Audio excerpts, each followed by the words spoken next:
Hi, this is Michael Buffer, and you're listening to the voice of the people.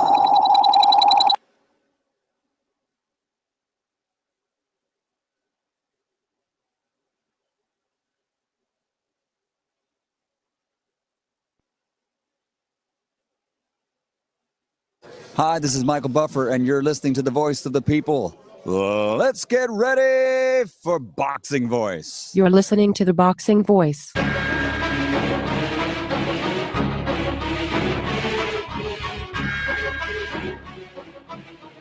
It's showtime!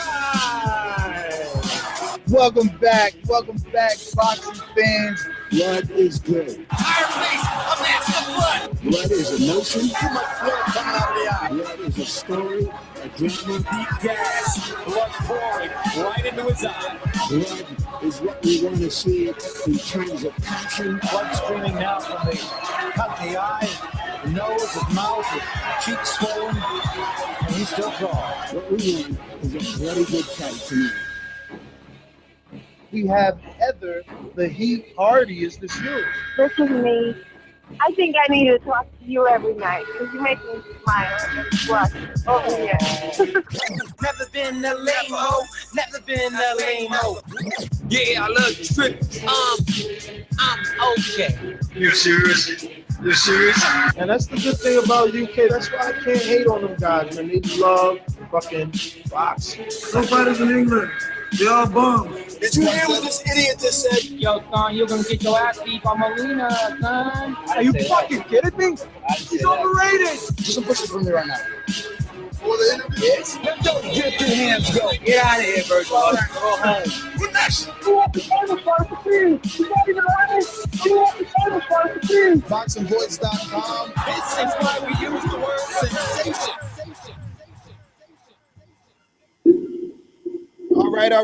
Welcome back to another edition of the Boxing Voice. I'm your host, Nestor Gibbs, at NestGTO on Twitter, and this will be the PBC on ESPN Danny Garcia versus Paulie Malignaggi review, as well as Daniel Jacobs versus Sergio Mora review. And I am joined alongside my co-host today here, and we're going to go ahead and introduce first up Mario Munguia, all the way from Texas, our Texas correspondent. Mario. It's me, Mario. What up? Mario Munguia on Twitter, at Mario Munguia, where you can get at me, yell at me, talk shit to me, which most of y'all do anyway, so it's all good. I'm excited. To me, this is a good fight. Paulie, Danny, the build-up's been great. Shout out to Ness for giving us such great coverage. I mean, honestly, if it wasn't for him, we wouldn't have as many headlines this week. But we'll get into that, right, Ness? Oh, we sure will. But last but not least, introducing the hard-hitting ringside Robbie. Good evening, everybody. And this week we get to see DSG on free TV, and he better look good. And you can find me at Ringside Robert on Twitter, and I'll answer you as soon as I get reliable messages to answer. So there you go. Mario, you got some background noise. Handle that. Make sure your mic is picking up and not the computer. We got a lot of headlines to touch on. Definitely a lot to talk about. A lot of inside news. I'm going to be giving you guys. Obviously, I've been covering the Garcia Malignaggi event as a whole for quite some time now. A couple of weeks I've been able to get inside the camp, and then obviously with Fight Week, we've been having just a little bit more. We got a lot of things to give away. Obviously, we have a Paulie Malignaggi glove to give away, as well as a Danny Garcia glove to give away. And the way to win that, obviously, as always, is $1.40 donation, which obviously gets your name and information for me to be able to send you the glove. But we're going to go a step further.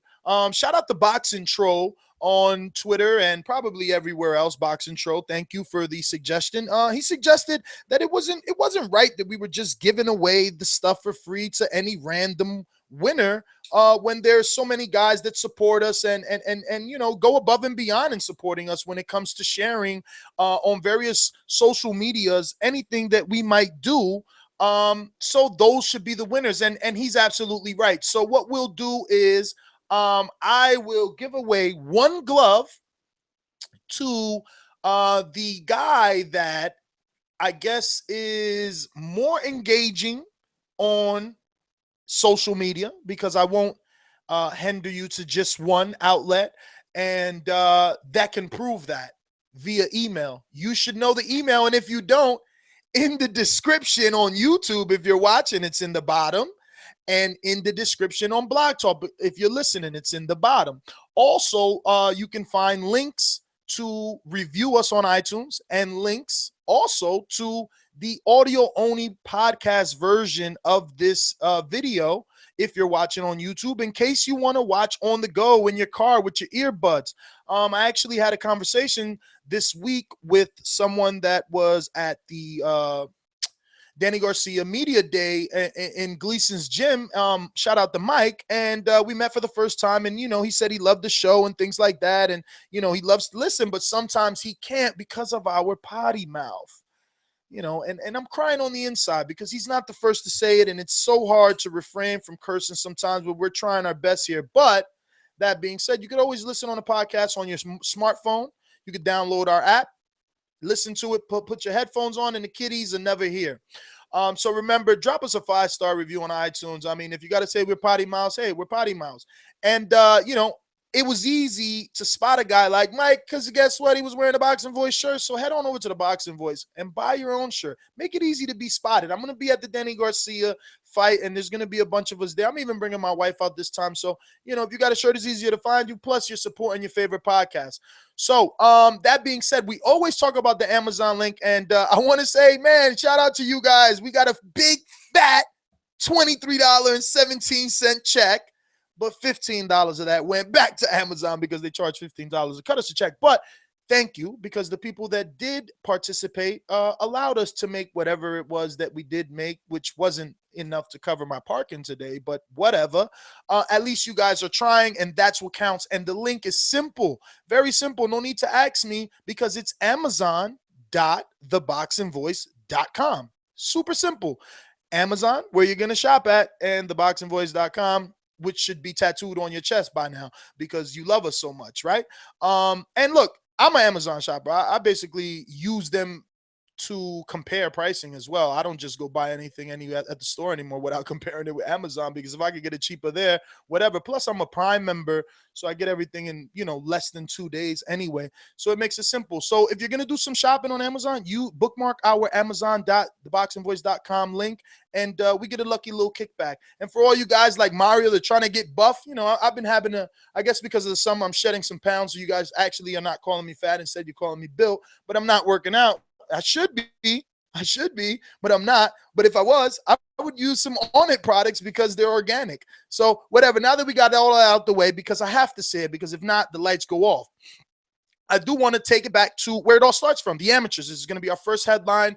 And, Blue Steel Boxing Academy is somebody that we've been following now for about 3 or 4 years. They've continuously put on tournaments in the Akron, Ohio, Lawton Community Center. And in the Akron area. So they're going to be having another event. And, we got a lot of Cleveland listeners. They don't call in and talk, which you guys should, but I know the area codes now because obviously our producer is from Cleveland, Akron. So it's becoming a little more familiar. And they follow us on Facebook. It's a big following of them on Facebook that are always showing love. Shout out to Flex Enquez, the trainer of Keith Tapia. He's been a beloved follower of the Boxing Voice now for a couple of years. And coincidentally, look, he's got a guy that we're going to be seeing a lot more of, and that relationship that was built so many years ago could only be beneficial to our listeners, because then we'll have, insight into the life of Keith Tapia. But this show in Blue Steel Boxing Academy, which they're presenting it's going to be the 2nd annual Todd Hickman Future Boxing Show, and it's going to be at the Akron, Ohio Lawton Community Center. So definitely check it out. If you want more information, head on over to www.bluesteelboxingacademy.com for more details. And if you're in the Akron area, come out and support the young amateurs, because guess what? They're important. They're the future of our sport. If you're listening to this on YouTube, please like, comment, and subscribe. Interact with us. Mario, I was thinking we need a hashtag for the show so that, every time we go live, we can engage with our listeners and they have a hashtag where it allows us to obviously find and retrieve those tweets or IG comments or Facebook comment, whatever social media that they're using, in order to retrieve them faster. So I think we need their help to find that tag and I guess invent it and then implement it. But do you have any ideas? I don't. I actually, you know what? I have a great idea. Whoever can come up with the best one, I'll buy them a Boxing Voice shirt. So if we can get a good one from somebody, I'll definitely do that. So there you go. Well, speaking of, since we're previewing Danny Garcia and Danny Jacobs, why don't they just hashtag Danny with the Boxing Voice? That way that we know what they're talking about today's show. I mean, we'll go with that for today so that we could have something. I get what Ness is saying. He wants something like for always and forever, and that's a great idea. I think that's a good idea because all the time, like it's people that say, you know what? Let's keep it simple. Let's do TBV podcast. Hashtag TBV podcast. Sounds good. Because it's live. It's live, and there's a lot of people that listen to it at their job or on their ride home, and they can't participate live. So if we keep it TBV podcast, they can still tweet us or mention us on any social media using that hashtag. So let's go with hashtag. I owe you a Boxing Voice shirt. Oh no. Actually, that's my recommendation. Since Mario offered you guys a shirt, here's what I'll do. Either you guys decide and say, you know what, Nest TBV podcast is the better answer, and we still give away a shirt because I actually got one for you. See, and I'm going to show it right now. That's why I put myself on video so that we could show you this shirt right here. It's Free Boxing for All hashtag and a freeboxing.com shirt. So they gave me a few, so I'm going to give them away to you guys because you my boys, right? So it's so much to talk about, man. Now let's talk some boxing now, actually, and get right into it.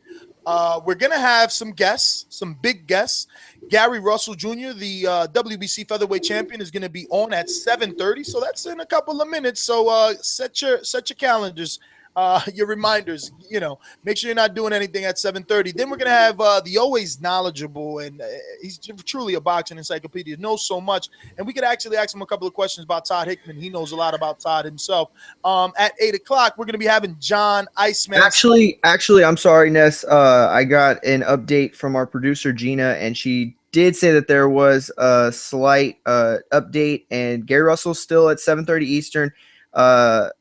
John Scully's going to be on at 9 o'clock, 9:20. Okay, so that's going to put, which Ness was going to get ready to say, Abraham Lopez at 8:30. So those are just a few updates on the time changes for the guests.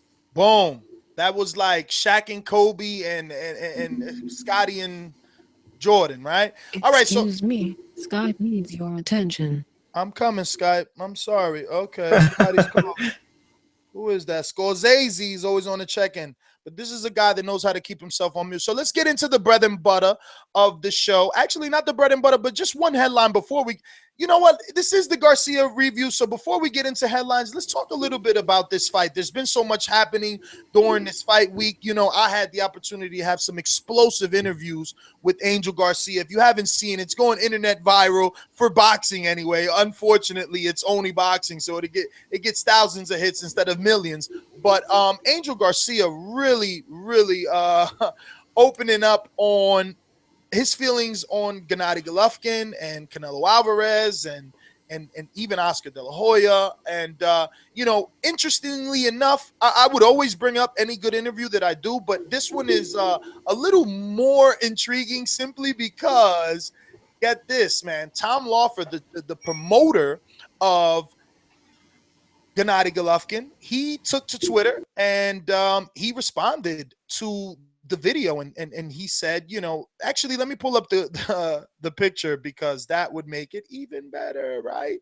And show it to the guys that are watching on YouTube. So listen, if you're listening to this on Blog Talk, head on over to YouTube so you can check out this picture because it is sweet. And it's the picture of the tweet from Tom Lawford, the promoter, and for obviously my guys on my guys over here that listening on audio, and you're probably driving home and you can't watch the video, I'm going to read it to you. And it's at Tom Lawford says, Angel should focus on DSG boxing, not GGG's English. after Danny's loss to Herrera and Peterson, hashtag GIF Garcia rematch Salka ? And he obviously put the link to the video, which was totally awesome of him. And because of him, we got like 69 favorites and 65 retweets. So that was really cool and a great push by Tom Lothar, who didn't like what Angel said, but Angel's a G and I'm an instigator. So I took this tweet back to Angel today and I said, hey, this is what Tom said. And you got to go see that video because, whoa. He got hype. If you guys thought Fight Doctor, called Triple G a duck, whoa. Angel went in. I'm going to probably give you a little teaser. I don't know. I really would rather you guys head on over and check it out on the YouTube channel or on theboxingvoice.com/videos. If you got the app, you could go there, make it quick. Even if you want to listen to it, because it's not the over-the-top regular Angel where he is just yelling and cursing. No, he put some thought into this. And what's interesting is he talks about the purses, the amount of money that Danny took for certain fights. And the reason that they took them for less money was because they understood they were not the star. And basically he went into that and he said that's what he needs to do with Ward. And he called them, dude. He called Golovkin and the promoters out on the fact that they were willing to do that 164-pound catch weight with Ward and not with, Chavez or Froch. I mean, and at the end of the video, he said he still thinks that Golovkin is a good fighter, but he understands what's going on. Mario, did you have an opportunity to watch that video? And what did you think? I actually watched everything transpire right in front of my eyes. You gave me the heads up a little early, which I appreciate as always. And this is the thing. I'm just going to say it. Victor Salazar of the Boxing Voice wrote a very interesting piece on Angel Garcia's hypocrisy, relating directly to the video, as it relates to Triple G picking opponents, cherry picking.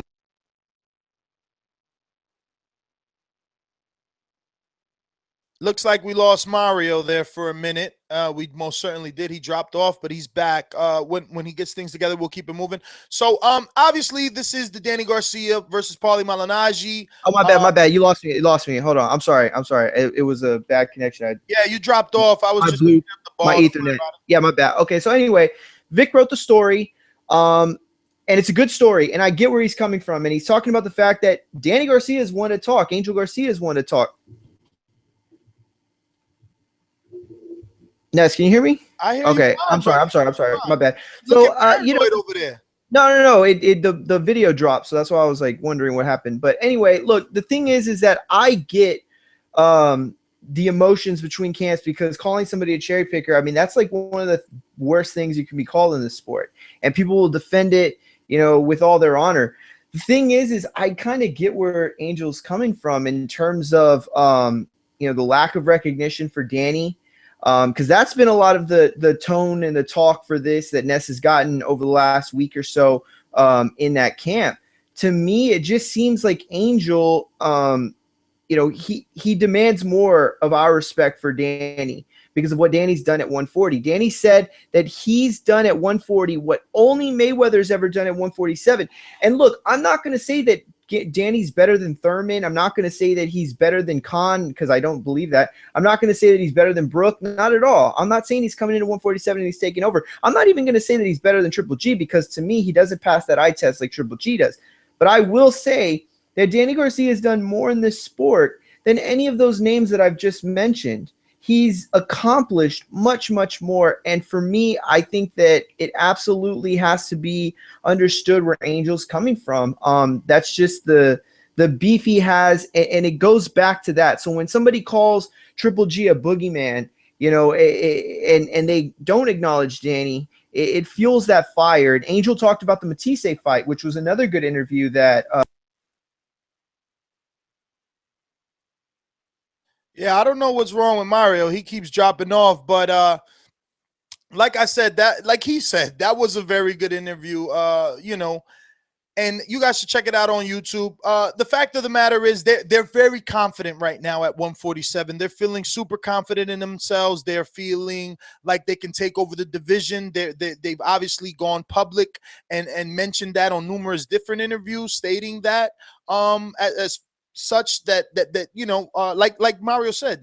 I mean, Garcia came out and said that he did a better job. I mean, he did what Mayweather did at 147. He did it at 40. And, I think that the comparison that Mario was trying to make to Triple G and the resume is that if we compare Danny Garcia to Gennady Golovkin, Gennady Golovkin has not fought his Miguel Cotto, right? Who is like supposedly the man in the division. We all, feel differently about that. I'm not going to say that some don't believe that Cotto is the man, but some believe that Golovkin is the true champion, right? But he hasn't been able to have that fight. Now, I know that Danny has been living off that Matisse fight for a long time, and I'm not disputing it, but the fact still remains he did fight his boogeyman of the division, and Golovkin is the boogeyman. That's the problem. He can't get the name fighter to fight him. But remember, you know how Danny got the name fighter to fight him? Danny got the name fighter to fight him by taking short money when he fought Amir Khan, taking short money when he fought Eric Morales. That's how you get the bigger name fighter to fight you. Gennady Golovkin isn't doing that, he needs to do that. He needs to stop trying, and he doesn't, though. He doesn't, because in defense of Golovkin, he sells tickets, he does good ratings, so he, that team feels that he's an A side, and that's cool. I'm nobody to say that Golovkin isn't an A side, but at the end of the day, there could only be one A side, right? And they're going to need to decide who's going to be that man come negotiation time. And what Angel Garcia made clear is, if you want Ward, which you need Ward, you're going to have to be submissive in negotiations. Because that's his opinion. No, and that's because, and that's the biggest point of it all, because that's what they did with Matisse. And that goes back to what he said. They got 3 names, right? Matisse was the 3rd name.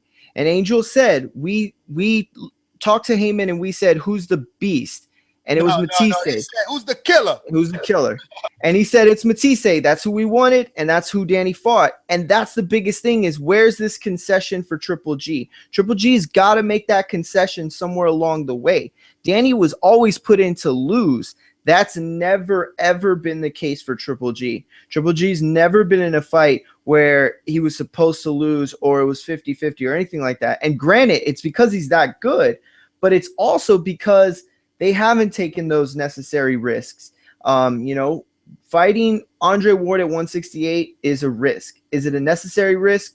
If you ask Angel Garcia, it's the only kind of risk that make fighters into legends.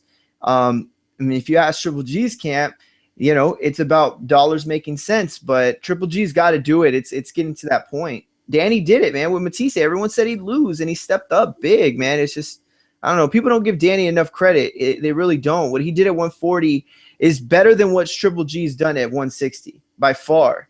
It's better than what Thurman's done at 147 by far. Better than what Khan's done at 147 by far. Danny is that man. Whether or not he's got flaws, because I think he does, doesn't matter. You can't knock his record. The problem is, Mario, like, people are so quick to say, oh, but he robbed Herrera. He lost to Lamont. Okay. Let's be judge, prosecutor, and jury today and say that we're going to ride with the popular opinion, and we're not sure that's the popular opinion, right? We don't know what's the number. I mean, we can gauge it in terms of hardcore fans, because we have a demographic here. We have an audience. We know our listeners feel, most of them anyway, felt he lost those 2 fights. And that's who matters. Our listeners. Fuck the world. Our listeners matter, right? So we're going to go based off that. So that means Danny Garcia has 2 losses. It's edged in stone. He's got 2 losses. So does Madonna. People still love him.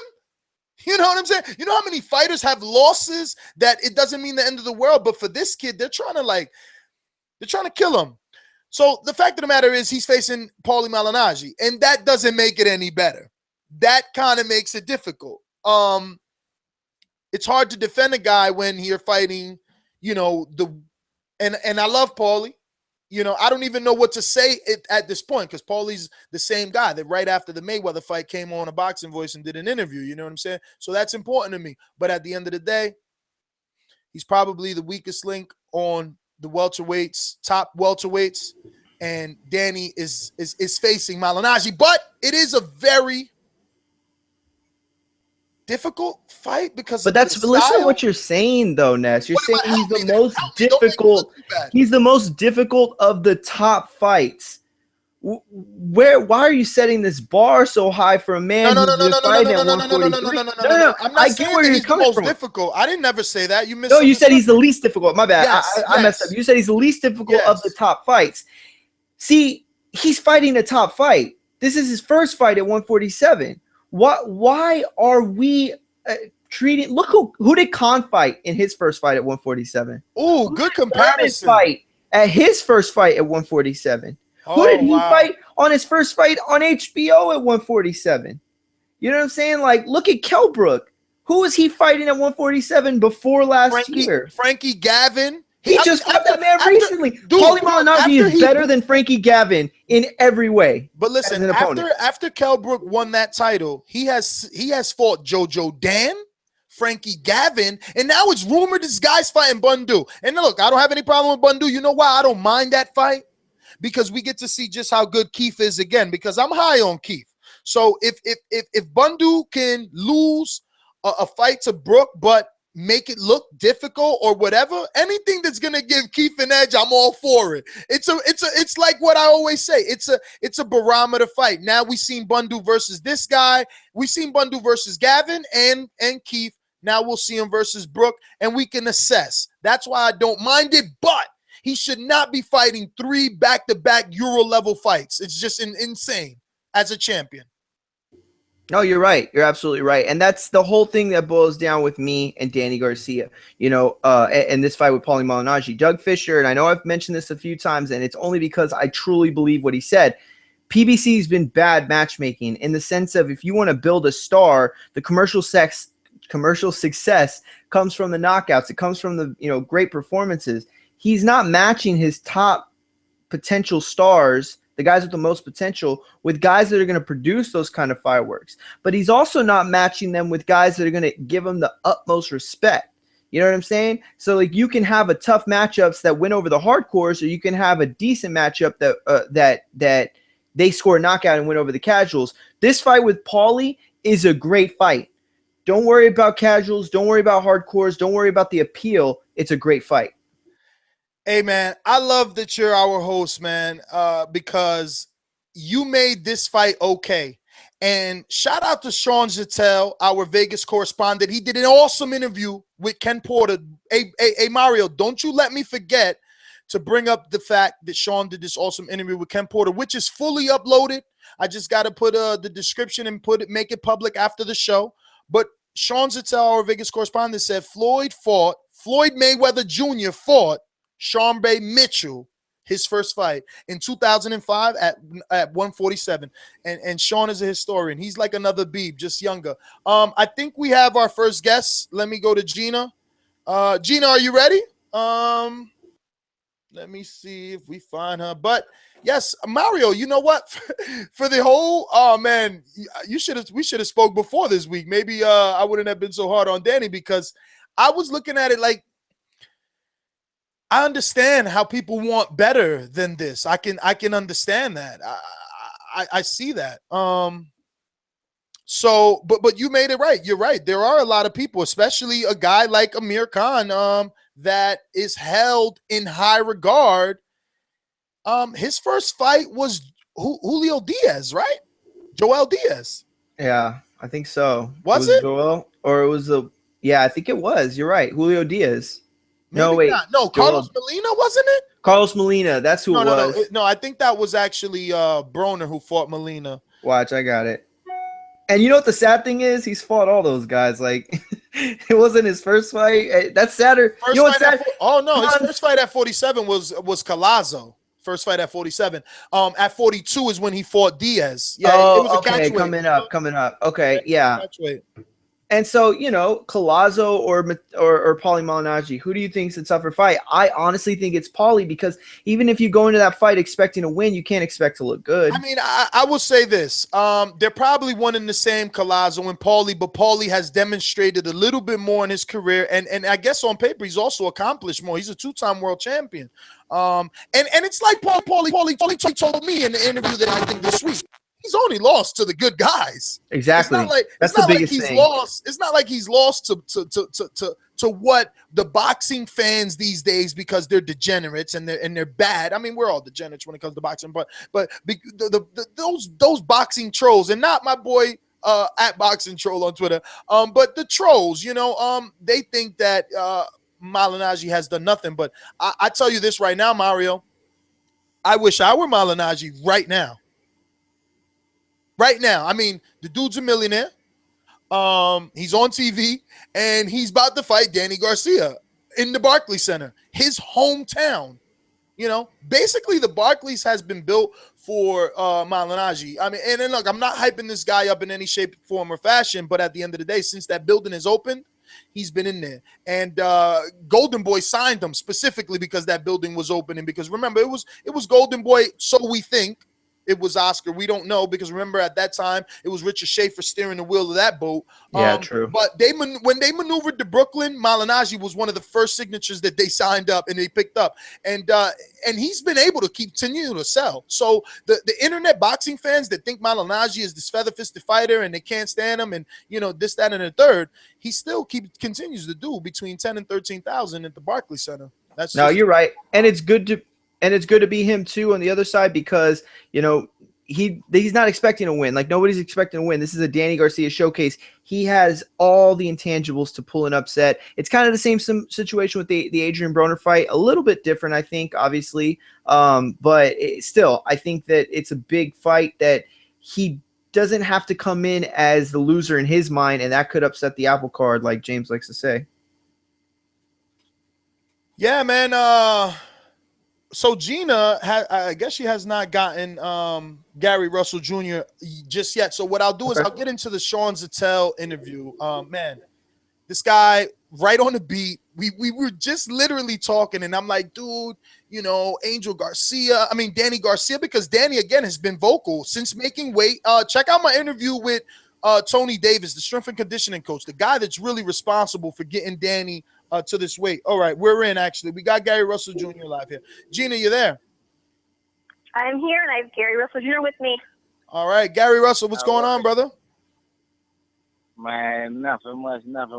Grinding. I'm a little sore right now, but it's all good.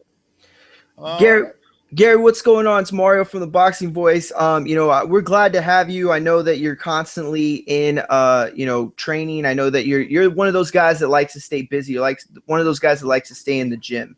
Tell us right now, you know, what are you working towards? What's the big plan for Gary Russell Jr. at this point? You came up hot in your last fight.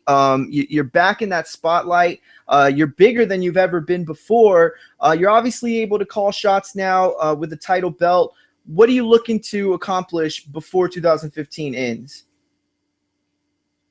Honestly, man, what we want to do is we definitely want to get another a title defense in.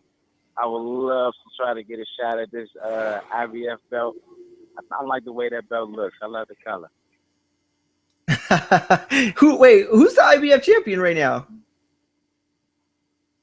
The guy that just beat what's the kid's name? He just fought Isn't it Ivani Gradovich, the Mexican Russian?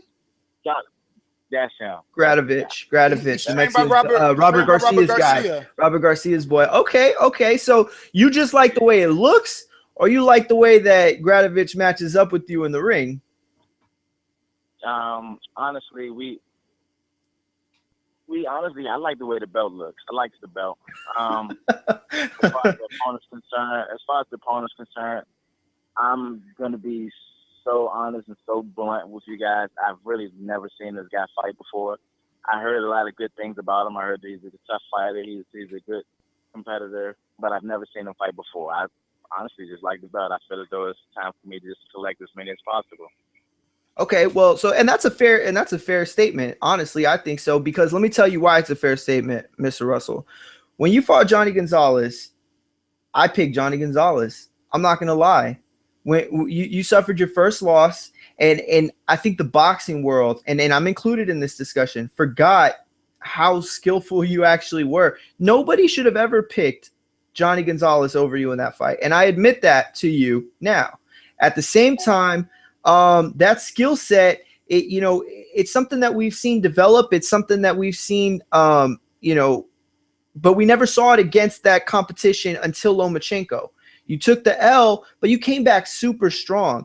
That being said, a lot of guys like Abner Mares were starting to call you out, saying that they wanted, a big win, but, making it seem like you were the easier target of them all. It's clear that you have the skills to beat almost anyone, if not everyone, and become that number one guy again. What did it make you feel like when you beat Johnny Gonzalez, reclaim that fame, and you still hear people like Abner Mares saying that you're an easy fight? How does that make you feel? It makes me feel no way at all, man. My father told me a long time ago, you can never please everyone. Even with the Lomachenko fight, there's a lot of things, a lot of factors that took place in that fight that, we were never wanting to make any excuses. We just said that the better guy won that night, et cetera, et cetera. I still honestly feel as though that he does not have the skill set that I have, the punching ability or the ring generalship, just the raw talent that I possess in the ring. There's a lot of factors within that fight that took a toll, that played that you didn't see the punching power in that fight. You didn't see the explosiveness in that fight. If you did see, you may be seeing a piece of the hand speed of what it was in that fight. I was actually tired in the first round. Well, coming out of the first round in the Lomachenko fight. Speaking on that, I don't care if Lomachenko loses his next 10 fights. Before my career is over with, he got to see me again. How important is it for you to get that rematch? I mean, you're saying you want to see him again, and that's great. And I'm sure it bothers you because you know how good you are. Now you know how good he is. You know what y'all can do. But is it something that has to get done? Is it something, let me ask you like this. With all the boxing politics, and you know what I'm talking about, is it something that politics won't get in the way of? Are you that determined to fight him that you won't allow politics to get in the way? Certainly. Good question. Certainly. This is personal. I love it. Okay. With all fighters, it's definitely business. We're all in this game for the same thing. We want a level of financial stability, not just for us, but for our families. And for me to take a loss to a guy that I feel as though is beneath me as a fighter speaks volumes to me, not just my family, but to the fans, the people that genuinely have my best interests in hand. I take nothing from Lomachenko. I still think he's a great fighter. I think he's a good fighter. I just feel as though that he's not good enough to really beat me at 100%. And that's something that I want to prove, not just to fans, but something that I want to prove to myself. Okay, I want to give you the chance to respond to this because this is something that everyone always says, and I want to hear your take, okay? Truthfully. Everyone talked about the fact that you went into this Lomachenko fight and they looked at both of your careers. The fact that he'd only had a few professional fights, the fact that everybody had been waiting to see your grand arrival. Looking back now, do you think that you took the progression of fighters or opponent caliber too slow? If you could have gone back, would you have wanted to get somebody in there with a little more closer skill set to Lomachenko before you actually fought a Lomachenko? Or do you think that it was just this is your path and this is how you grow and you're a better fighter for it? Not at all. I wouldn't change a thing. Okay. I wouldn't change a thing at all. I feel as though the path that we took was perfect. It was nothing that Lomachenko did in that fight that won the fight. It was solely everything that I was capable of doing in that particular fight. Okay. So one last question. No, I'm going to get it because I just saw it right now. I saw what you put. So our producer just informed us that I can't believe that I overstepped this, Gradovich is not the IBF champion. The IBF champion is somebody who's basically Lee Selby. Like that? Lee Selby, who probably, I think y'all two have closest skill set in terms of the way y'all use y'all's hands and the speed. There are a lot of parallels there. Y'all are probably the two most athletic fighters in the division. I would say that's a firefight. What do you think of Lee Selby? Have you actually even seen Lee Selby fight? I've never seen him fight. He's good. It's funny because I don't want a lot of these fighters to think that I'm shooting shots at them or anything of the sort. Honestly, I've been boxing my entire life. I'm 27 years old. I've been competing in boxing since I was 7 years old. You know, so I love the sport. I love boxing, but it's honestly a sport that I really don't watch on television as much. I don't know a lot about the guys that's up and coming now or the guys that's in the division. I only know the big name guys. You know, we pay attention to these people once they come across our site. And so I'm really not taking shots at these guys. I've never seen Lee Selby fight as well. I also heard that he was a good fighter. You know, if it was something that was just transpired, then of course we will get as much footage as possible and study him as much as possible, and we'll prepare for it to the best of our ability. But no, I've never seen him fight either. Now, Gary, the only issue with that fight would be that you would have to get him to come to the U.S. or go over there where he's pretty known. And I don't know, you know, when you get time, check him out. He's got some pop. He knocked out an undefeated Joel Brunkner, who I wouldn't say was a world beater, but was definitely a tough fight for anyone just because of the style. You know, come forward guy with a decent punch and good lateral movement, especially on the waist. And Ivani Gravich, kind of the same style of fighter as Brunkner, probably a little more polished, but definitely took shots on the way in, trained by Garcia. But I don't know.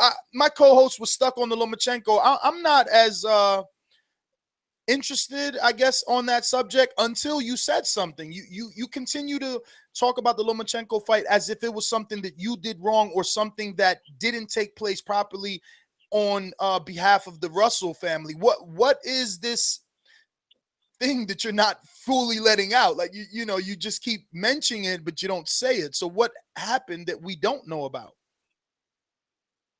Nah, you know, when you have a perfectly fine race car ready to race, the gas is on it, you got the right oil, you got the right spark plugs and everything else, and you take all the oil out of the car the day before the race.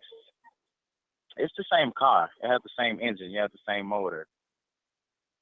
You know, you just gotta put the oil back in the car. There's a lot of things that took place. We hired a strength and conditioning coach, you know, that probably wasn't within our best interest. You know, we did a lot of things different, you know, and I think that's what a lot of fighters tend to do.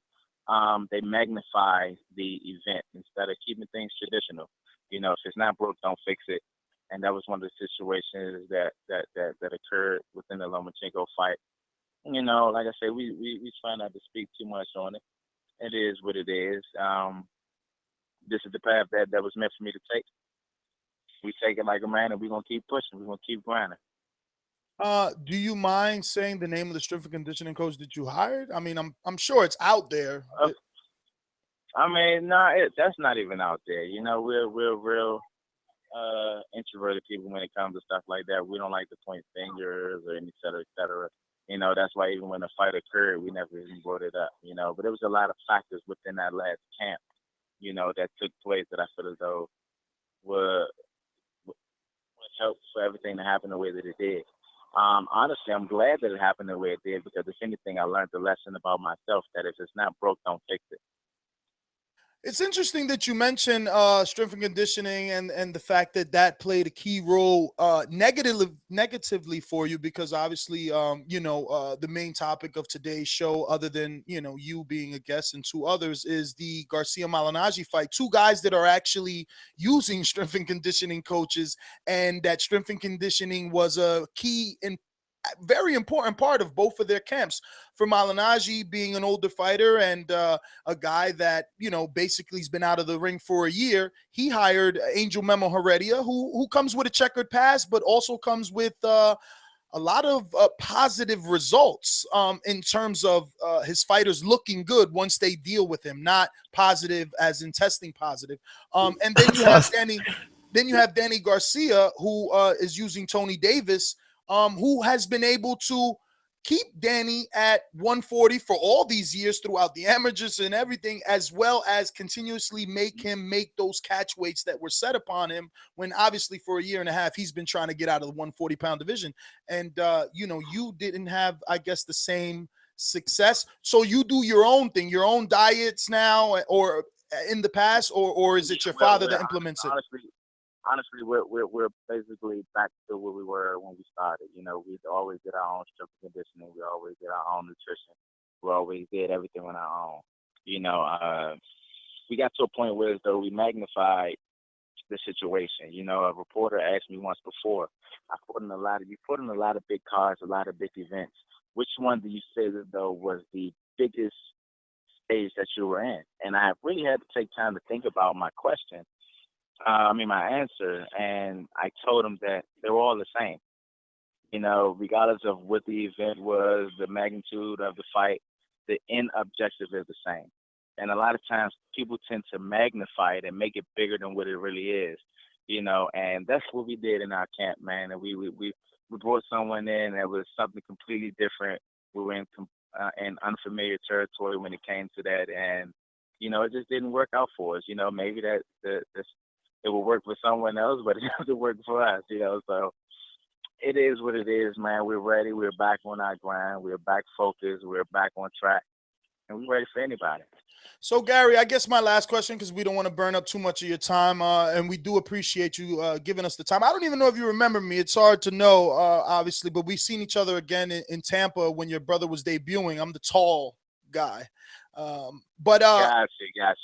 Yeah. Okay. I wanted to ask, when are you going to make this PBC debut? I mean, everybody's on PBC. We're seeing all these promo videos or commercials rather during any other fights. I mean, Deontay Wilder's going to make his debut. When is Gary Russell Jr., one of the fastest hands in the business, going to put it on display for free TV? Well, it's free TV for everyone else. It's not free TV for business. You know, so it's a lot of things that's still in the factors. A lot of things are still in motion. We're definitely looking forward to making that move. That's something that's been in the talk, that's been in mention about us making that move over to PBC. So we'll definitely be coming soon, but business got to be handled correctly on all ends before we decide to make that move. Wait a minute. I mean, you're Gary Russell Jr. You're with Al Heyman. I thought everybody was happy on that side of town. Everyone is happy. Everyone's happy. Al's doing everything in his power, man, to make sure that all his fighters are 100% secure and, you know, and taken care of. You know, it's just a couple extra things that we were looking for, and I believe we got it, and we're ready to make this move. It's going to be coming real soon. Okay, so you are going to be on PBC. Oh yeah, it's definitely something that we've been mentioning on. We've been trying to figure out exact date when we're going to make our debut on PBC. We're getting a date set. Everything's been set in stone. I'm trying to get ready for. We just have a date set for September. So be looking for me real soon. All right, a lot of guys fighting in September. Well, Mr. Gary Russell. Let me ask one last question, because we got the Santa Cruz Modest fight coming up, and I don't think we could let you go without asking. I already know Gary Russell Jr., and I already know what he's gonna say. You know, he's gonna say he doesn't care who wins because he could beat them both. And guess what? I think he can. I think Modest Santa Cruz is the battle of who's gonna lose to Gary Russell next. That's what I think personally. Okay, but that being said, what are your thoughts on the fight? Obviously, it could be a war. Hey, for all we know, there might not be left of either guy for you to even face. But what are your thoughts on the fight? Who are you picking? You know, will you be ringside? Is is the winner of that fight a potential big fight for you towards the end of the year, or I guess maybe early next year? Of course it is. Of course that is. I would love to get the winner of that fight. Once again, like you said, you're absolutely correct. It really doesn't matter to me who wins the fight or not. It's a tough one to call. I believe that Abner Mares brings more to the ring than Leo does. I think Abner Mares is more versatile than Leo is as a fighter. But with Leo being as offensive as he is, and he has the ability to overwhelm his opponents, I'm not sure how Abner Mares would be able to deal with it. I think it'll be a real interesting fight. Really? Wow, that's surprising. Yeah. That you would say that. I honestly, I think Abner Mares has got this fight all but locked. And honestly, and I said what I said earlier, but I'm kidding. I think you and Abner Mares is a 50-50. I think that's a good fight. Y'all have two completely different styles. If it's 60-40, I don't know who to go through. I'm gonna cut him off, Gary. Go ahead. Just know there's more than one host. This guy just said it's 50-50 with you and Mars. So don't be biased to the whole show. Let me ask. Okay, well, all right, Gary. Let me ask you a question. So you think that everything that people say about Leo Santa Cruz, all that stuff about him not being what he's supposed to be, the fact that Abner Mares lost to Johnny Gonzalez, like, you hold that against those guys, or do you think that they're world-class fighters that you have to take serious, right? I think that they're definitely both world-class fighters that you have to take serious. Regardless of what anyone has to say negative about both of these fighters, you can't take away from the fact that they put the work in. They put the work in to get to the position that they're in now. I knew Leo Santa Cruz in the amateurs. We fought in the amateurs. I fought him in the U.S. Championships in 2006. How'd that go? Of course I won. I won the fight, of course. But Leo Santa Cruz is a guy, man, that he's driven, he's determined, he's hungry. I think that, like I say, his volume of punches, he tends to overwhelm his fighters. I think that he has the punching ability for the weight class like that. I definitely feel as though that Abner Mares have more of a punching ability than Leo Santa Cruz. Anyone that you get in the ring with 8-ounce gloves has the ability to change the fight in one punch. That's always a factor. Any fighter is potentially dangerous when you're in the ring. So you can never outrule anyone in something like that. I feel as though that Abner Mares has more skill set than Leo, but you never know. You never know. I would love, honestly, if I had to choose, I would like to fight Abner because I feel as though that his fan base was a little stronger than Leo's. Okay. Yeah, I think so too. But I think it's a better fight anyway, honestly, in terms of action. I think that I think you dominate Leo, honestly. I think that's an easy fight. I think you and Mares would be a tough challenge, honestly. I think it would be a close fight. But yeah, that's good. Well, thank you so much, Gary. No, wait a minute. You're not gonna sneak one in and not let me. All right. I just want to say, and I know you already the same way he does. You don't tend to answer these types of questions, but is it frustrating that they're already talking about trilogies? They're not even thinking of, I want to fight Abner Mares or Leo Santa Cruz and be the winner of this fight and then move on and fight the WBC champion in Gary Russell. They're thinking trilogy, these guys. Well, to be perfectly honest and blunt, you'll be surprised how many guys really isn't in a rush to get in the ring with me.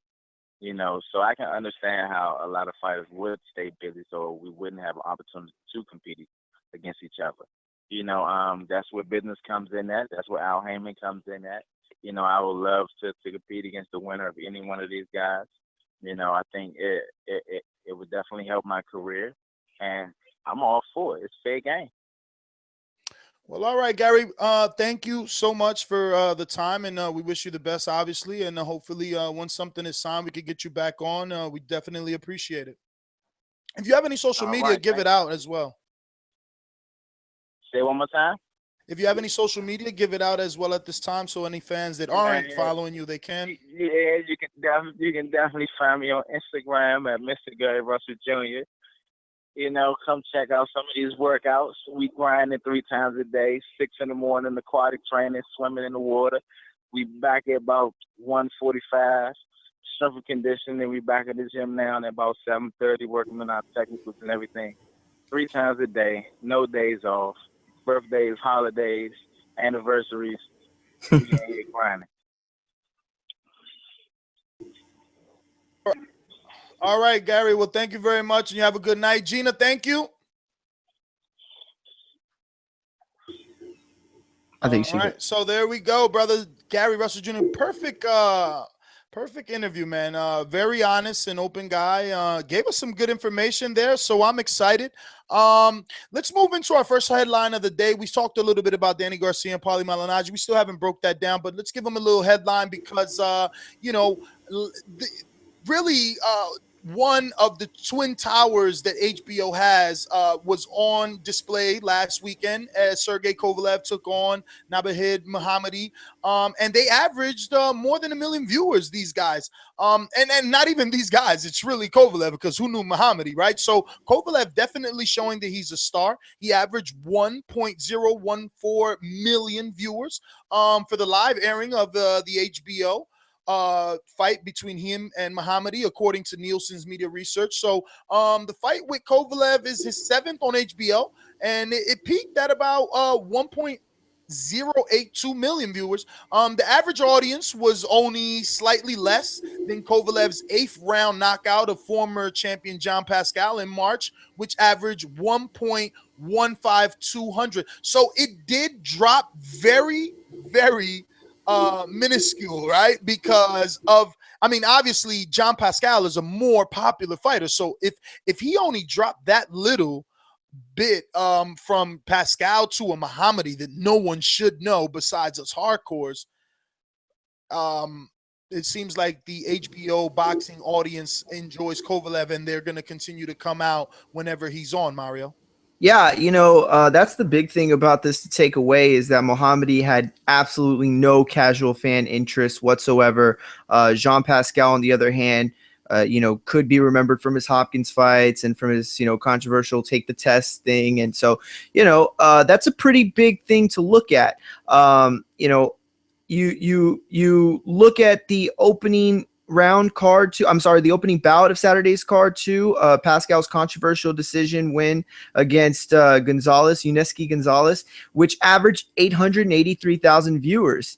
The 10 round controversial in your opinion. Controversial in my opinion, very controversial in my opinion.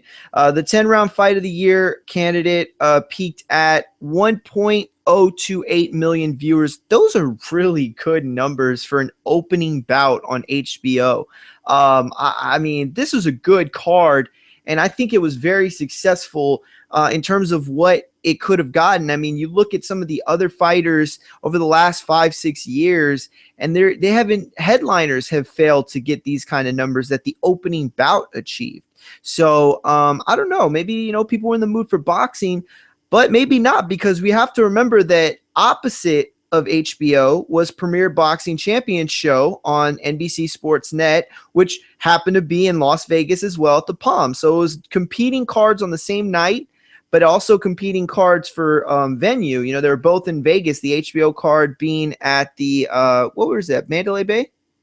Right? Yeah. And, the Premier PBC being at the Palms. And so that card headlined by Shumanov, who got a decision against BJ Flores. BJ Flores looked really good in that fight too. To claim a vacant interim cruiserweight belt, averaged just 241,000 viewers, peaking at 422,000 on a network available in nearly 3 times as many homes as HBO, although one without the storied boxing history of HBO. So, Ness, you're the resident PBC defender. You're the one who wants to always say that, networks are networks and it doesn't matter if you're premium or it's all about the number. Well, my friend, this number got shattered. Mario, I hope you're not pulling a Dan Rayfield here.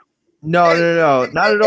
Robbie, not at all. Robbie, I've been so excited to hear your voice, so I'm gonna let you take a shot at Mario Go first. ahead, But go ahead. I'm totally ready for this. Go ahead. Let's go. I want it. Robbie, let's go. You first.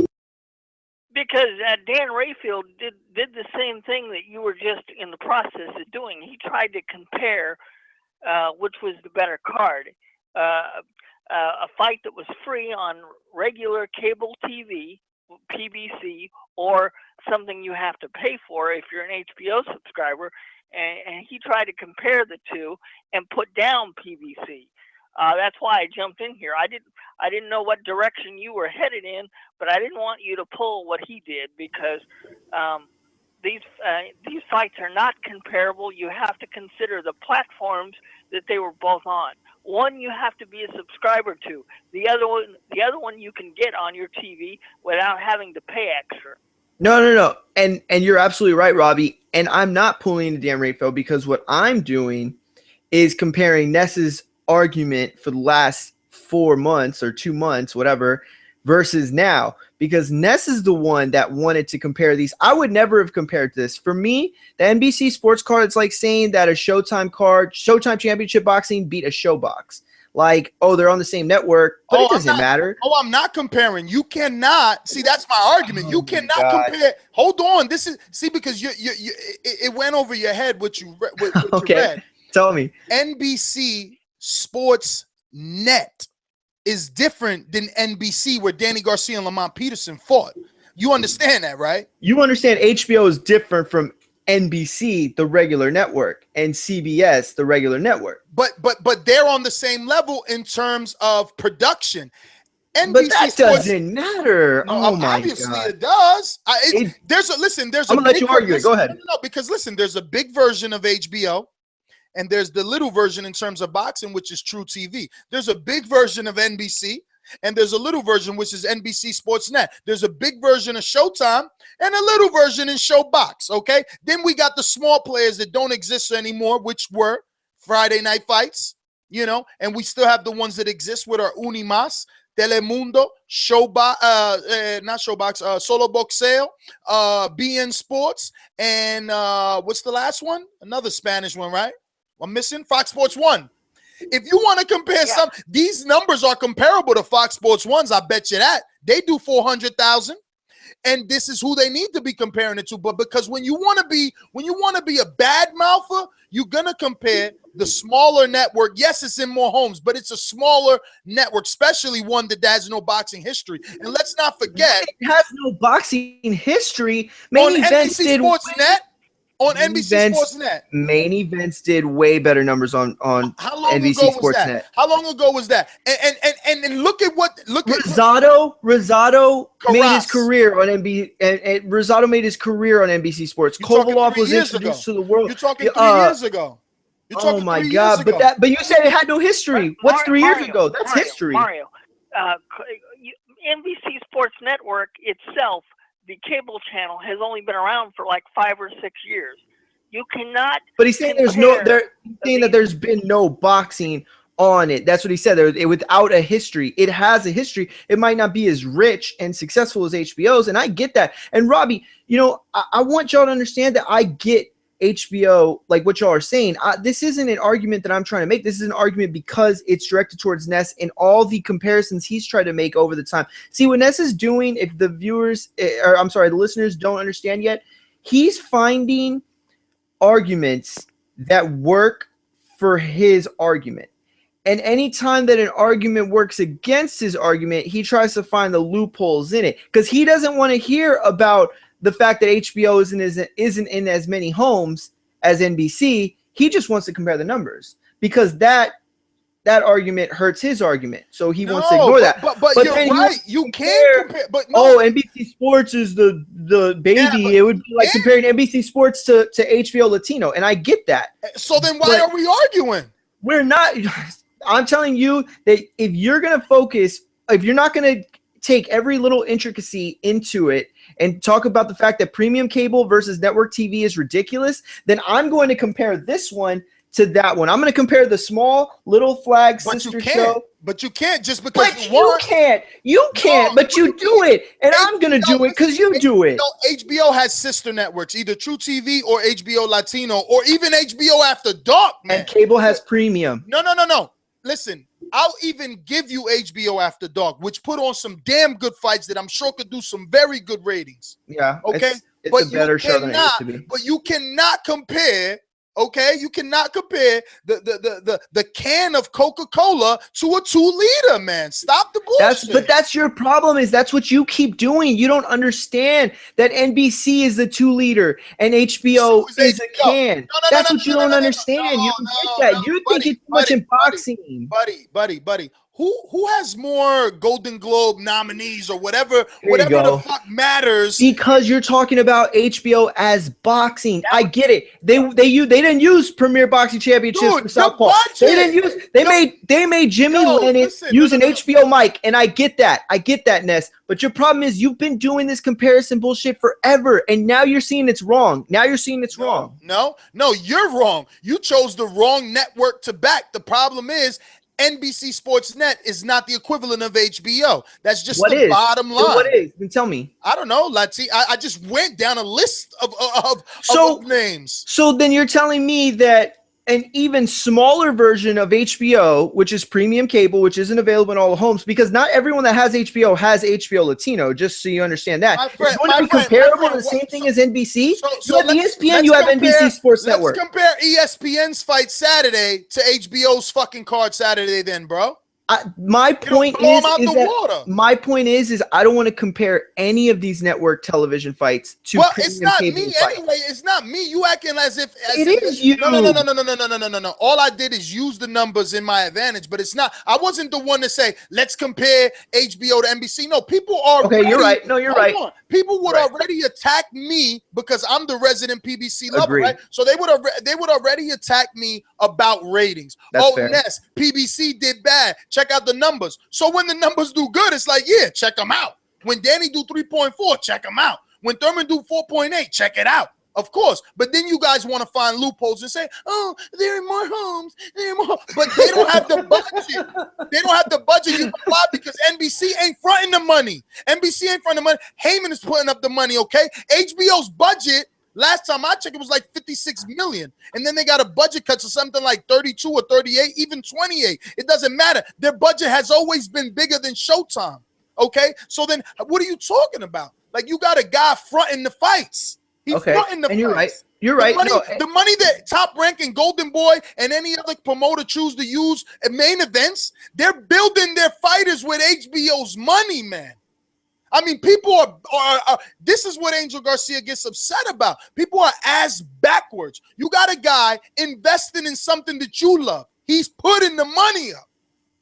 He ain't going to the network saying, do you want to buy Leo Santa Cruz? No, I agree.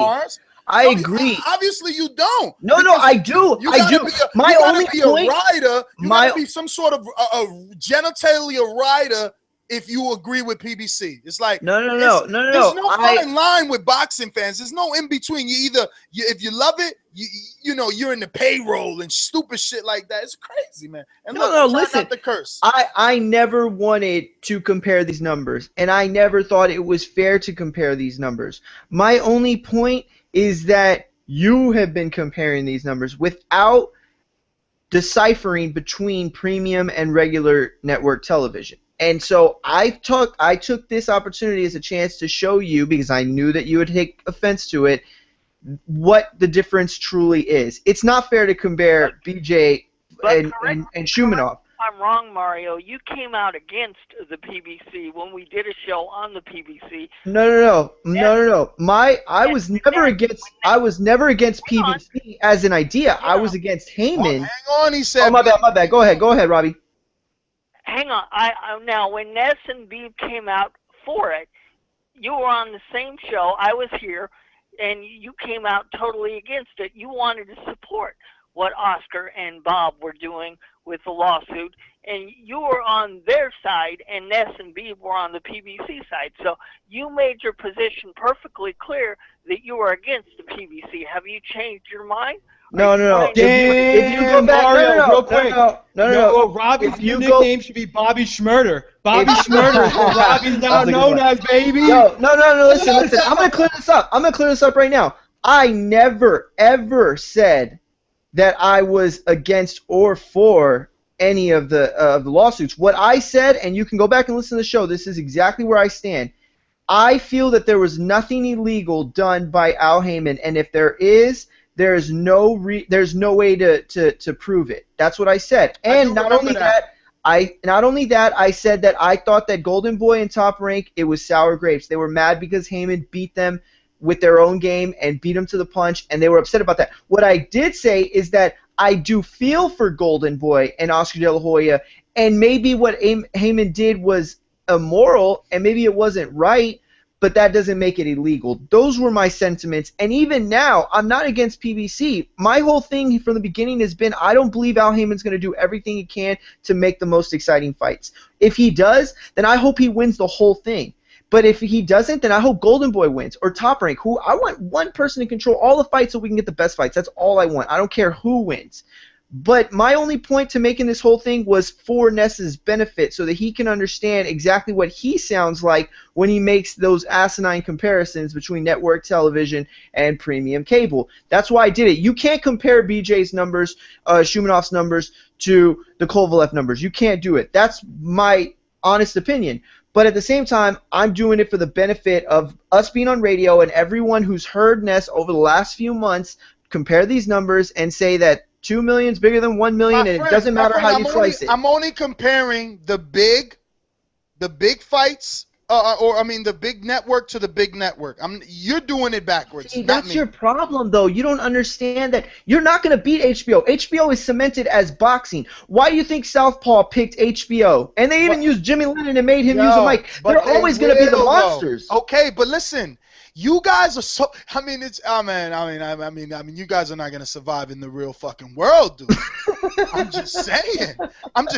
You guys are so quick. You're jumping the gun. It's been 4 months, 6 months. Exactly. That's my point. I've said that, Ness. I've said that they're not going to do this in that amount of time. I'm using the numbers in defense because I'm trying to wipe the mud out of your eye. Like, yo, but look at the numbers. No, HBO. You're right. They're cemented. But the more PBC continues to do what they do, the more frequently it's going to be in the minds of people. But anyway, listen, I got to do two things. You're right. Let me do two things really quick.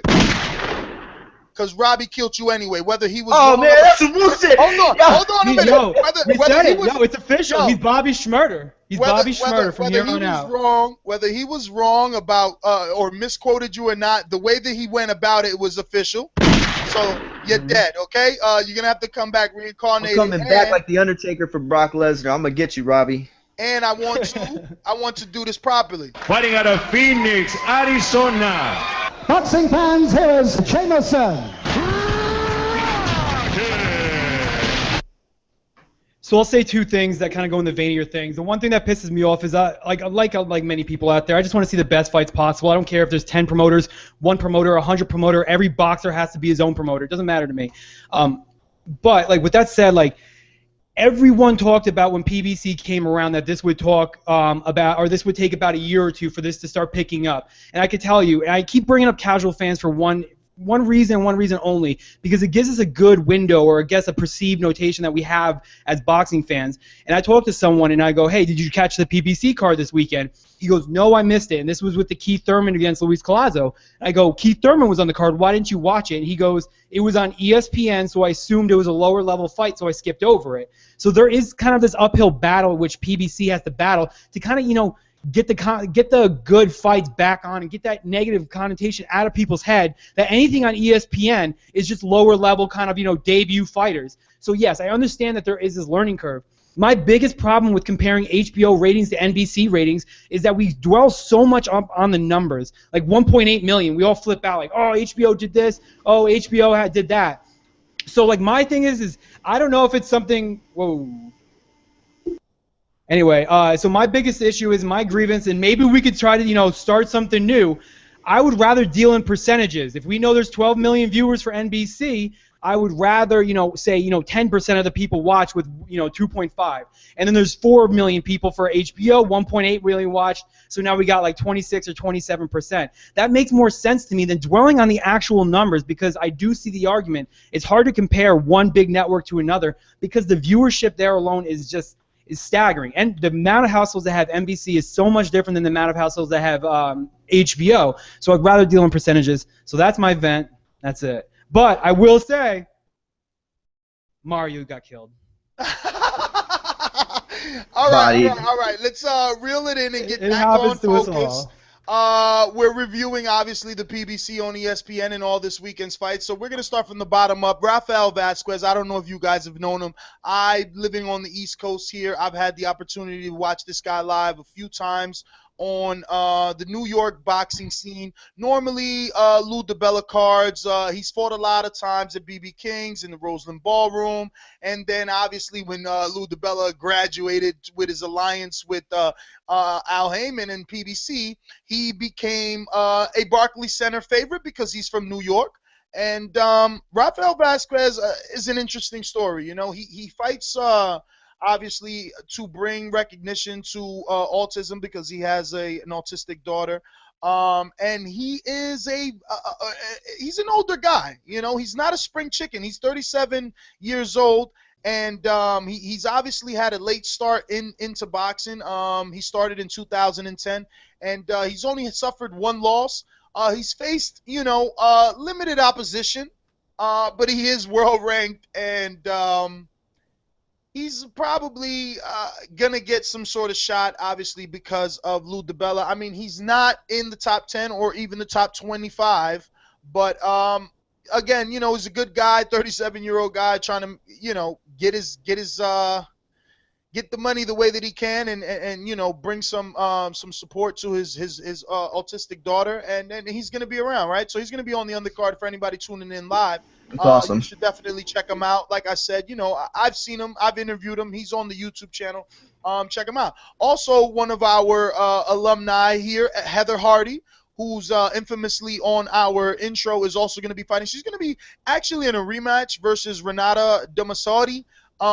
This is a German champion that she had already faced, and they suffered a cut, so the fight was stopped. They're actually going to be doing this 8-round rematch in a female featherweight fight.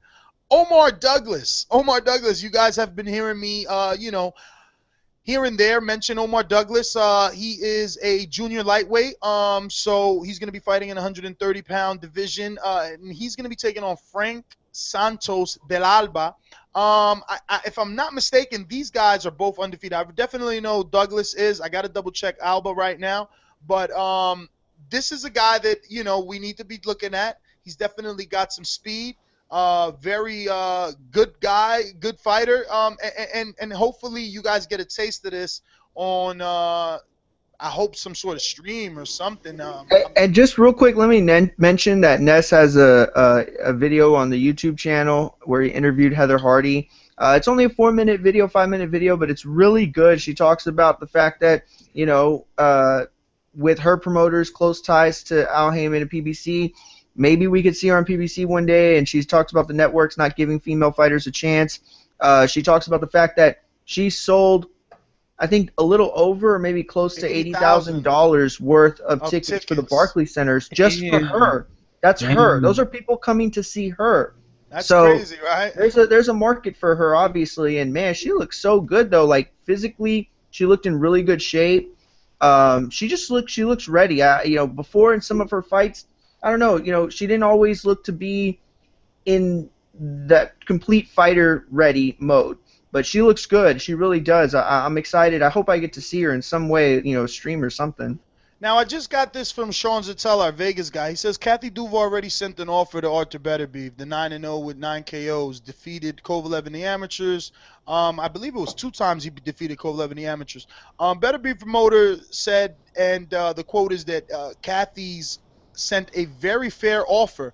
Now, the problem that I'm having is, why is there so much talk? I know that Steve Kim as well said that this is probably going to happen. So Is this? I mean, I don't know. I'm not sold on this fight taking place simply because Al Heyman is advising Better Beef. But if this does happen, I guess, water under the bridge. I mean, that's what it'd have to be. I mean, at this point, I mean, it can't even go into necessarily like a purse bid type situation because there's really no sanctioning body that could kind of come in and force this other than, Kovalev's promoters. But I think that's a good fight. I really want to see it. I think that I give my opinion on it straight up. I still think that Kovalev's a little too much for Better Beef to handle. But, I mean, out of that division, there's only two fighters I want to see Kovalev go up against right now. It's Adonis Stevenson, ain't happening, and Arthur Better Beef. And if this goes good, maybe we'll see in the future that they'll start working together. I mean, these promoters got to realize, one day you got to be confident in your own fighter. You got Kovalev, the one that should be winning these fights. You need to sometimes just gamble and send him over across the pond and see if he comes back successful. So let me give some background real quick into this fight. Duva did say that she would make the offer to Better Beef to fight Kovalov for a title. Kovalov's next fight will take place on November 28th, according to Main Events Kathy Duva, in Moscow. This is just going to be Kovalev's third fight in Russia, his home country. And, Duva surprised us all when she mentioned the fact that she would get in touch with Yvonne Michael, who, promotes the fast-rising contender Arthur Better Beef, 9-0, 9 KOs. But he is 30 years old. He's a two-time Russian Olympian who owns an amateur victory against Kovalev. So that's another thing to keep in mind. That would make pretty good for a pretty good promotion. Many questions. I'm the resident. Don't rush the young guy, and maybe he's not a spring chicken, but 30 isn't old in my opinion. I've seen very many 30-plus somebodies do a lot of some things in boxing. So Better Beef, he's been showing some flaws. He's been touched by some mediocre guys. Why put him in there with Kovalev for what? 9-0. Why? I hope this doesn't happen. Not right now. I don't care what people say. I'm invested in boxing in the long run, and that's why I wasn't rushing for Lemieux versus Triple G, because I'm not removed from Lemieux being knocked out to Rubio yet. I mean, Fernando Guerrero and Dom haven't done it for me. Listen, people are quick to complain about this fight this weekend with Garcia and Malignaggi. What? Let me not curse. But what is the difference between Danny Garcia, Paulie Malignaggi, and David Lemieux, and hold on a minute before you guys jump down my throat. David Lemieux and Triple G. The general consensus for both fights is the B-side doesn't have a chance.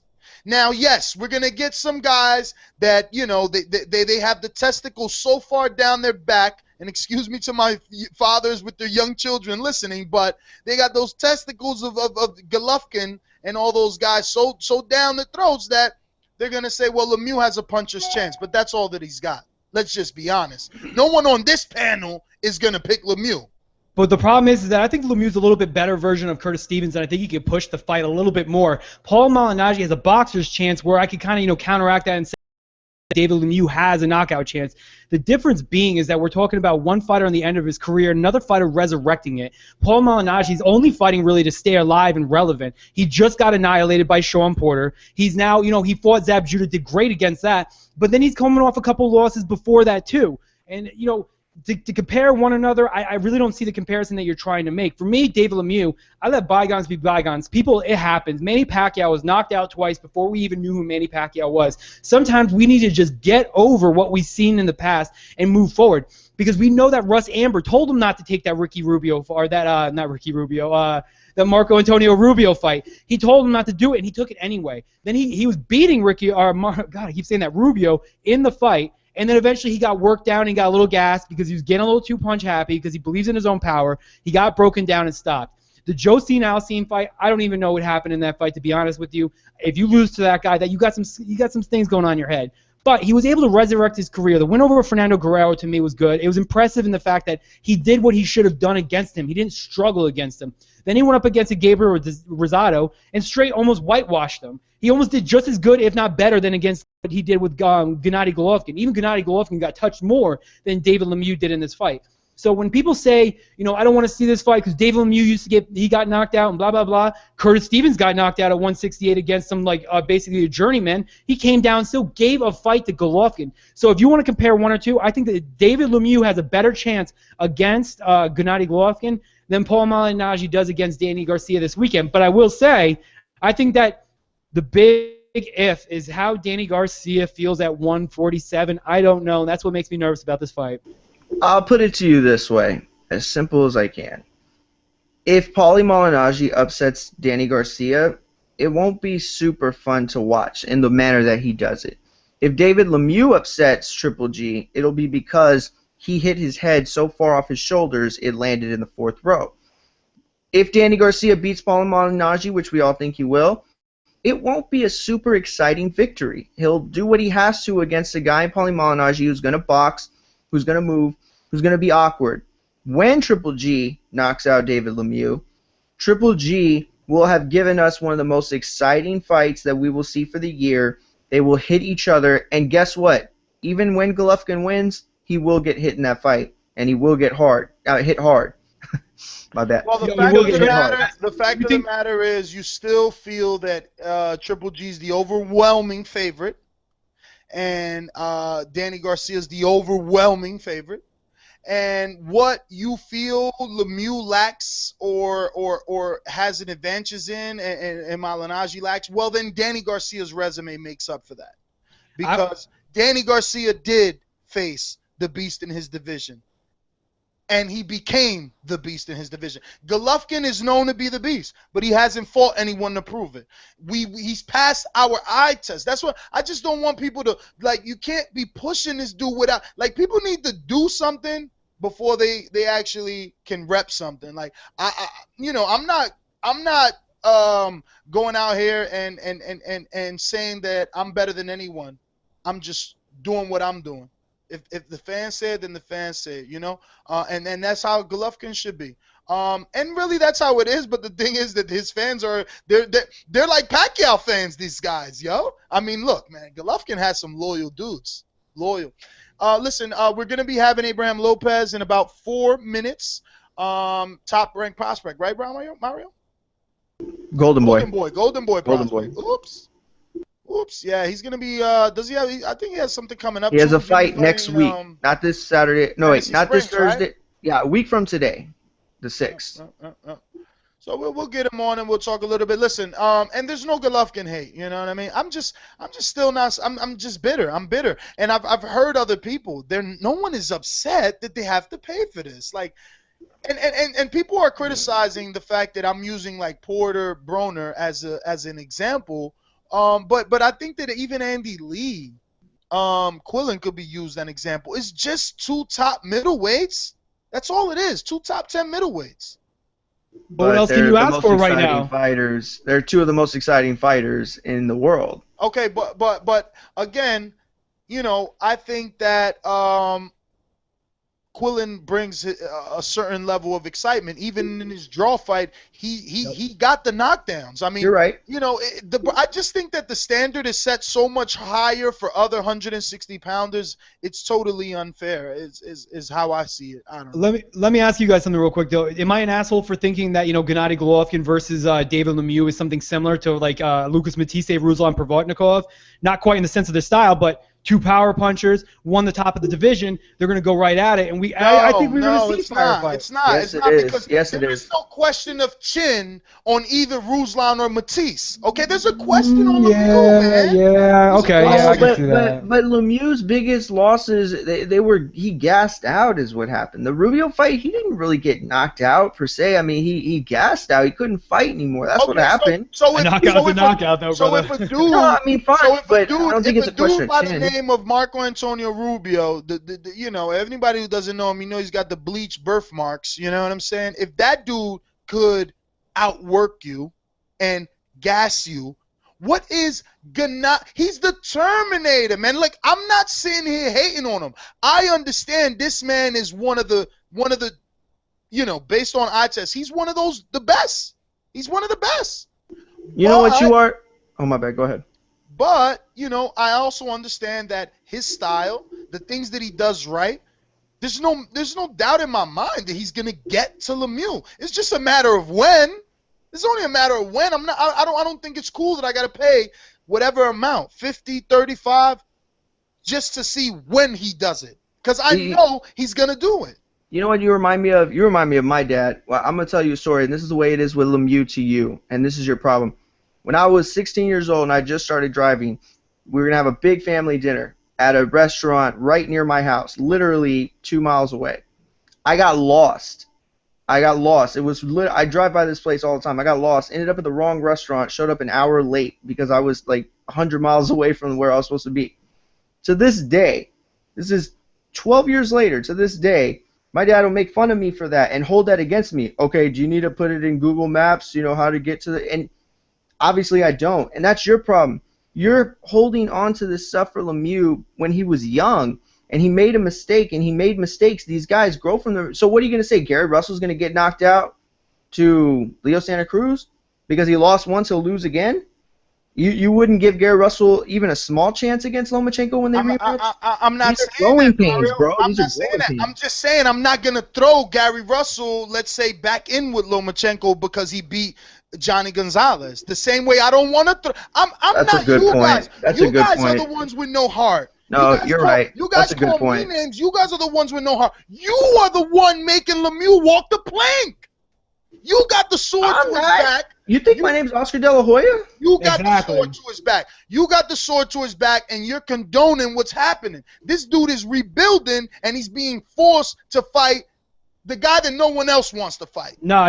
The difference is that it's like that dude, like you have a friend, right? And he's talking shit to maybe the toughest guy in your school, and he goes, I'm going to go mess that guy up. I'm going to go beat him up right now. You're going to go, okay, if you want to go ahead, here we go. Well said. Let's see Great how metaphor. this goes. Great metaphor. And he's right. Because this is the biggest it factor. No, wait. This is the biggest it factor. What if Lemieux wins, Ness? What if he won? Hey, what if we beat him? Then I guess according to our, the way boxing works, he's a star. But this is the thing. I'm your friend. I'm not going to – listen, me and James or me and Mario, we're not going to be in Vegas November 21st, and some drunk dude is going to come up to Mario and say, let's fight. And if he outweighs Mario by 100, I'm not going to be like, I don't know. I'm going to watch this. No. Yo, but Lemieux doesn't outweigh I'm getting in the middle. I'm like, yo, my man, if either he's drunk or whatever – and if he persists, then it's me and him because I'm the heavyweight. But it's not right. Lemieux needs his time to grow. But Let's look him up. Let's look him up. Look him up. I'll tell you this. If some dude that walks up to me on the street, he's between like 160 and 200 pounds, and you stand between us, I'll be pissed off. That's the difference. He's in the same weight class, and he's resurrecting his career.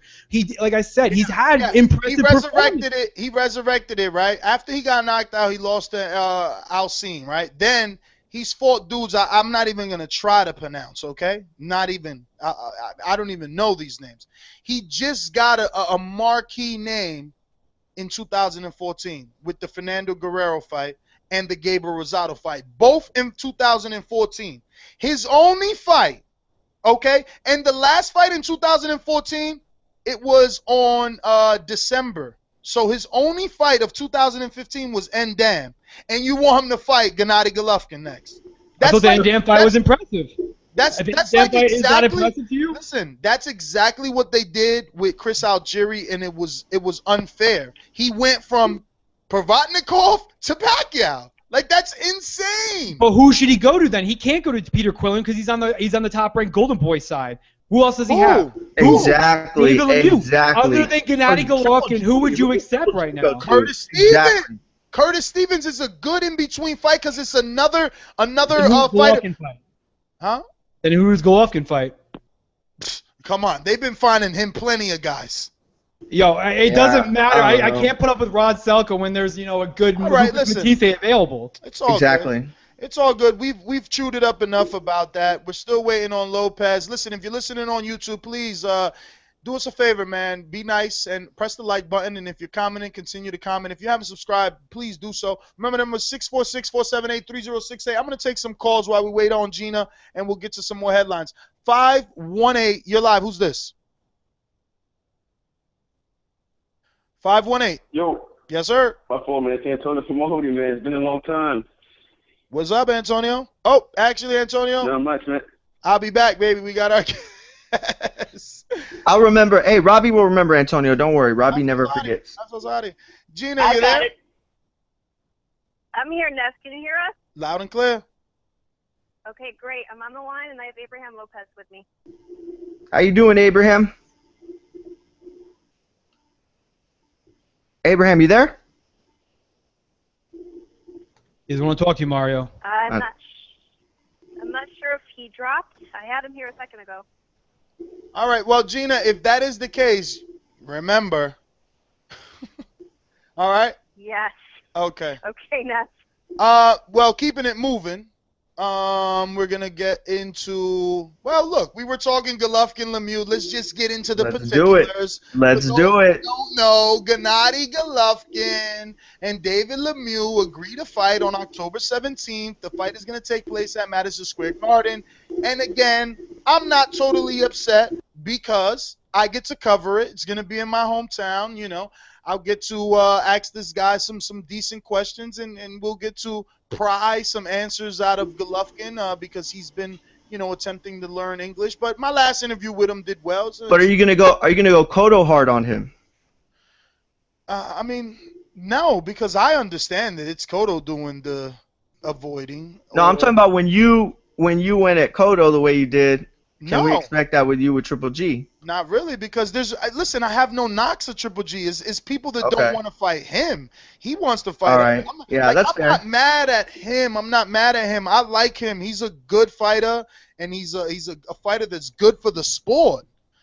I'm just saying, when we already understand the situation, right? This is what you guys don't understand. Like, you guys want to live in this world where you only pick and choose to understand the reality of it, right? Not me. I understand that Golovkin and Lemieux are in a different universe. So why am I rushing to my Mayweather-Pacquiao with Golovkin and Lemieux? Then what's next?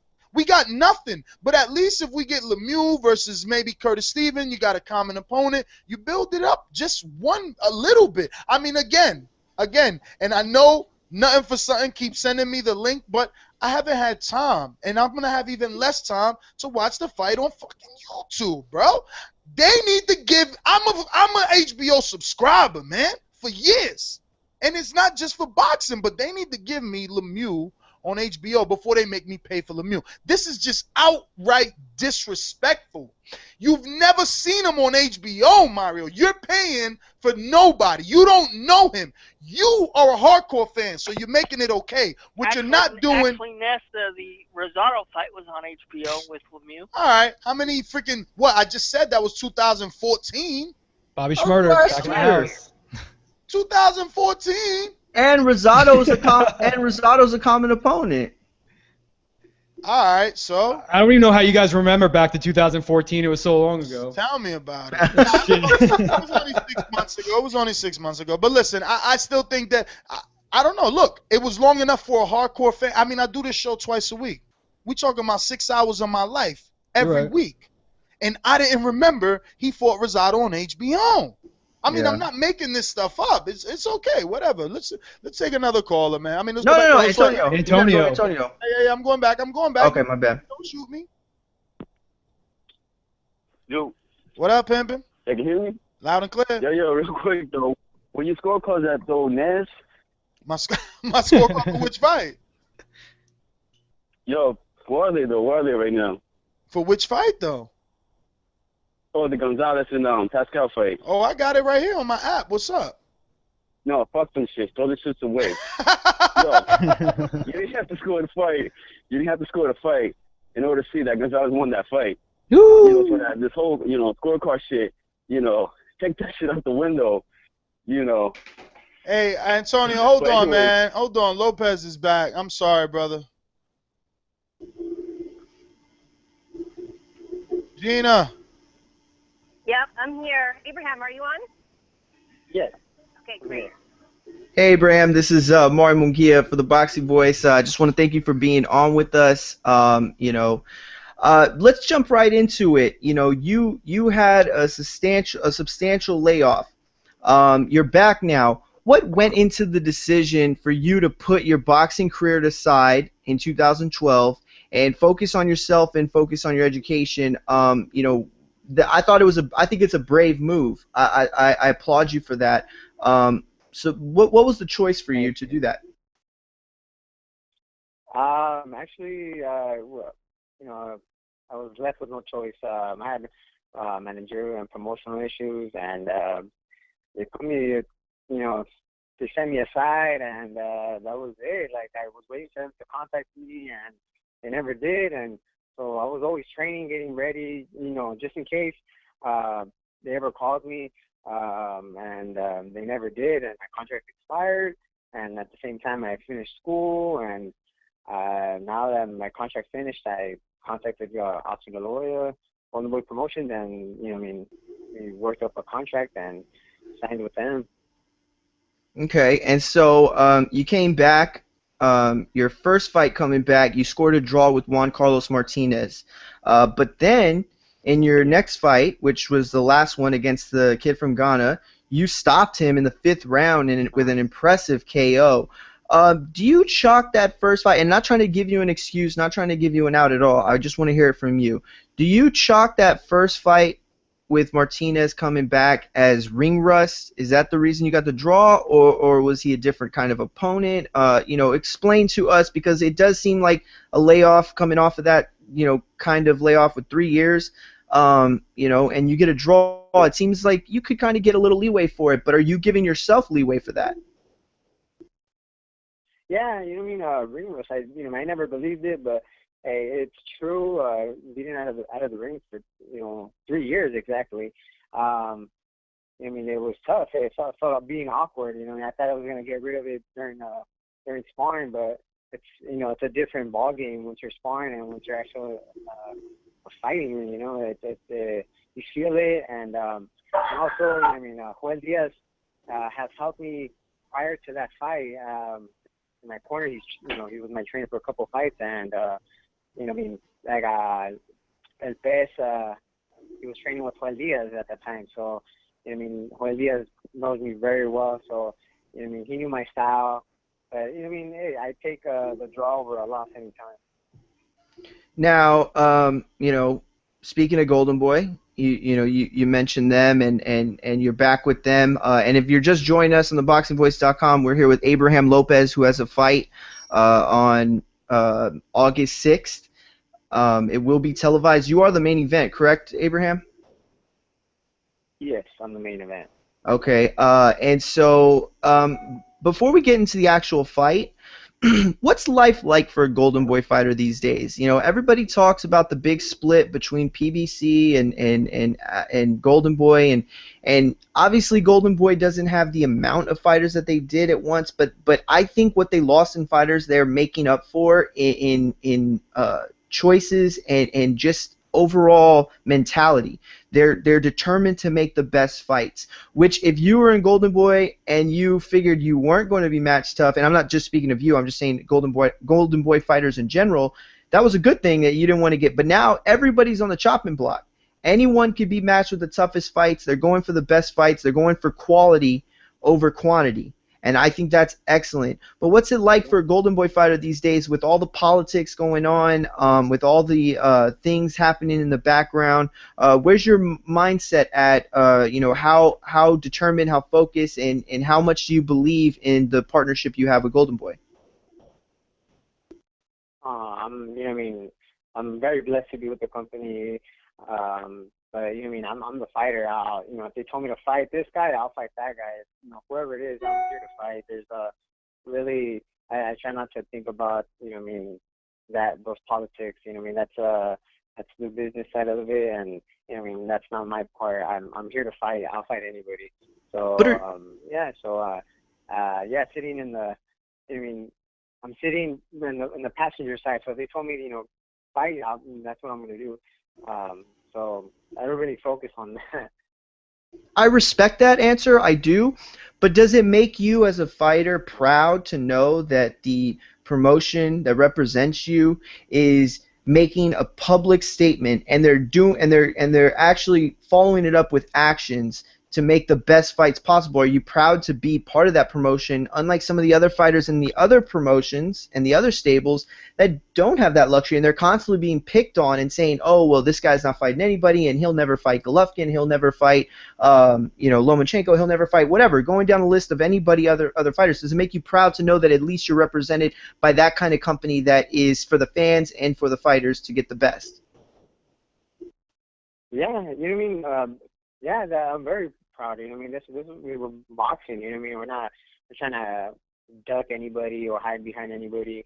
You know what I mean? I'm here to fight, and yeah. So you know what I mean? I want all of them. You know, I want to unify this whole division. I'm not here to play patty cake with anybody. Now, my last question before I pass you off to Nestor Gibbs.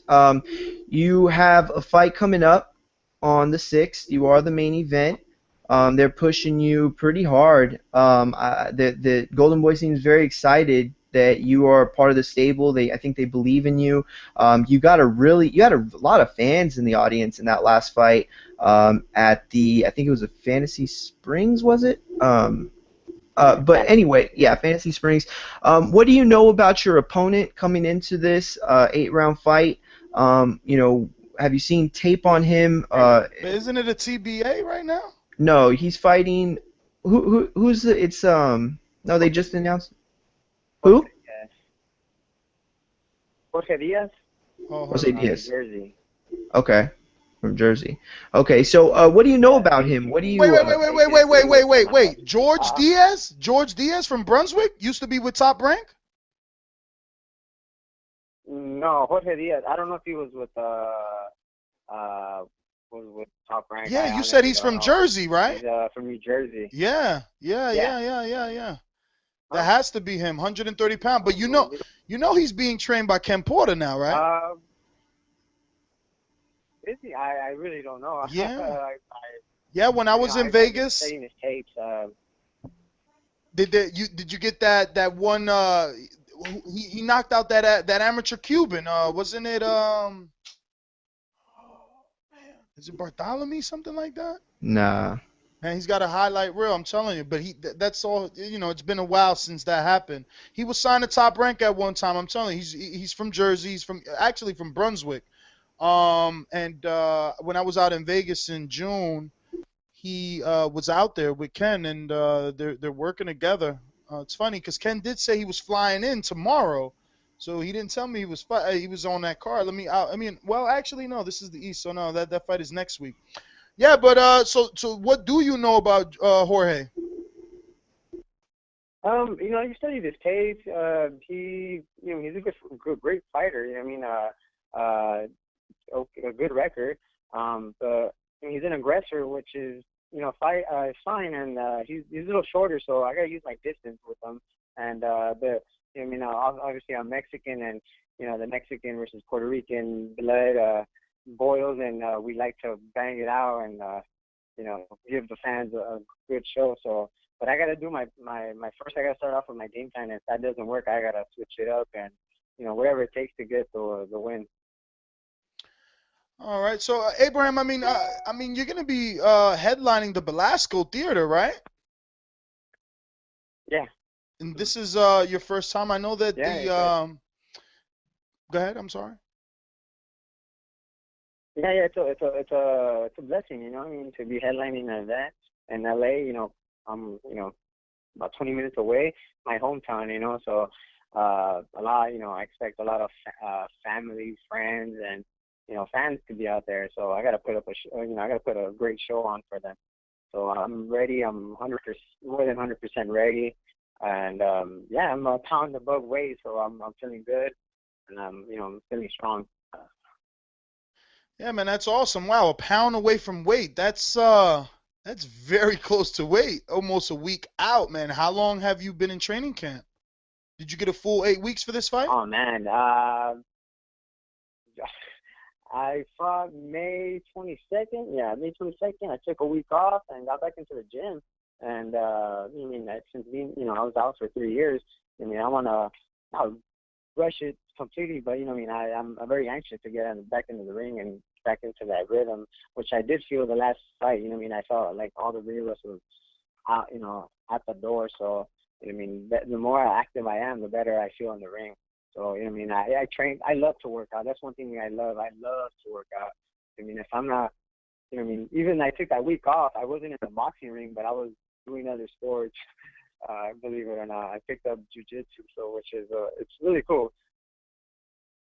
And how is that helping you in boxing? Are you just using it as a cardio exercise, or looking at it as cardio, or is there something that you can actually learn that you can take into boxing? Yeah, no, I picked up jiu-jitsu. They're very strong. They have a strong center core, which I never believed it until I actually tried it.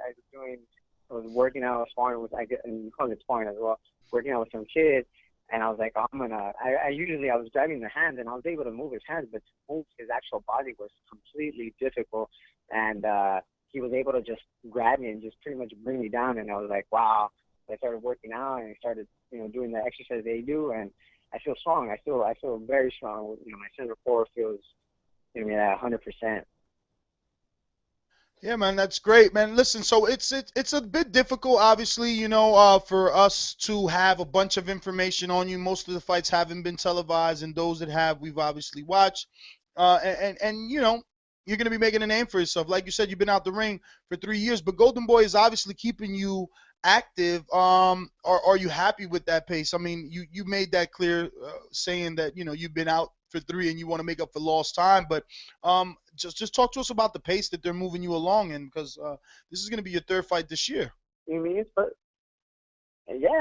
perfectly fine. I'm here to fight, and this is I pretty much stopped working as a respiratory therapist to focus on boxing. So it's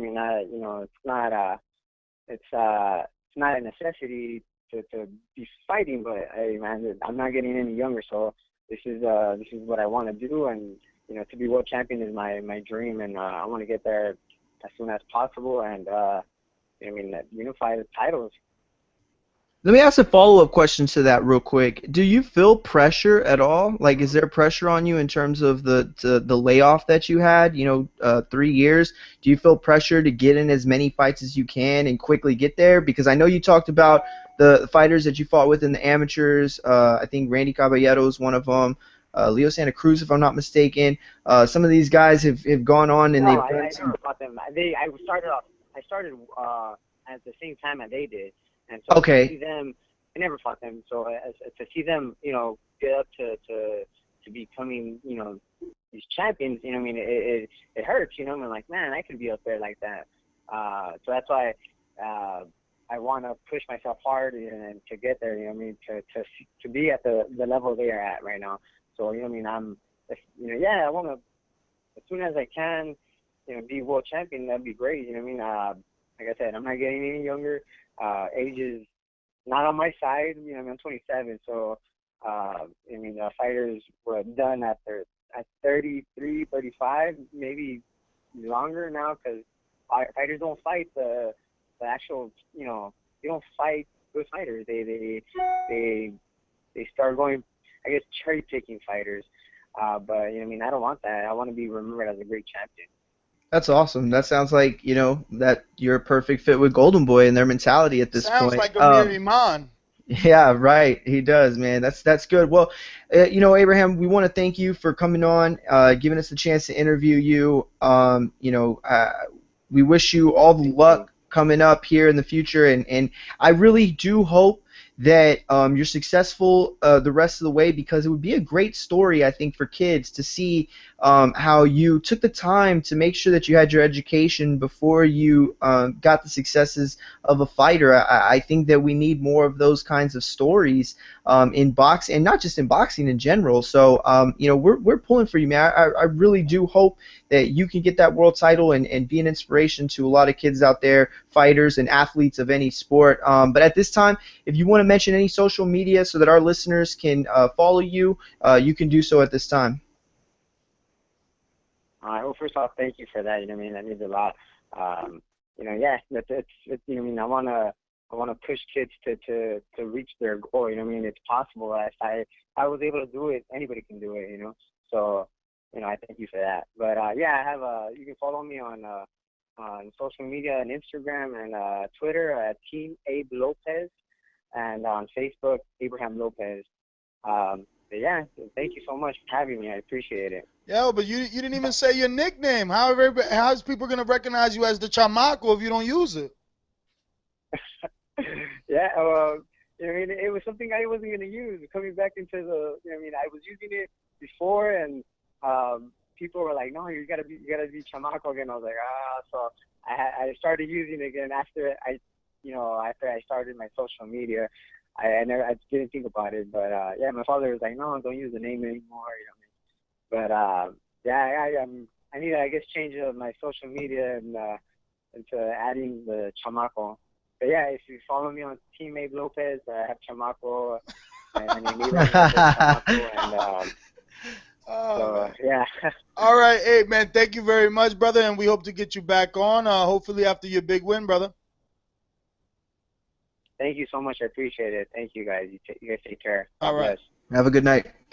Well, there you have it, up-and-coming prospect Abraham Lopez. So getting back into our headlines, obviously on the David Lemieux fight that's going to be taking place October 17th at Madison Square Garden on pay-per-view, HBO pay-per-view, we're alleged to be getting Roman Gonzalez on the undercard versus, the word is Brian Valoria. That's what they're saying. I'm hearing. We don't know for sure yet, but I don't know. I did not confirm, and our producer has not indicated that it is official yet. But I thought I seen something. Myra, were you able to check up? Because what HBO is billing as the quote-unquote 2015 Four Kings is Gennady Golovkin, David Lemieux, and Saul Canelo Alvarez and Miguel Cotto. So Cotto Canelo seems to be all but a done deal. I thought I seen something yesterday that said it was done. Did you confirm? Well, I did confirm that it is not confirmed. It's not done yet. But real quick, I see Ness trying to. He's slippery. Y'all gotta watch him. He's gonna try to blow over that Roman Gonzalez like it's nothing. This is awesome. It's worth a pay-per-view if they're going to stack the undercard like that. And I just want to say this. Oh, see, y'all, if y'all watching on YouTube, y'all know Ness is tripping right now. But listen, this is worth the pay-per-view if they're going to give us nothing but exciting fights. Brian Valoria is not what he used to be, and I understand that. But listen, Roman Gonzalez is that must-see TV. It don't matter who he's fighting. He's going to make you entertained, and we saw that in that fight with Golovkin. Roman Gonzalez and Golovkin belong together. They belong together like peanut butter and jelly, like spaghetti and meatballs. They belong together. I will follow those men to any fight, anywhere, to watch them compete on the same card. It's incredible. And so, honestly, did you book your ticket?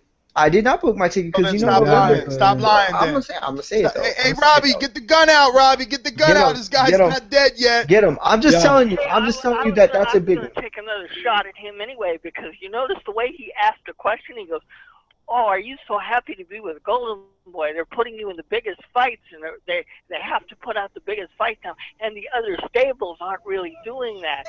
See, he took another shot at PBC. Why?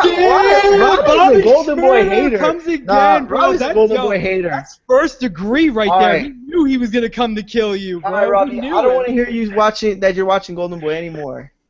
Yo, but let's be real, the Brian Valoria is not worth adding onto the pay-per-view. To me personally, if you want to give me a pay-per-view, you give me my Danny Garcia versus Lucas Matisse, which would be Roman Gonzalez versus Juan Francisco Estrada. That would be worth it. Brian Valoria, I think he's a great caliber fighter. I think that he's shown that, he still has a little left in the tank, but Roman Gonzalez has separated himself. Him and Estrada have really separated themselves from the bottom half of that division. And I really think that if you want to give me pay-per-view, I want something good for it.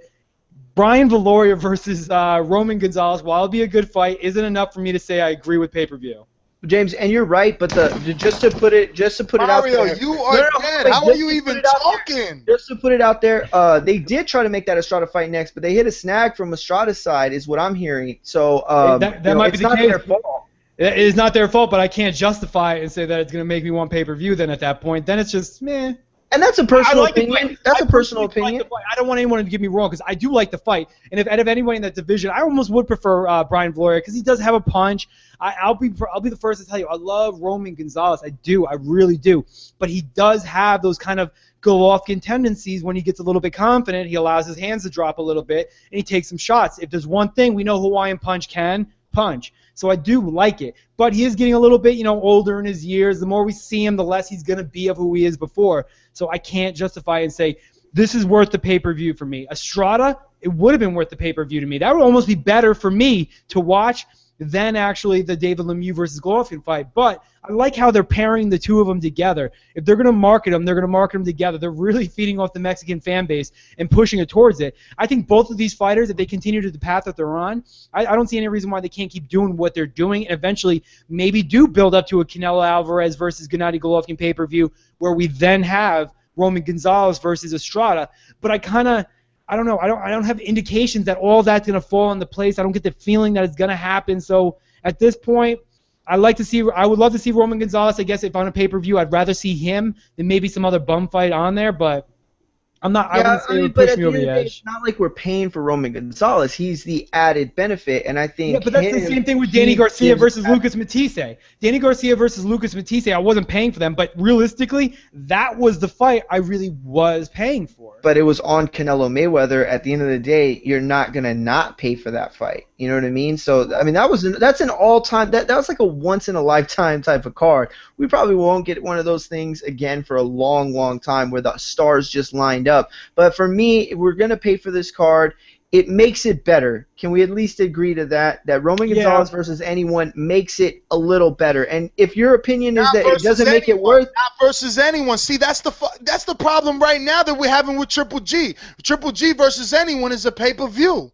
That's the problem, man. Stop saying that. I didn't say that. I didn't say that. I said that it makes it a little easier to take, and I didn't say it like this, but this is what I meant. You said Roman Gonzalez versus anyone. For me, that statement is wrong, man. Me personally, anyone is wrong. You have to admit, Roman Gonzalez on that card makes it a little easier of a pill to swallow. That it's pay-per-view. What are you talking about? You keep talking like you a casual fan, bro. A hardcore fan. You're not a hard. Listen, obviously we're all hardcore fans, right? But I get what you're saying. We're talking what works for casual. Appeals to the casual fan.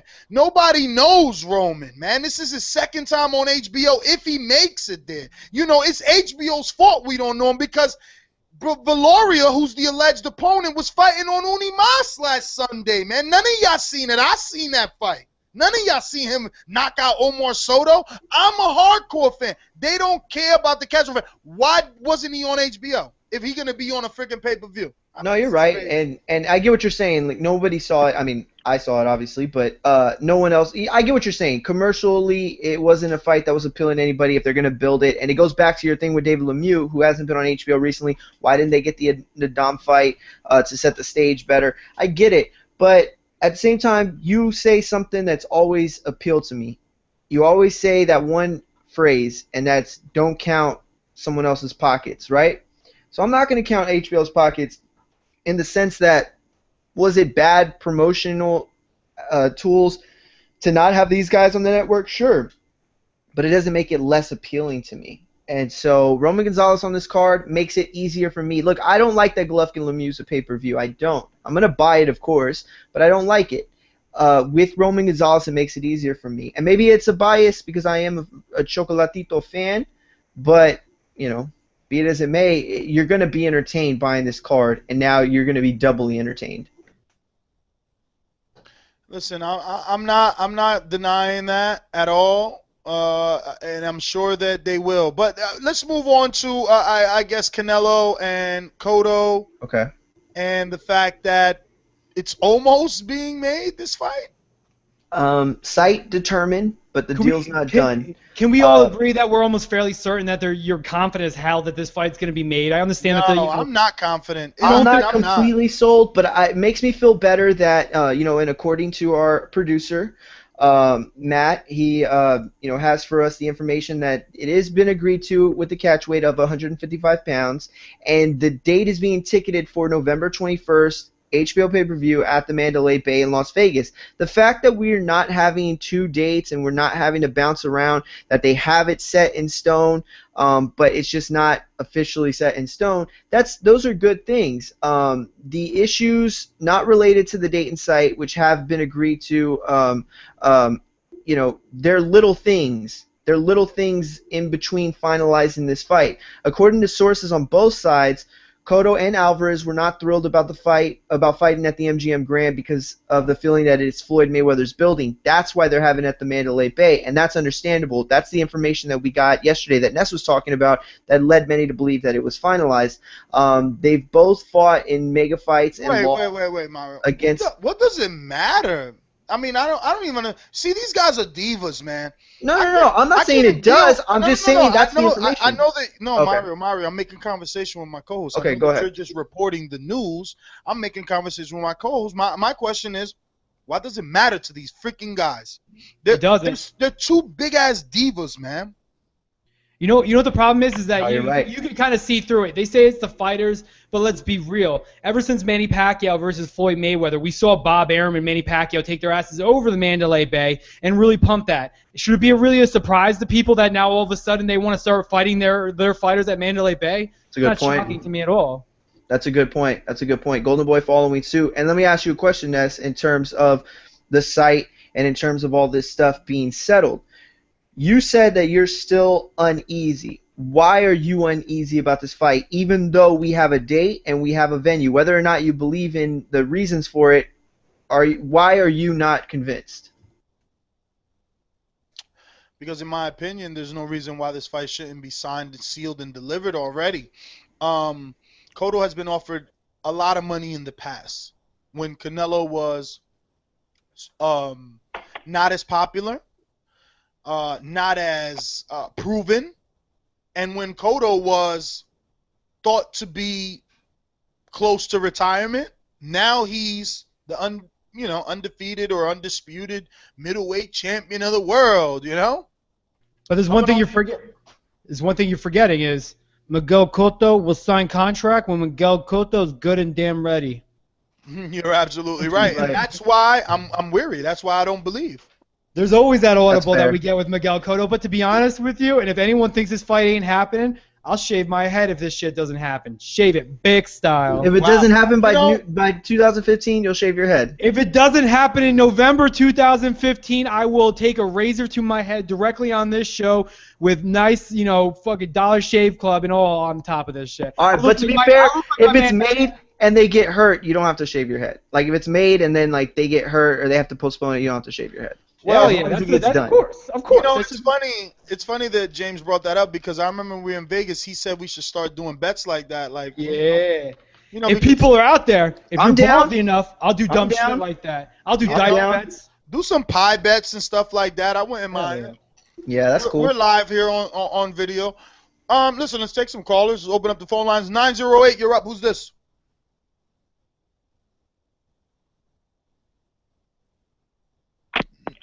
Ness, did Antonio ever finish his call? He dropped off. 908, you're up. Okay. Thank you, though, Robbie. Good heads up. Going once, going twice. You're gone.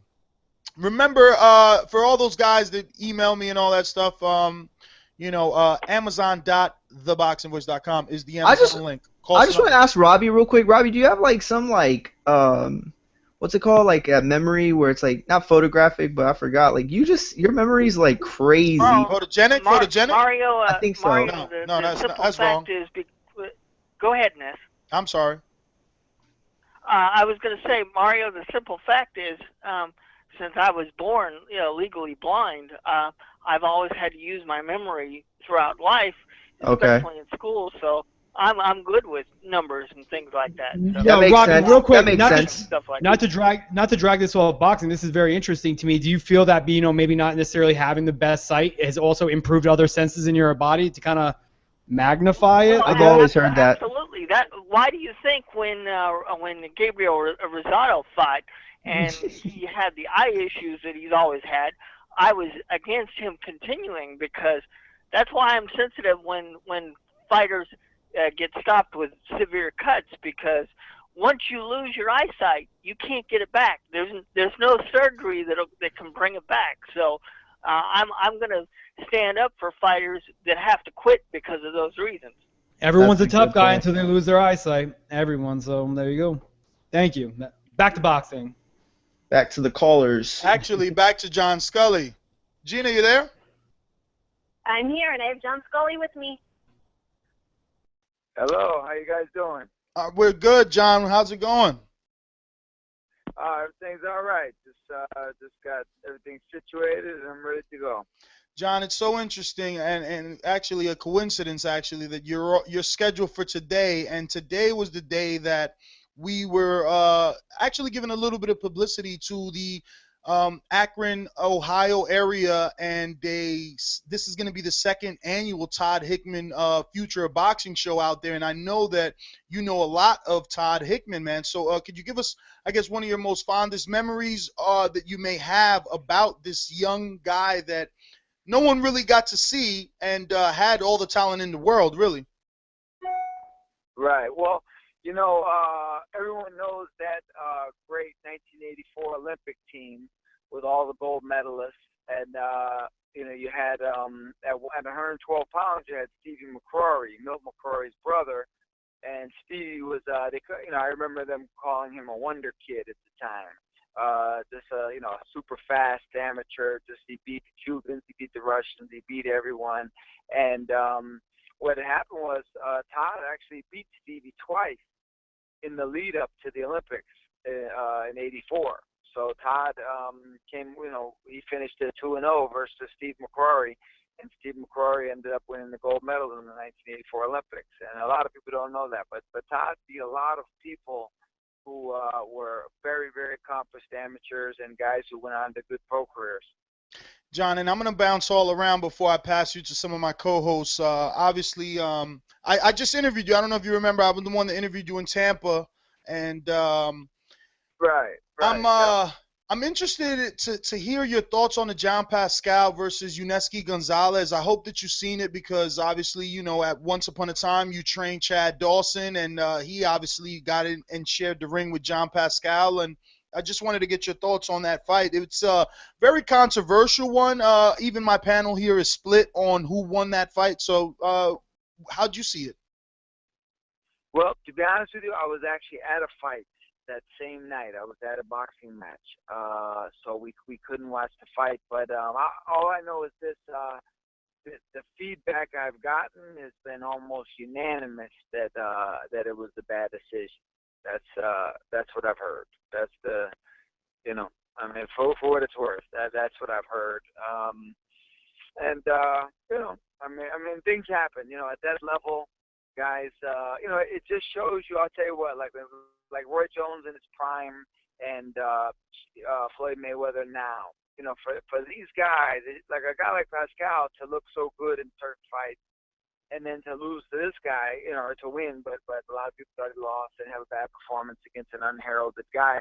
It shows you, in comparison, how good a guy like Roy Jones and Floyd Mayweather have to be to basically be flawless in their prime.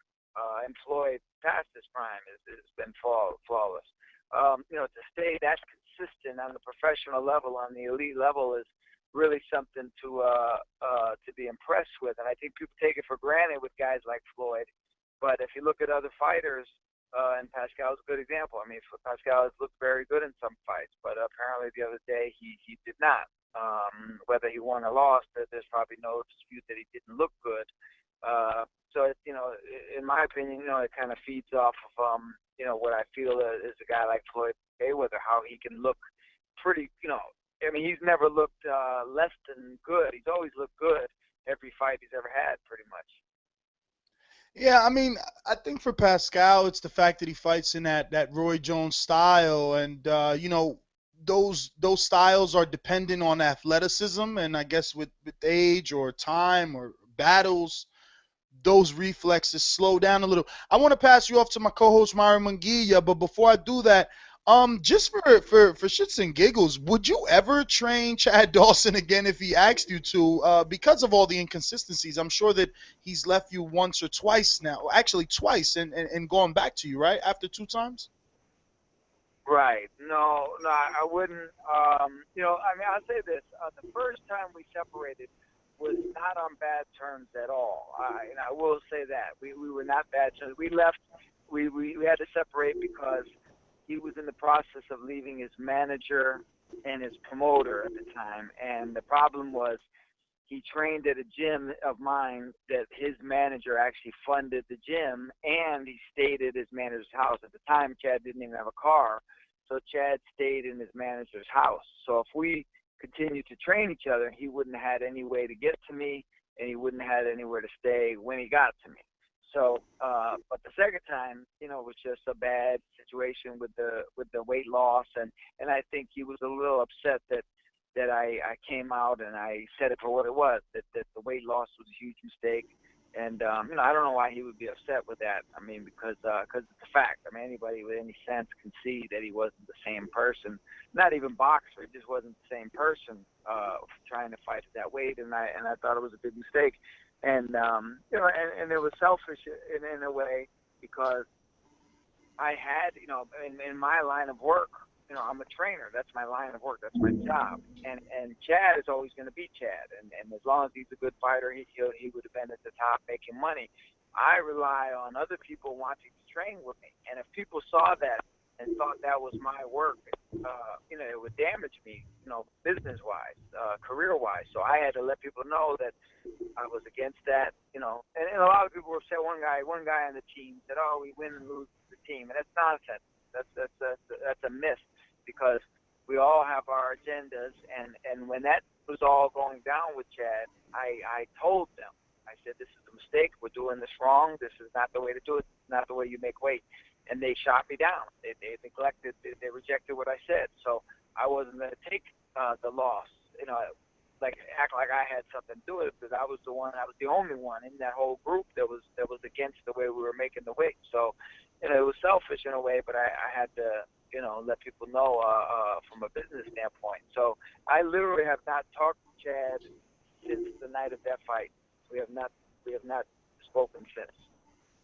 Mario Munguia here, and if you're just joining us live on the BoxingVoice.com, we are with trainer Iceman John Scully, and not just a trainer, one of the most interesting voices in boxing today. If you follow him on social media, you know that he speaks his mind, and it's always entertaining. John, let me ask you a question. And I was going to ask you this later, but I'm going to ask it to you now that we're on the topic of Chad Dawson.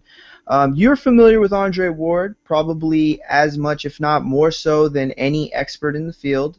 When you see Triple G trying to get Ward to come down, in your opinion, based on what we know, is Triple G just posturing? Is he offering that because he knows that Ward would never accept that kind of catch weight? Or is he being real and genuine, and he just wants that fight to be even? You know, it's hard to say. I mean, I'll say this. Like, I don't really take what fighters say to heart, because I know they have, you know, the fact is they're a team. You know, they have people behind them, managers and promoters in particular, and trainers sometimes, who have the agenda, and they want to get certain fights. So they all feed off each other. You know what I mean? They work with each other. And you know, I mean, I think he wants to fight Ward. I'm sure he wants to fight Ward. But a lot of these times, you know, it's just all games. It's all like, you know, that you're trying to say a guy, like, for example, when they say a guy, "Oh, you're afraid to do this," you know, you're trying to play on the guy's emotions and his pride and get him to do something that you know is a mistake. And that's the reality. And, you know, boxing is business. Professional boxing is business, and you have to try and get every advantage. Like Ward. Chad said he would fight him at 68, and they ran with it. And they, you know, later on in negotiation, they tried to change it to maybe a catchweight, 170, 171, and Ward's. And when I say Ward, I mean Ward's side, his people. You know, for all I know, Andre Ward, if it was up to him, maybe he would have fought Chad at 171. But his people were adamant that it'd be at 68 because Chad said that. So, you know, with Ward and Golovkin going back and forth, I don't necessarily take it as the fighter himself saying these things and making these demands or stipulations. I just feel like it's the team, and the fighter is pretty much the spokesman. You know, what he says is people attribute it to him. Based on what you said about your observations and your suggestions to Chad and the way that he cut weight and certain things that he ignored, would you advise Ward against taking a catch weight against Golovkin? Do you think that would be a big mistake for him to meet him in the middle? Absolutely. It's you know, the catch weight, if you think about it, it's kind of comical in a way. Like, if you think about it, the catch weight is basically my way. If I'm demanding that you make a catch weight, I'm saying I will fight you, but I want you to be physically and mentally depleted and debilitated in order for that to happen. Like, obviously, I'm making you make the catch weight because I believe it's going to be a physical and mental advantage for me. Otherwise, there would be no point in me having you make that weight. It's all nonsense. The weight in itself is nonsense. Like, when you see a guy get on the scale and he loses a pound, say you go to a fight and the guy's a pound over, and they say, oh, you got to lose the weight. In the grand scheme of things, you know, it doesn't mean it's just 1 pound. What's the difference? Heavyweights, Chris Berg gave up 50 pounds to guys and beat them. But it's a mental aspect. It's just trying to gain some mental edge.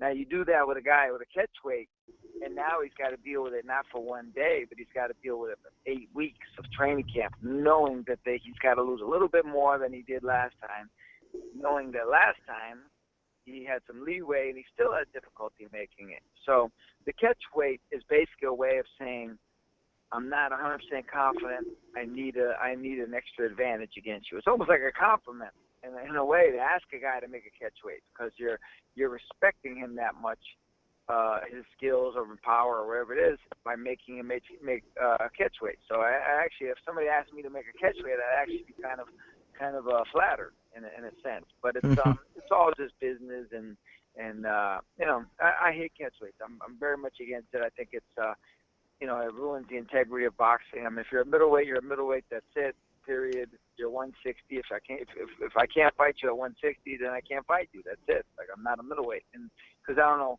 what do they expect? Like the last fight, Cotto had the guy make 157. So does he make everybody make 157, or just that one guy, or, you know, how does it work? And I think the sanctioning bodies need to step in, because it's their belts. It's their middleweight belt. It's not Cotto's middleweight belt. It's their belt.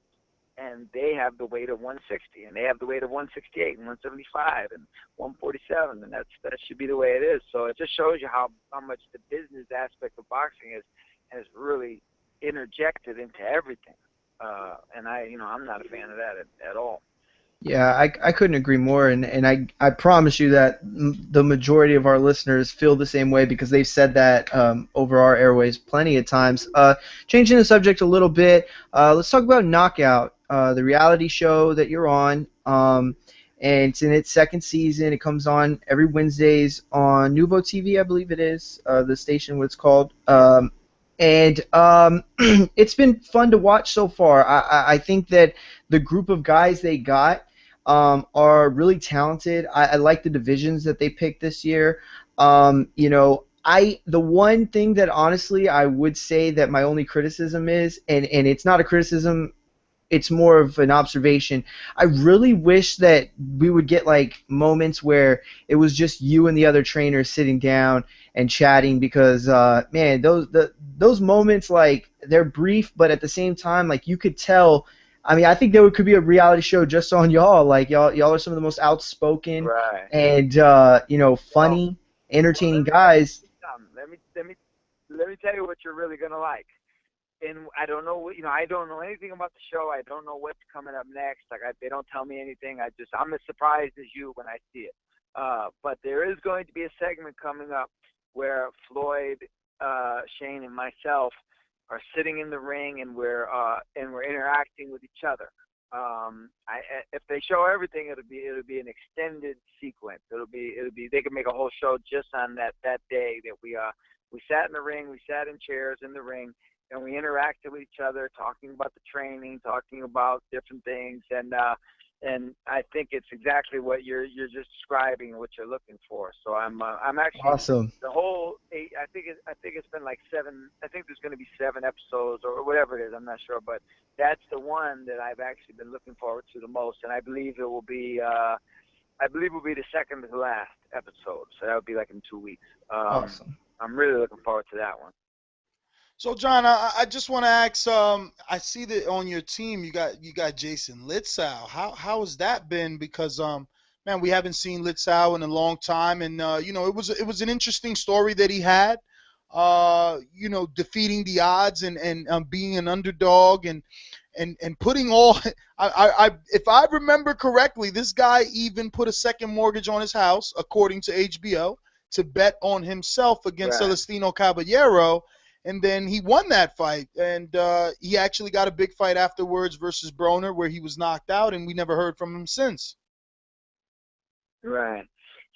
I'll tell you about Jason. I've known Jason since he was a little kid. So that's one reason I assume they put him on my team, is because I've known him such a long time. I mean, I've spent time with him and his brother. I mean, we went on jet skis, and I knew them when they were kids at tournaments. So Jason is a very, very, very talented guy. Like I would say, out of the whole show, he's probably the most pure talent of the 9 guys.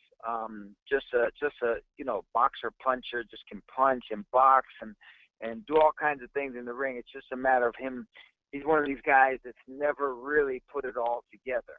And I don't know, to be honest with you, I mean, it is what it is. I don't know if it's too late for him to do that or not. But we'll see. But he's a character. I mean, and I told Benny Boone, the director, on the first day, I said, listen, this kid could have his own show. You could just video this kid by himself, and he's like a walking highlight film, and he's a walking, quote machine. He just says whatever comes to his mind, and he's a really funny, entertaining kid, and I think he's great for the show. And I'm looking. He called me the other day. He's actually in Minnesota training, and he actually called me, and he's kind of out of breath. And he said he's in training, and I said, well, what are you doing? And he goes, well, I'm running. And I said, right now? And he goes, yeah, I'm doing my row work right now. He wanted to call me to let me know he's doing his row work, and I could hear him like breathing heavy because he was actually running while he was talking on the phone. And that's just him. And he, if he puts it all together, he's going to be impressive. He's going to have a good performance. He's been looking good. I mean, when I trained him on the show, his punches were crisp, and I'm really looking forward to seeing what he has left. Now you could tell, John, that y'all have very different styles in terms of the way y'all train on the show, and we knew that coming in. Obviously, is there any part of you throughout the experience where it's kind of like either a good thing you get to interact with these other trainers and see how they kind of work, or do you see the negative sides in having your philosophies and your strategies and the way that you work with a fighter broadcasted live? I mean, I know a lot of trainers don't even like to have people, sparring or even hitting the mitts on TV, let alone getting that insight. Was that a problem for you ever, or you don't care? You know what? To be honest with you, during the times when the camera was on me, I would hold back certain things.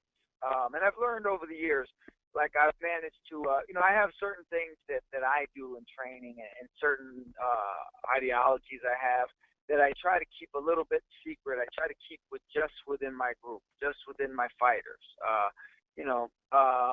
Not that I'm the greatest trainer in the world or anything, but I have my own little things and philosophies that I think that have made me successful and can make me successful with certain people.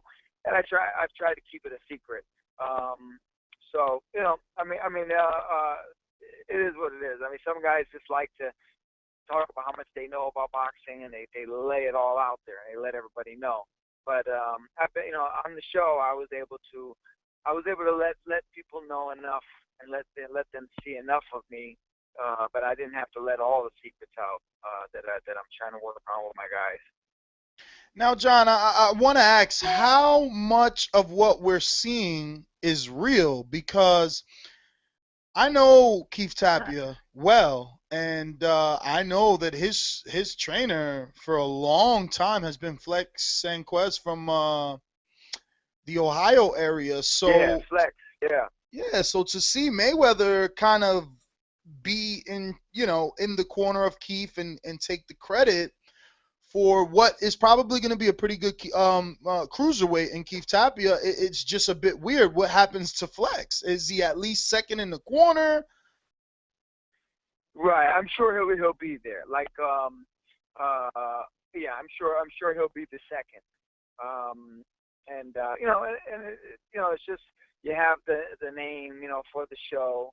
So Floyd is obviously there.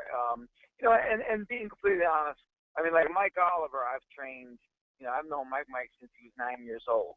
I probably have the best connection with Mike of anyone in boxing in terms of they could possibly train him. With the other guys, realistically, I'll say that, like, you could take Floyd Mayweather, who obviously knows his boxing, but he's only going to be able to do so much with a guy on short notice. Flex will be the guy, regardless of who's in the corner and who's doing the most of the talking. 2 words from Flex will probably be worth more than 10 from anybody else.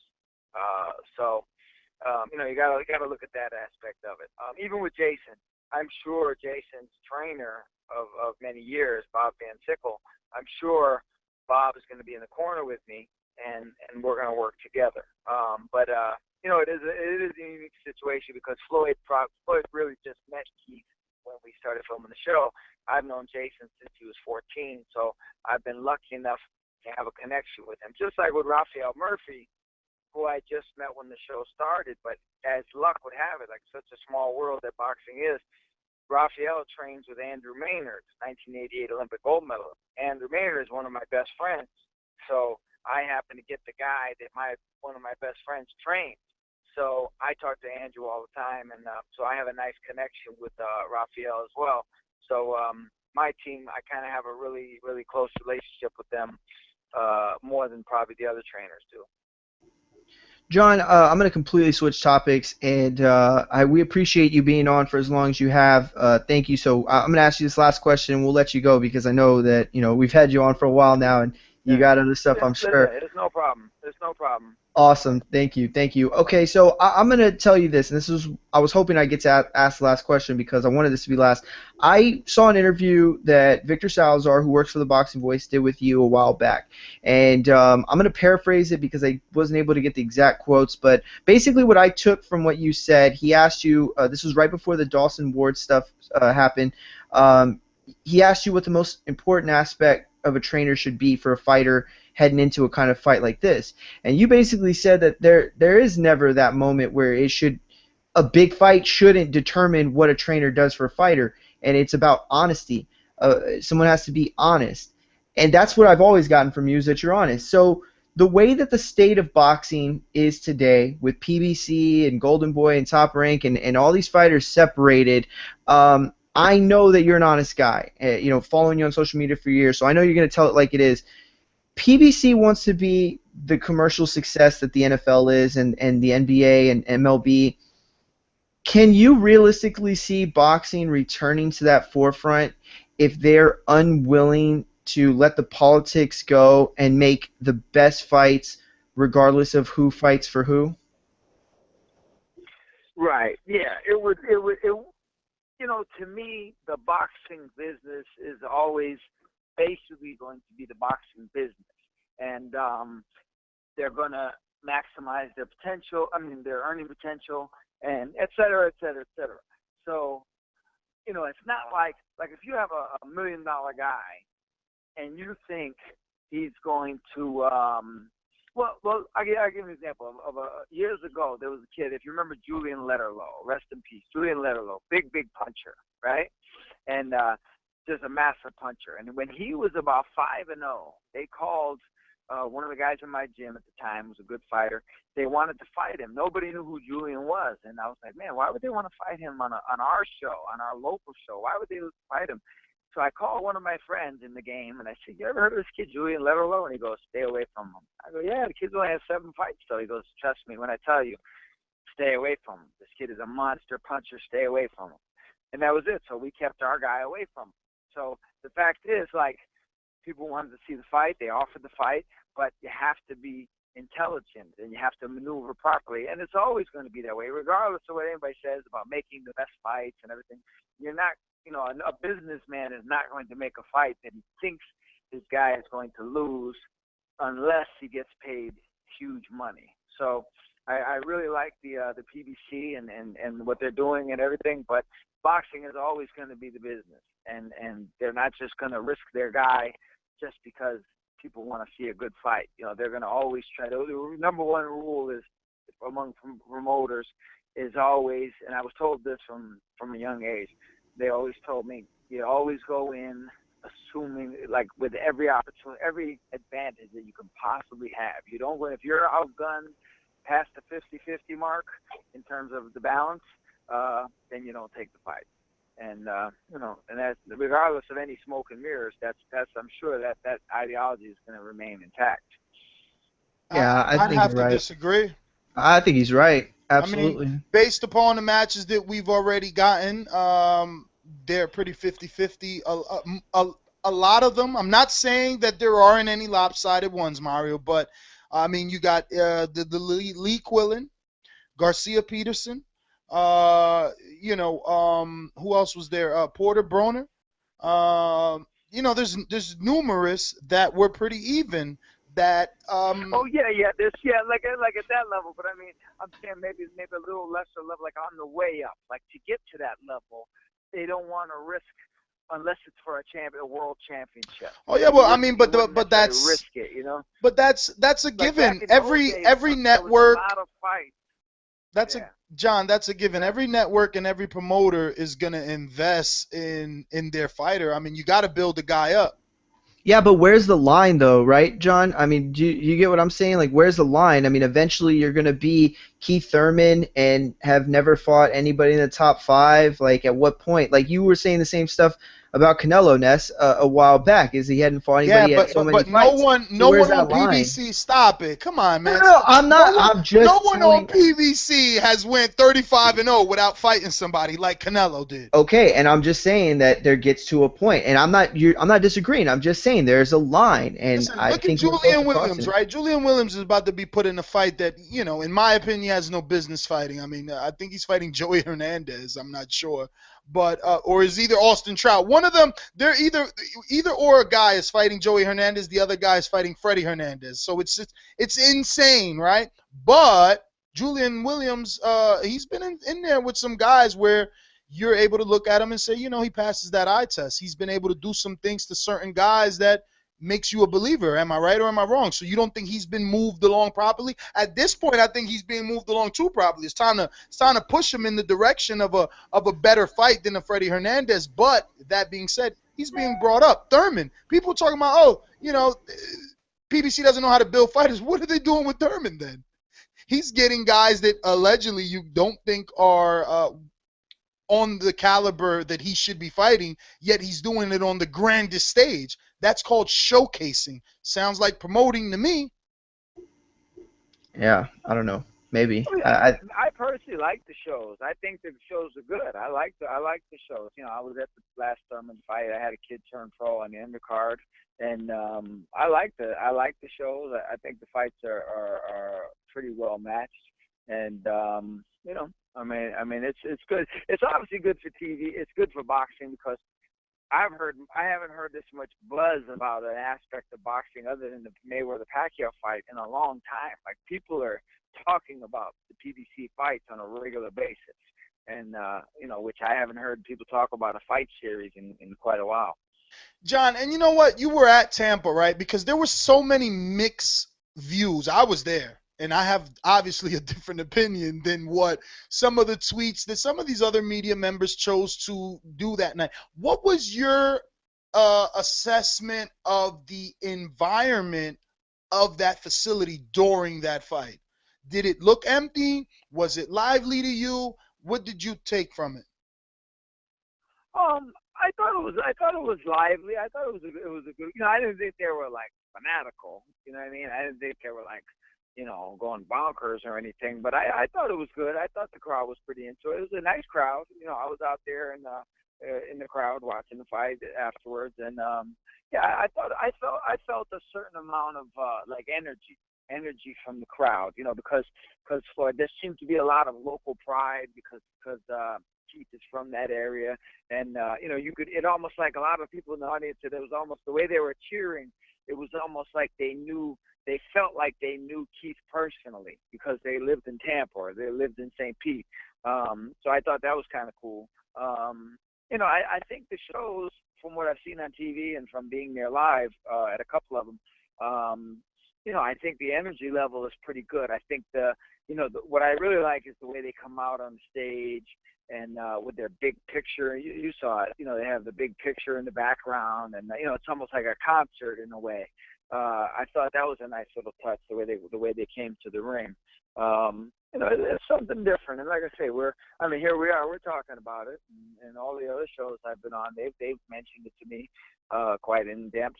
So it's definitely getting the attention that they're not being talked about. They're not being ignored. That's for sure. Yeah, well, John, I don't want to hold you up any longer, man. Thank you so much. If you have any social media, please give it out at this time. For anybody who's not following you, can do so.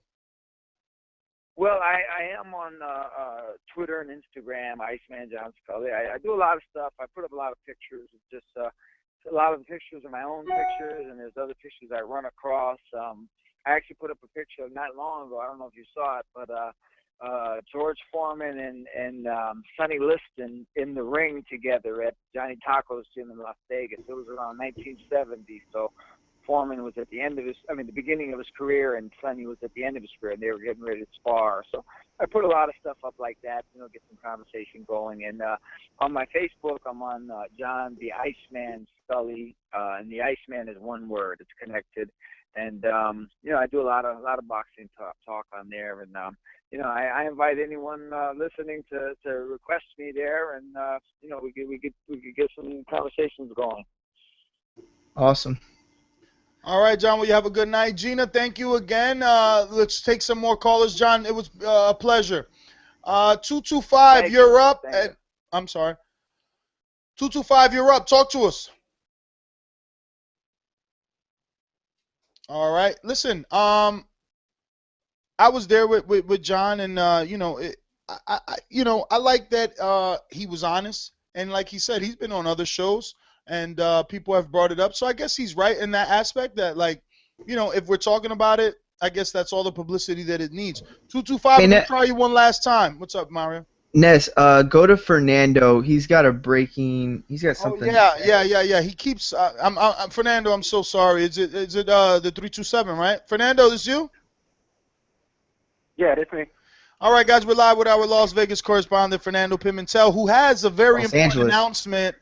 Yeah, I said Las Vegas, right? I meant Los Angeles, LA. He has a very important announcement that I was supposed to give, but we had a few guests we had to get off first. Go ahead, Fernando. All right, guys. Basically, I just want to come on and to announce that on this Saturday at 2 p.m. Pacific time, 5 p.m. Eastern time, Theboxingvoice.com will be doing their first ever live Periscope Q&A. Our first guest, Sugar Shane Mosley. Awesome. Dang. So fans, basically get all your questions ready because it's going to be a 10-15 minutes. We're going to have Shane live on the Periscope. He is going to be reading the questions. He will be answering the questions. It will be live. Again, 2 p.m. Pacific time, 5 p.m. Eastern time. Dude, damn. That's insane. Oh my God. I don't even know. Like, that's just going to be crazy. Yo, honestly though, the only bad thing is what time is it? Right? No. What day and what time? Saturday, 2 p.m. Pacific, 5 p.m. Eastern. You'll be at the Garcia thing, but the Garcia fight won't start on TV yet, so we'll be good. Okay, good. Yeah, it'll be good. So 4 p.m. my time. Periscopes, because we can't have conflicting periscopes. I think I think we tested it before, and it boots us off. Yeah, and I don't think you want to do this conflicting periscope because we have been invited to Shane Mosley's gym again, and we are invited while he is actually doing his ring card girl search. What? Hey, what? Oh Oh my God, the man. horn bags are gonna come out that Yo, night. is he gonna let us vote? Like, we should be able to vote on Periscope.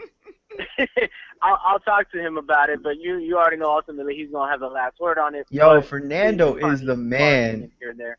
Yo, Fernando, this is dope. I can't wait. Honestly, I'm gonna be writing down questions. Like, I swear to God, I'm coming prepared. That's the only problem though, is gonna be like if questions come in like too fast, you know what I mean? Or like if there's too many, like we miss them. That's true. I do expect that to happen, but I also do expect It'll be cool a lot though. of people to ask these same questions. Yeah, that's a good. Yeah, see, and that's a good point. And you could ask it again too. Another thing I was going to say, don't worry if you miss it on Periscope.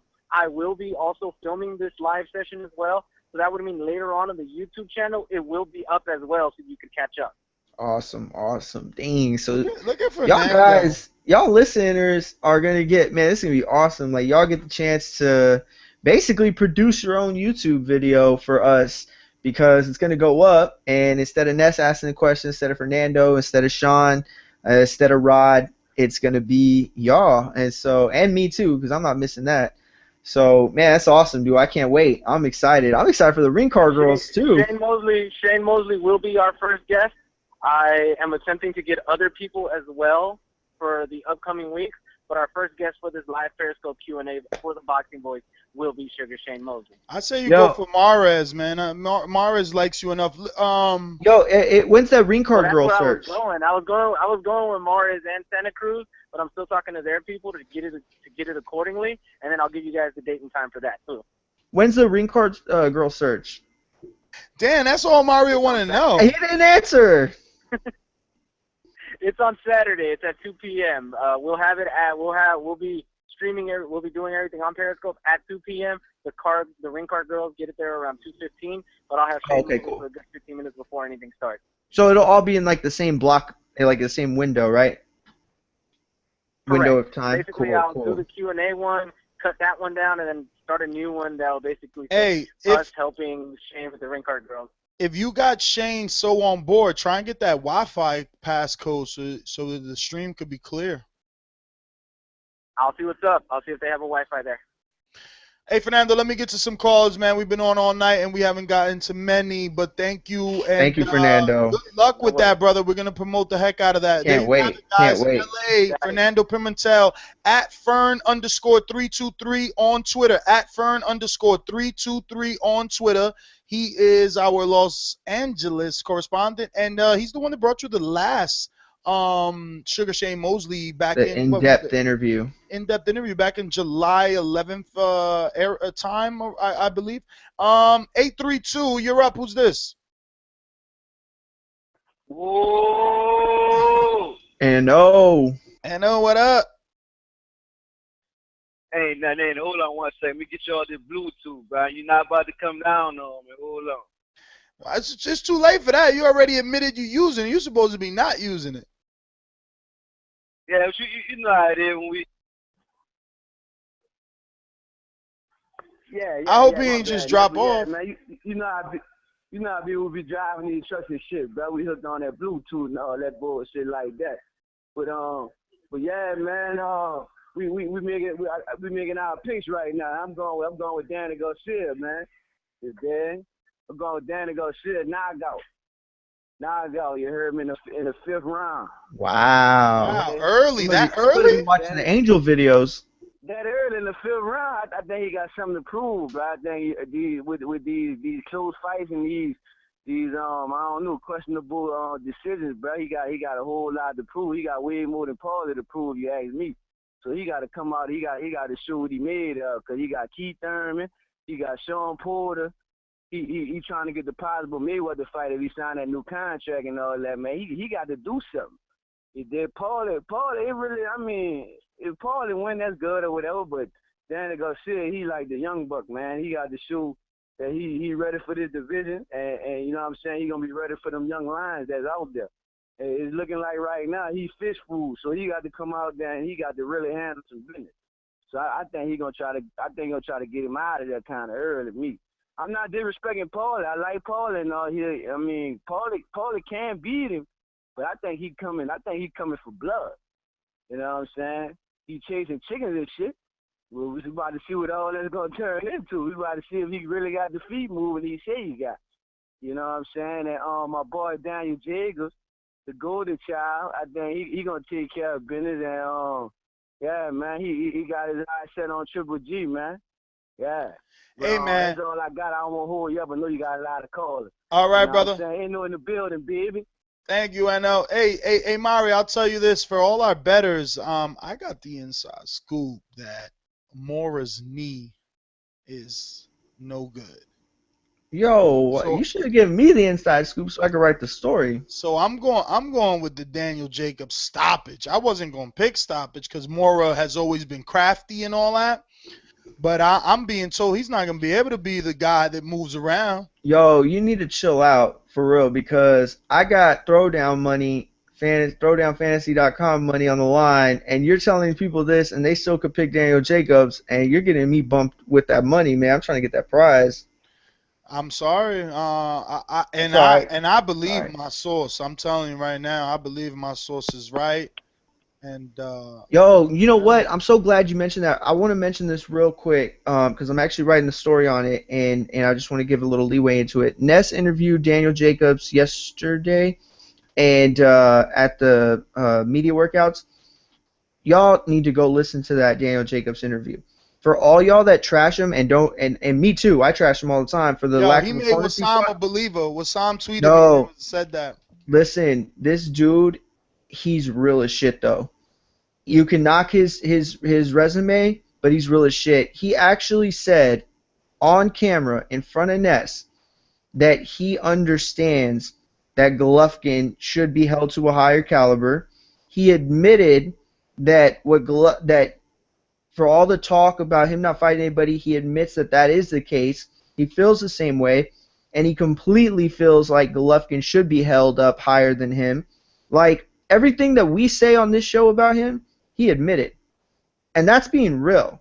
Like, that's being real when a fighter can say that, because you have other guys coming on that are making excuses. Well, I didn't fight him, blah, blah.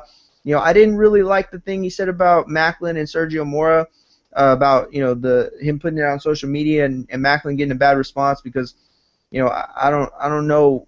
I thought the response was pretty even. But anyway, you know, he has more insight into that, so he could be right. But y'all listen to that interview for real. It's a good 5-minute interview, and he says a lot of good stuff. But listen when they bring up Golovkin, and listen to the way he talks. He says Golovkin deserves to be held higher because he's been doing more for longer. So, you know, I give Danny Jacobs props. If you can at least admit that, hey, what more can you ask? You know what I mean? I want to see what everybody's going to be watching this weekend because, you know, there's really nothing out there besides this PBC card. So these numbers better be high. I'm sorry. Unimas is having Chris Avalos, who was always exciting to see, but, you know, he's in kind of a fight that, you know, he should win. It's an 8-round junior featherweight fight versus Ray Perez on Unimas. Also on that undercard is Casey Ramos versus Daniel Evangelista Jr. Eric Anton versus DeAnthony Bonner, also in an 8-round junior lightweight bout. Over on BN Sports, we're going to have Ramsey Agatang versus Ivan Montero. On the undercard will be Carlos Diaz versus William Cano Jr. And even on ESPN3, we got some fights. And the only names that I know here is Bowie Tupo, who's going to be taking on Joseph Parker in a 12-round heavyweight fight. Bowie Tupo is the guy that lost to Brian Jennings, I believe. And Jeff Horn versus Victor Palikov is on the undercard of that. Me saying Victor, Robbie, you want to say something? Yeah, I was going to say on Sunday we have Rasheen Warren fighting on Bounce TV. Thank you, Robbie. Thank you. Robbie, you're like the resident lifesaver for For real. real. And also, we have Johnny Gonzalez fighting in Mexico. But Robbie, you're absolutely right about that Bounce TV card. Now, I will say this. I did some research. We have it. All our Comcast subscribers, we got this channel, but it's not HD, man.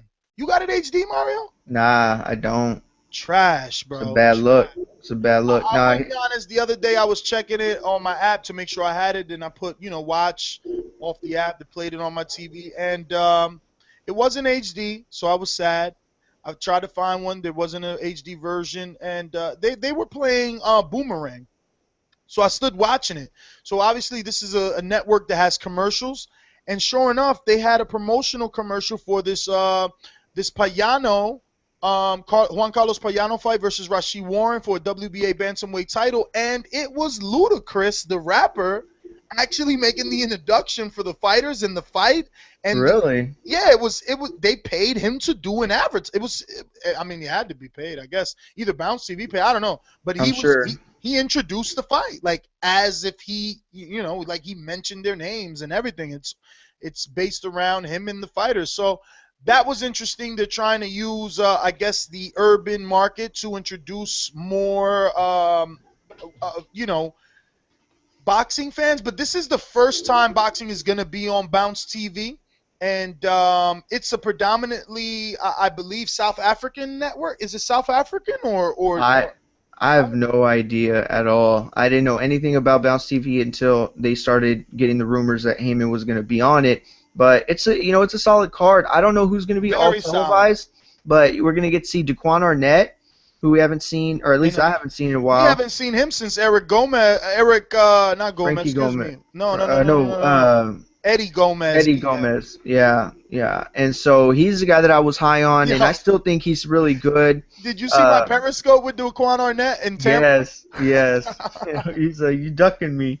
Yeah, and then Udell Johnson's going to be on, and John Jackson is fighting. Wait, Mario, you're going fast. Udell, isn't that the same guy Willie Nelson knocked out? Yeah, Udell Johnson. Guys, and remember, correlate these things. You watch Willie Nelson knock out Harrison in a fight that I definitely didn't think he was going to win, but he definitely turned it around. So now this is another way to assess, another barometer, see how good Nelson is. Very well said. Udell Johnson in action. And Udell Johnson is not like he's not a I guess he was an amateur standout. He was with the Cuban team, obviously. And his only loss is to Willie Nelson, and it wasn't by knockout; it was by decision. Yeah. And so he's fighting Jorge Cota, I think that's how you pronounce it. And then the co-main event, or what says is the co-main event, John Jackson versus Dennis Lorente. John Jackson sounds so familiar. I don't know why that sounds familiar. Junior middleweight. Do you know him? He lost by knockout by Andy Lee. I'm faster than you, Robbie. Yeah. Was that you were gonna say, Robbie? Okay, Andy Lee. Okay, yeah, that's where he came to mind then. But either way, even if they don't show any of those fights, Juan Carlos Payano and Rashid Warren, that's a good matchup. For all those guys. I know. I'm picking Warren. I decided I'm going to pick him. Yeah, I'm going to pick Warren. I just got to check Payano's power because I'm telling you, if he's got the slightest bit of pop, it's going to be trouble. We'll see, man. We'll see. I like Warren. I've always liked him. Slick on the feet, uses his hands well. My only problem is... I got an inside tip for you, okay? Okay. About a day ago, Warren was getting his ass handed to him in gym by a Ohio featherweight.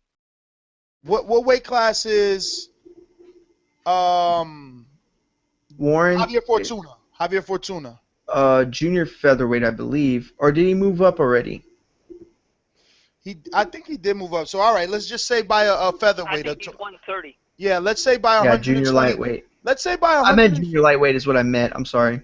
Let's say 126 pounder, but 126 pounder that has been inactive in his pro career, so he could be weighing more. But I talked to a bird that said that he was beating Rashid Warren up in the gym. You're killing me with this throwdown, yo. You're killing me. You're giving all these people the chance to snake my money. For real. I'm not even joking, because I won big last week. What I will tell everybody is that Payano is the guy that beat Anselmo Moreno by 6-round technical decision. Yep. It was an accidental headbutt in the second round, but there was, he did lose on the scorecards. Moreno. When did it get stopped?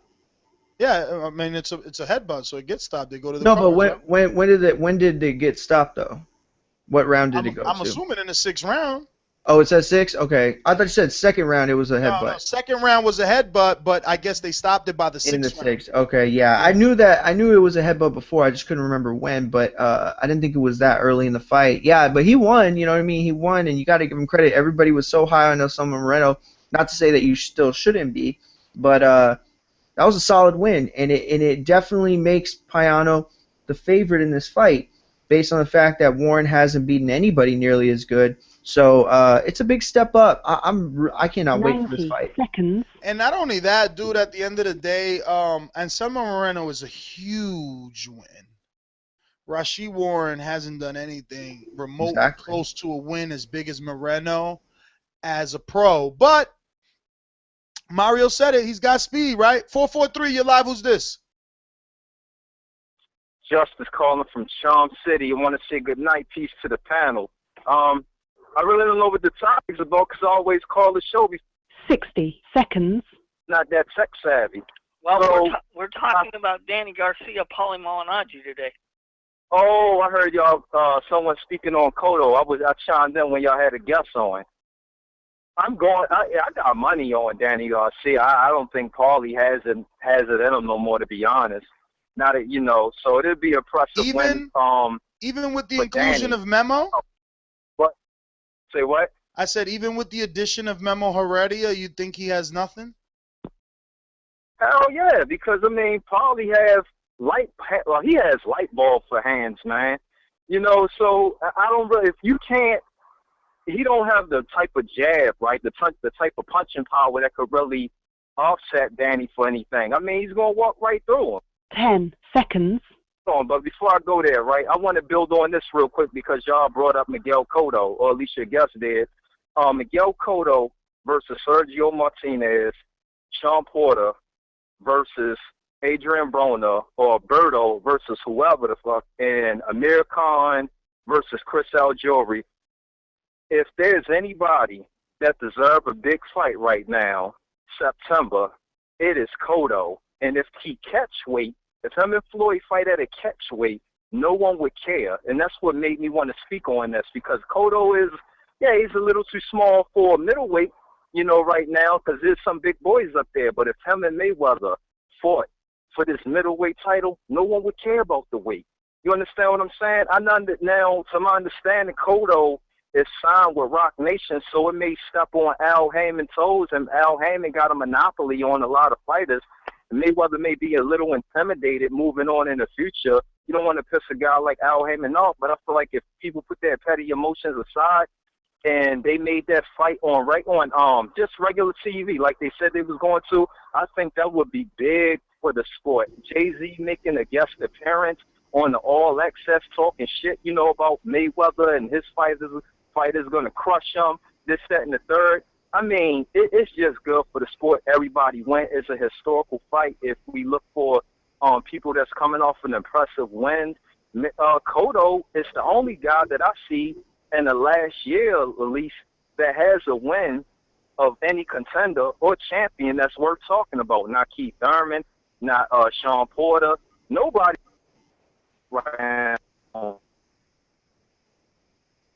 Yo, Justice. Justice, you there? Justice, you there? Yeah. Yeah, Justice, you don't want to see Cotto fight Canelo? Yeah, that's what I was going to ask him, Robbie. To be honest, I like Cotto, so I want to see him. I like Cotto and I like Mayweather, but I want to see two historical men fight each other, at least in a rematch, because the reason why I say this, right, Canelo is okay, but if I had to choose between Mayweather and Canelo, to be real, I would choose Mayweather because I don't really follow Canelo like that. You understand what I'm saying? No, I'm not really a big fan of Canelo. Yeah, but I just think that Canelo's more even, don't you think? Doesn't that make it a better fight than Mayweather Cotto, where Mayweather already beat him once? And you're right, no one would care about the catch weight, but to be honest, this wasn't. It was. I know. Look, Floyd Mayweather won decisively, but it wasn't that easy of a fight for him. That was one of Mayweather's best fights.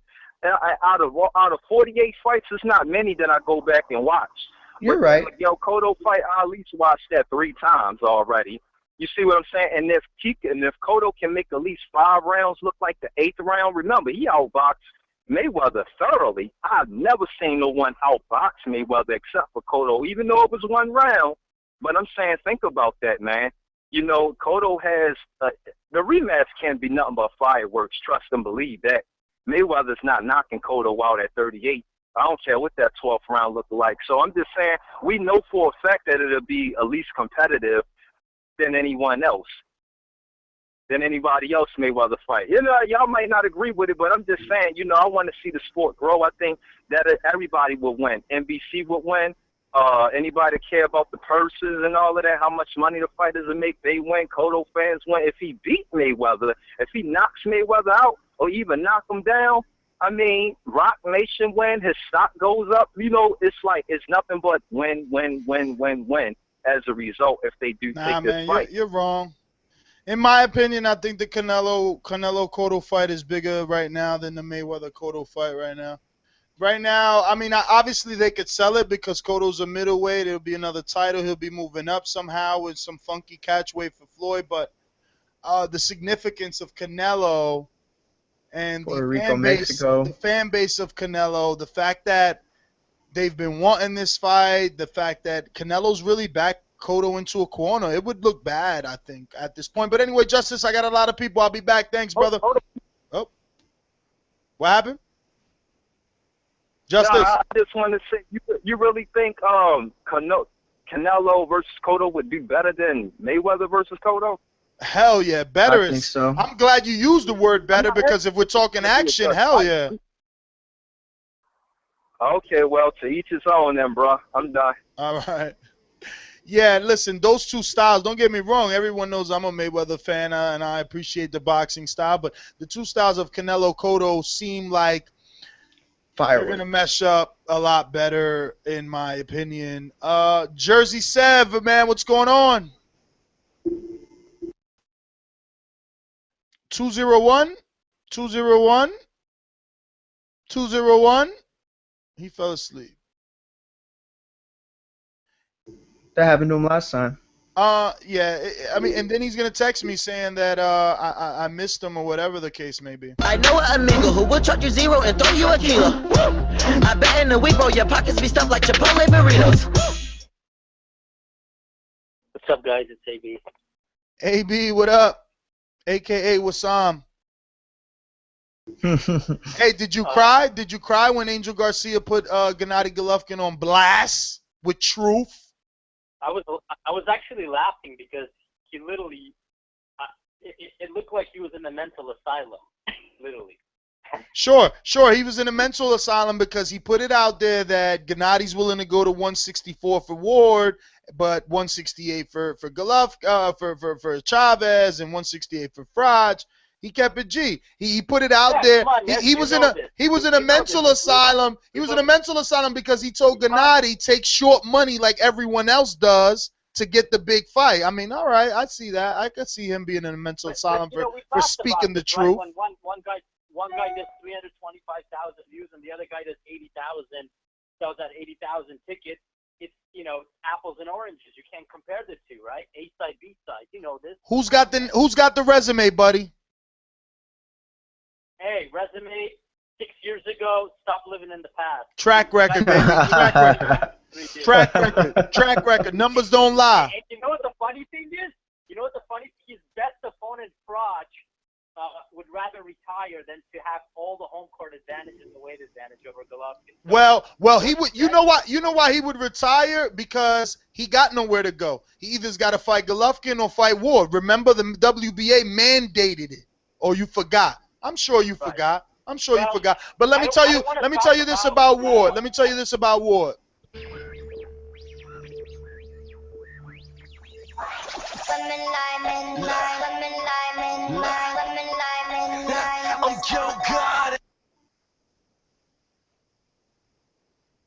Yeah. Hey. Those numbers don't lie, buddy. You don't gotta wait for me to talk. So look, I don't wanna argue about A side, B side right now. What I want to talk about is something else that absolutely makes no sense to even compare. Okay, Garcia versus Lucas, two guys in the same weight class, to Golovkin Ward, and where Ward is now 2 weight classes above Golovkin, and say that he's not fighting he's not fighting nobody when he's already in a unification. That means he's now going to have 2 of the 4 belts, and is No, next in line AB. to get the lineal title. AB, don't you Okay? think you're So you cannot compare. don't you think you're deciphering that video a little off? I think that what he was going for was the boogeyman route. Okay? Golovkin's the boogeyman, Matisse is the boogeyman, Ward In is his the weight boogeyman. class, right? In his weight class, right? Golovkin's the weight class. boogeyman, Matisse is the boogeyman, Ward is the boogeyman. That's the route that he went. You want to try and read it a different way to make your argument sound stronger. No, I'm just saying that you cannot compare 2 guys in the same weight class. Well, let me the just other give you some scenario where history you have then. one guy at Let me- light heavyweight and the other guy at middleweight, and you got to say, oh, because he's not fighting the guy at light heavyweight. Okay. Nobody is just fighting a bunch of bums. Okay, but You let me can't say that. let me see if I can refresh your memory. Mario, you want to Garcia cleaned out. Garcia beat the guys at 140, right? So he beat people in his weight class, right? That's what Golovkin's doing right now. He's going to get the IBS title, right? And then next in line is the WBC, right? So every week we have people calling in saying, when is he going to fight somebody? And then 6 months from now, he's going to be undisputed middleweight champion. Are we going to still keep saying the same stuff all over again? Like when I don't know how many years how many years have they said about Mayweather? Well, I don't agree with that. Whoever said it, I mean, I never agreed with it. So I don't know who called in saying about that, but I mean, like I said, I never agreed with that. But look, I mean, so here's the thing: Rubio, $900,000. Okay, got paid. Rubio got paid $900,000 to fight Golovkin. Gil got paid $650,000. So if that's not overpaying your opponent, then I don't know what is. Because Peter Quillen, his last 3 fights, he averaged $450,000.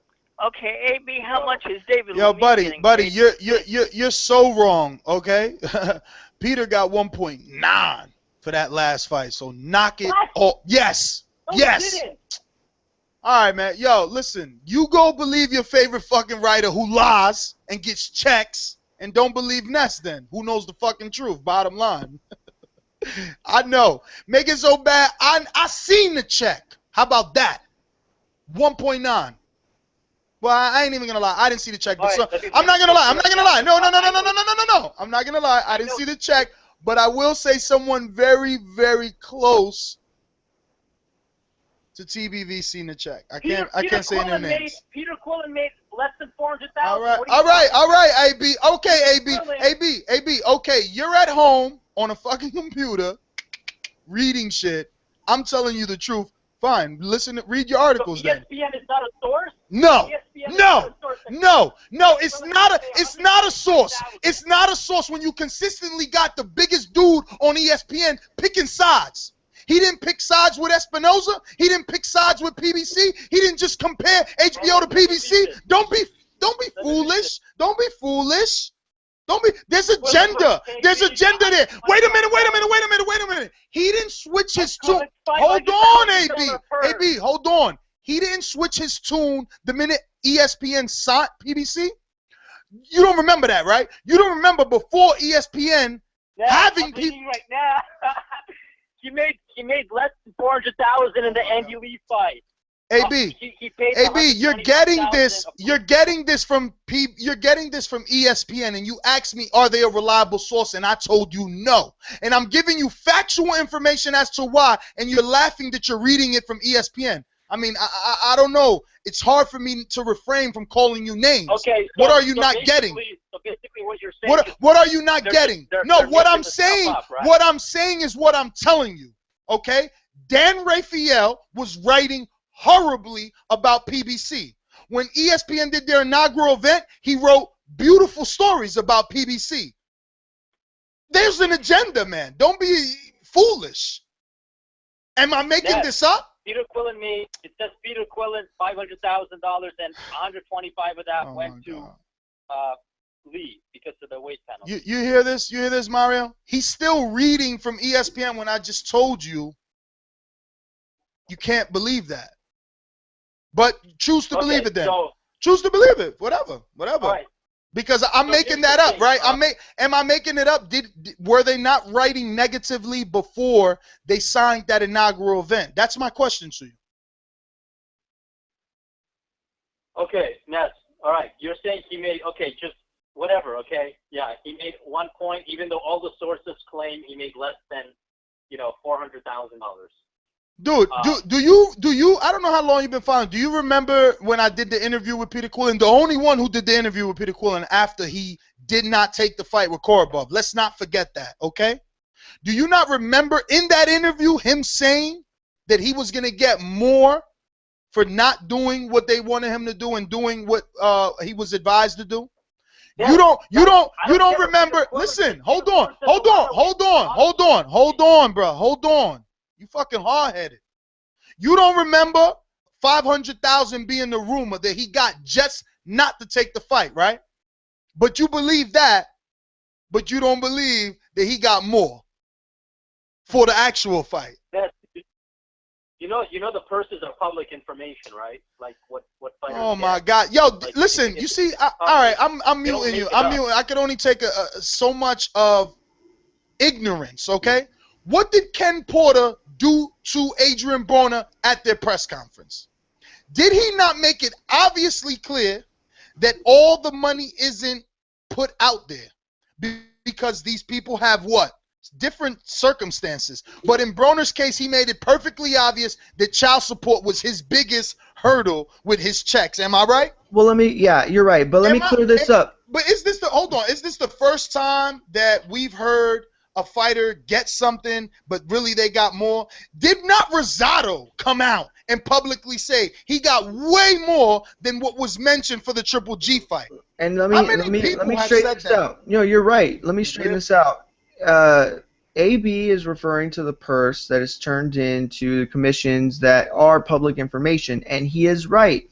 The purse that was registered, that's what it says. But what Ness's point is that monies come in different ways for different fights and different circumstances for different fighters. We know for a fact, and we're not going to say how we know or whatever, or at least I'm not because it's not anyone's business, but we know for a fact that Sean Porter has made more than some of his purses will indicate.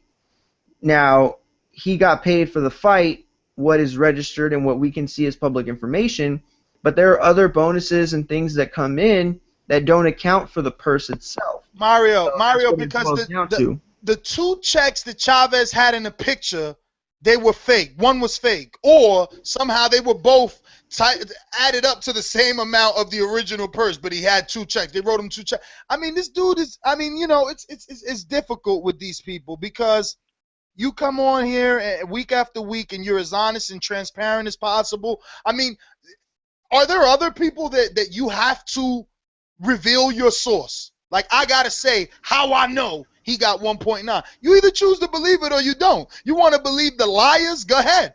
Because I could swear for years, Manny Pacquiao, what did Floyd do with Manny Pacquiao a couple of years ago? Didn't he show that he was only getting like 8 million? Because that's what Nevada was showing. Mm-hmm. Weren't the Pacquiao fans up over, going hysterical, saying that he makes more than that? So people just pick and choose, man. I'm going to just move on, man. AB is, that Golovkin love runs thick for these dudes, man. It's insane. 508, you're up, man. Yo, this is Georgie Porgy, and I'm going to let you have it tonight, Ness. Yo, do your thing, buddy. Do your thing. So let me get my call in, bro. For 2 years, you be licking and stroking 3-4G's nuts. All this suddenly today, you doubt this nigga position. What the fuck is going on, man? Georgie, first of all, obviously, the wax in your ears doesn't allow you to hear properly because 2 years is a long time. I'm going to check it for you. We're going to take our time and answer your question. Your first question, and believe me, I'm going to bring you back to give me more. But Gennady Golovkin I'm searching him right now, and I'm going to tell you when he fought Curtis Stevens on HBO, and then we'll have an accurate date. Okay? So he fought Curtis Stevens. Damn, you're right, Georgie. 2 years ago. after the Curtis Stevens fight, I have not been a detractor of Gennady Golovkin's opposition. I'm not. I'm only upset that I have to pay pay-per-view for this, Georgie. That's my problem. Okay, buddy? Yo. Yes. Yo. Yes. All right. So I'm on. So for 2 years you'll be doing this shit, right? When I called you about Jerry, I remember the first time I called. Carla, he don't need no power, Carla. He don't need no power. How the fuck he not gonna need no power fighting all the legends of the sport? And he don't need no power. Then he fucking fight out Jerry. You don't want to pick about Jerry. Then you ended up picking him. Then he lose. What happened? Oh, that nigga don't have no pop. It take you fucking a long time to realize shit, nigga. We can handle that. We need somebody to mute you. The producer got to give Mary a fucking button to mute you. Because you be talking mad shit, nigga. And we got to stop that shit. Either that or you take a vacation, do the reporting and shit, and let somebody who knows about boxing talk about boxing. All you do is bamboozling people. Great. Georgie is hot tonight. Yo, so because I picked it, Algieri, I don't know nothing about boxing, or because and I don't know what you're talking about. First of all, I've never given up on Algieri. I thought I picked him versus Khan. No. Wait a minute. I said I would pick Algieri again, but I know people are already thinking that I don't got good picks, so I'm going to go with the favorite. But I want Algieri. And what did Algieri do? He showed that Khan is an ordinary-ass dude.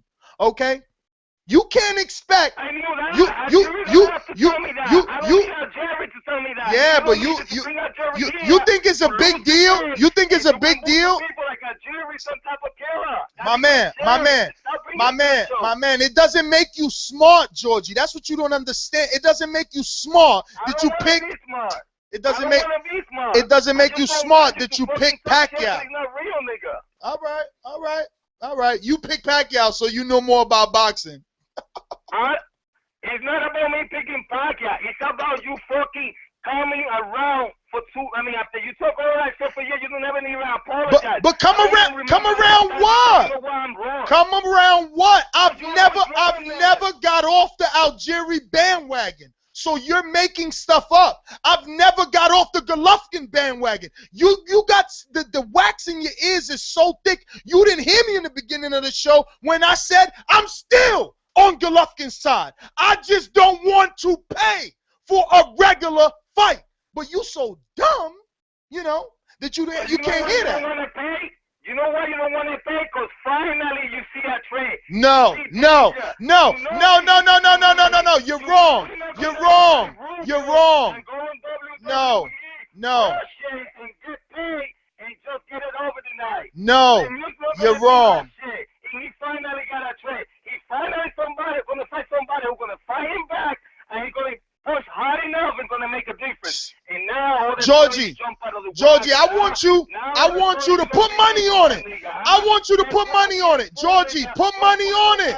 Put money on it. I don't even want to hear your voice no more. Put money on it, okay? I've never bet on this show in 4 years. Put money on it. I'll put anything you want.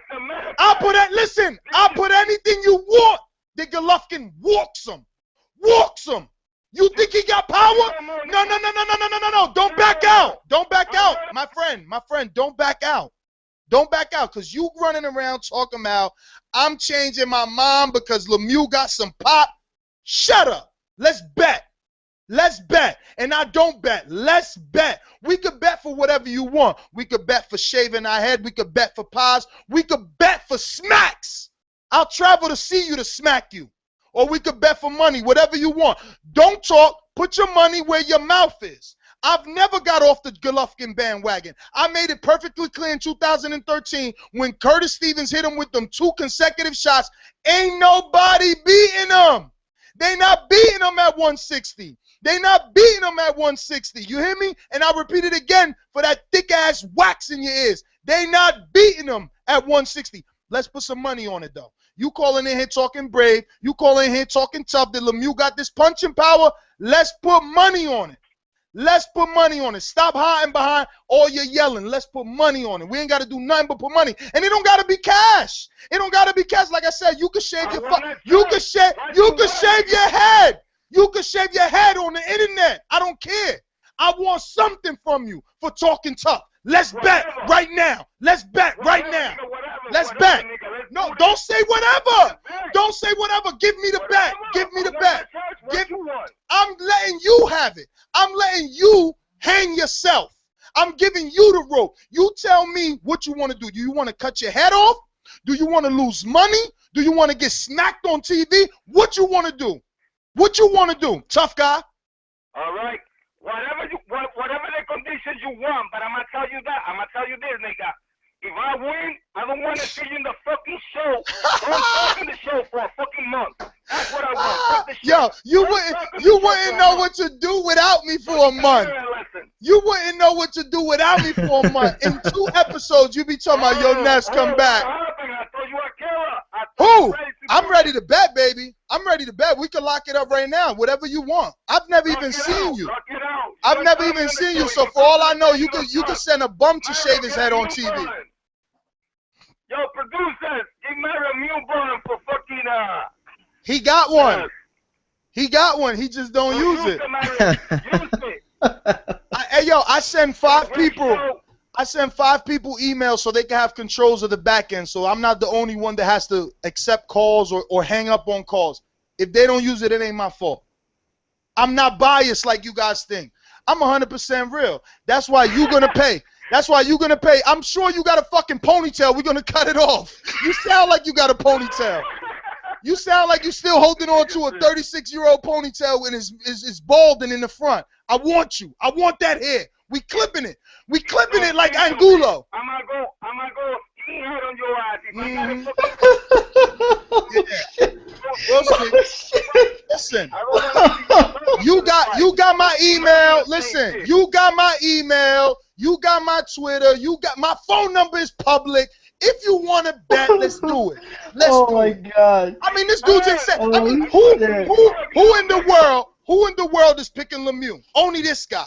Only this. Oh my God, that was awesome. Yo, that was awesome. Yo, Oscar De La Hoya is gonna send Georgie Porgy season tickets like the other sports do because he's picking Lemieux. You're the only one in the world picking Lemieux. Get out of here. Get out of here. And you got the nerve. He got the nerve. Hey, yo, he got the nerve to tell me I don't know about boxing and he's picking Lemieux. y'all are crazy for real. When was the last time I ate crow? When was the last time? Well, baby, you gonna baby. Your name is gonna beat Crow. Your name is gonna beat Crow for this fight. That's why I don't want to pay for it because I know what's gonna happen. But that's okay. It's gonna be Georgie, Porgy, Crow. Or Crow, Georgie Porgy. We're gonna make this shit pay-per-view event, bro. Let's do it. Georgie Porgy against Ness. No, Georgie Porgy shaving his head. You gonna shave your head. That's what you gonna do. I will do it. Good. I'm gonna post it on the channel, nigga. Tweet us a picture right now. Listen. Hold on. We get no, because you guys be thinking y'all dealing with like ignorant, dumb people. See, I'm not stupid. Right now, grab your stupid little smartphone. Take a picture of you holding whatever newspaper or today's date. I want to see today's date so that we know it's you and tweet it to us. Because come fight night, that same picture, that guy in that picture with today's date, that's the dude I want to shave his head. Nobody else. You ain't smarter than me. You ain't going to send no random dude to shave his head. I want the real Georgie. Matter of fact, I want an Instagram video of you saying I'm picking Lemieux so I know it's you. Before we do any bet, I got to know it's you. He could bring us random stranger, right? Everybody know this is me. I'm always here. I'm always on YouTube. I want to see you. Send me a picture saying I'm Georgie a video on Instagram. You can even do it on Twitter. Twitter does videos. I'm Georgie Porgy, and I'm picking David Lemieux. We doing a shave our head bet versus Ness. And I'm a man of my word. Look, my hair ain't even long anyway. It ain't going to bother me to shave my head. You the one in trouble, player. I know you got that old 1960s ponytail hanging out. Right now, it's coming out the back of your hat. Your little ponytail coming out the back of the snapback right now. You got that ponytail coming out the back of the snapback. Twitter vid, Instagram Oh, vid. man. Georgie, I didn't get no notification anyway. I want to show everybody right now on this TV. I could show them when you tweet me. Tweet me. I want to see your video. If you like you said, if it's for real, because I can easily do a Twitter video saying I'm accepting Georgie's challenge to shave my head live on the show, live right here. You already bold. That ain't the bad. You already bold. The fuck am I get from there? Now you see what I'm saying. I'm gonna mute him. You better get. Now you see, Mario, didn't I give him the option to pick the bet? I said he could do shaving. I said he could do money. He could do a smack. It didn't matter, right? He kept letting me choose, and I kept forcing him to choose. He didn't want to choose. So I made it simple for him. No, I made it simple. I think and that now he doesn't want to. Now he's saying, I'm the one with no hair.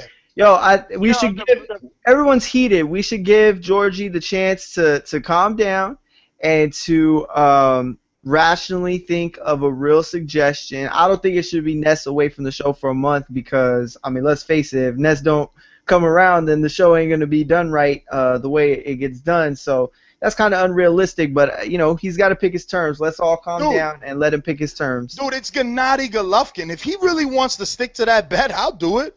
I mean, listen. Go ahead, Robbie. Oh, my bad. I mean, David Lemieux is no dog, right? He's no dog. So ain't no sun shining on his ass. Not no day. That's the bottom line. You guys can believe he going to get some sort of knockout. It's cool. But I'm ready to take bets. Whoever won it. I'll take them bets. And I don't bet. The problem. Go ahead, Robbie. I'll take this one. Go ahead, Robbie. The problem is he would make better points if he didn't call in and yell. I mean, how can you understand what the guy's saying when he's yelling into his phone? Nobody else calls up and yells. Everybody else talks rationally. We can't take the dude seriously because every time we put him on the air, he yells. You can't tell me he got a little more heated. He got a little.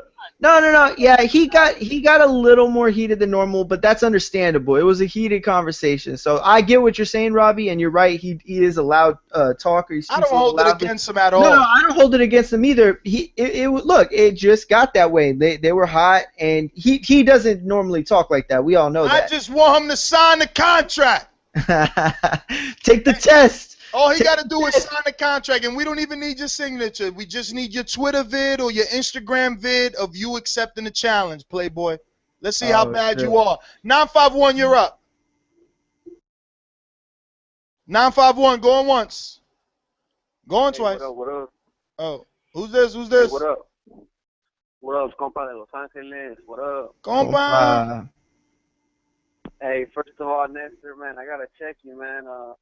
Last show, I don't know if it was the last show, but you got to me, but then you went back to AB and Wasan to see if they were the same people, but you never came back to me, man. You left me hanging. Oh, compa, I'm sorry, bro. That's why you need Twitter, player. You need Twitter. That was fucked up, man. Man, it was by mistake. You know that. You know that was by mistake. And if you would have tweeted me, I would have got you on. You know that. Nah, and compa, he's right too, cause Robbie's the guy with the memory, man. Ness forgets all the time, so if it's Robbie's the one that keeps him in check. So it's all good. Hey, boy, what's up with my boy Danny Swift Garcia? I haven't really heard you guys talk about him. What you guys think about that fight? Man, I'm not. You know, I don't know. I don't think I've ever picked the stoppage for Danny, ever. Don't do it now. Oh, actually, I did. I picked that. I did call the left hook to Khan. That was my. Oh yeah. That was my Nostradamus moment a bunch of years ago. Yeah. But What about that Rob Salta? Nah, I don't even think I called the knockout for that one. But I am gonna call one for this one. Oh my God. And I'm basing it. What are you doing? I'm basing it only off I'm buying into the hype. I'm buying into what they're selling. I'm buying into what's called actually is literally called pre-fight hype. That's what I'm buying into. I'm buying into the belief that making the weight was an issue, and that not having a struggle anymore is gonna give him some sort of beneficial advantage in this fight.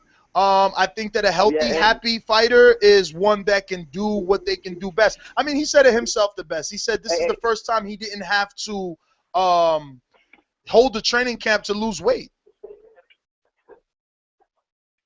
Yeah, but I don't know, motherfuckers are smoking crack. I hear people saying that Paulie's in out box him. Come on, man. Talking about Danny Swift Garcia, man. Y'all must have forgot. Come on, he's gonna knock out Paulie, man. I like Paulie, but Paulie's gonna get knocked out, man. He's just doing it for the check. But, what round? What round? Danny Swift Garcia, Rod Salter style, baby, second round. Damn. Second round, baby. and let me see, that Danny Jacobs, Sergio Mora. I was kind of pumped for that fight, but you kind of just cut the air out by saying about Mora's knee. But he's from Southern California, so I'm going for Mora. That Cali love gonna have you blind. Losing money on that Cali love, compa.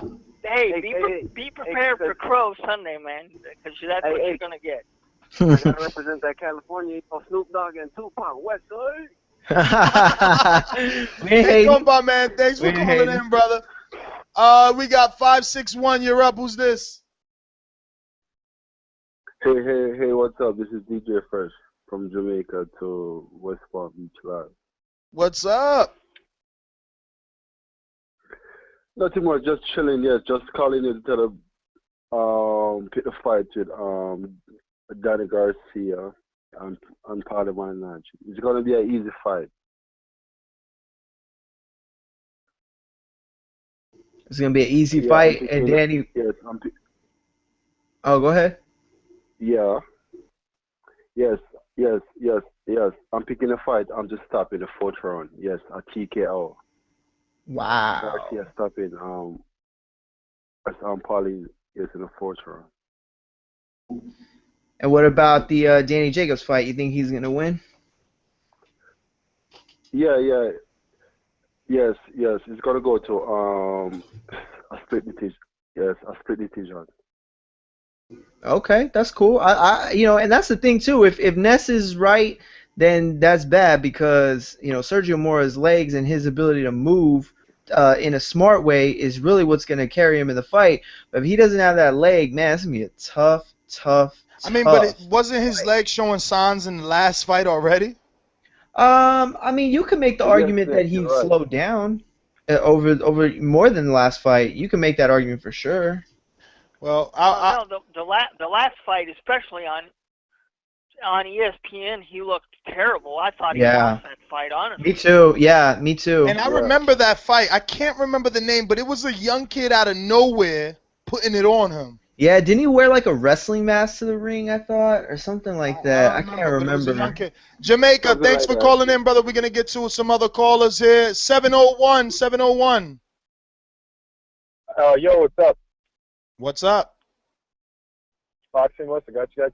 Okay, I'm going to go a little off topic here, and I'm going to say I really appreciate the interviews you've been doing at the Garcia camp and all over the place. Angel Garcia just seems like he's going crazy, though. I don't know if it's the cherries on the Instagram or what, but he's going all about that Tyrone explicit, style and Pinky in the Brain. So I don't know if he's just crazy or what. Do you have some insight on that? I mean, I guess you just need really translation into what he's saying. Maybe he's using too much Ebonics or urban terminology. No. It's not even that. He's just a theatrical kind of guy. Like, No. I mean, No. I think he's spot on, dude. I think he's spot on. No, I don't think he's. Listen, no, it's not about what he's saying. Go ahead. Go ahead, you go.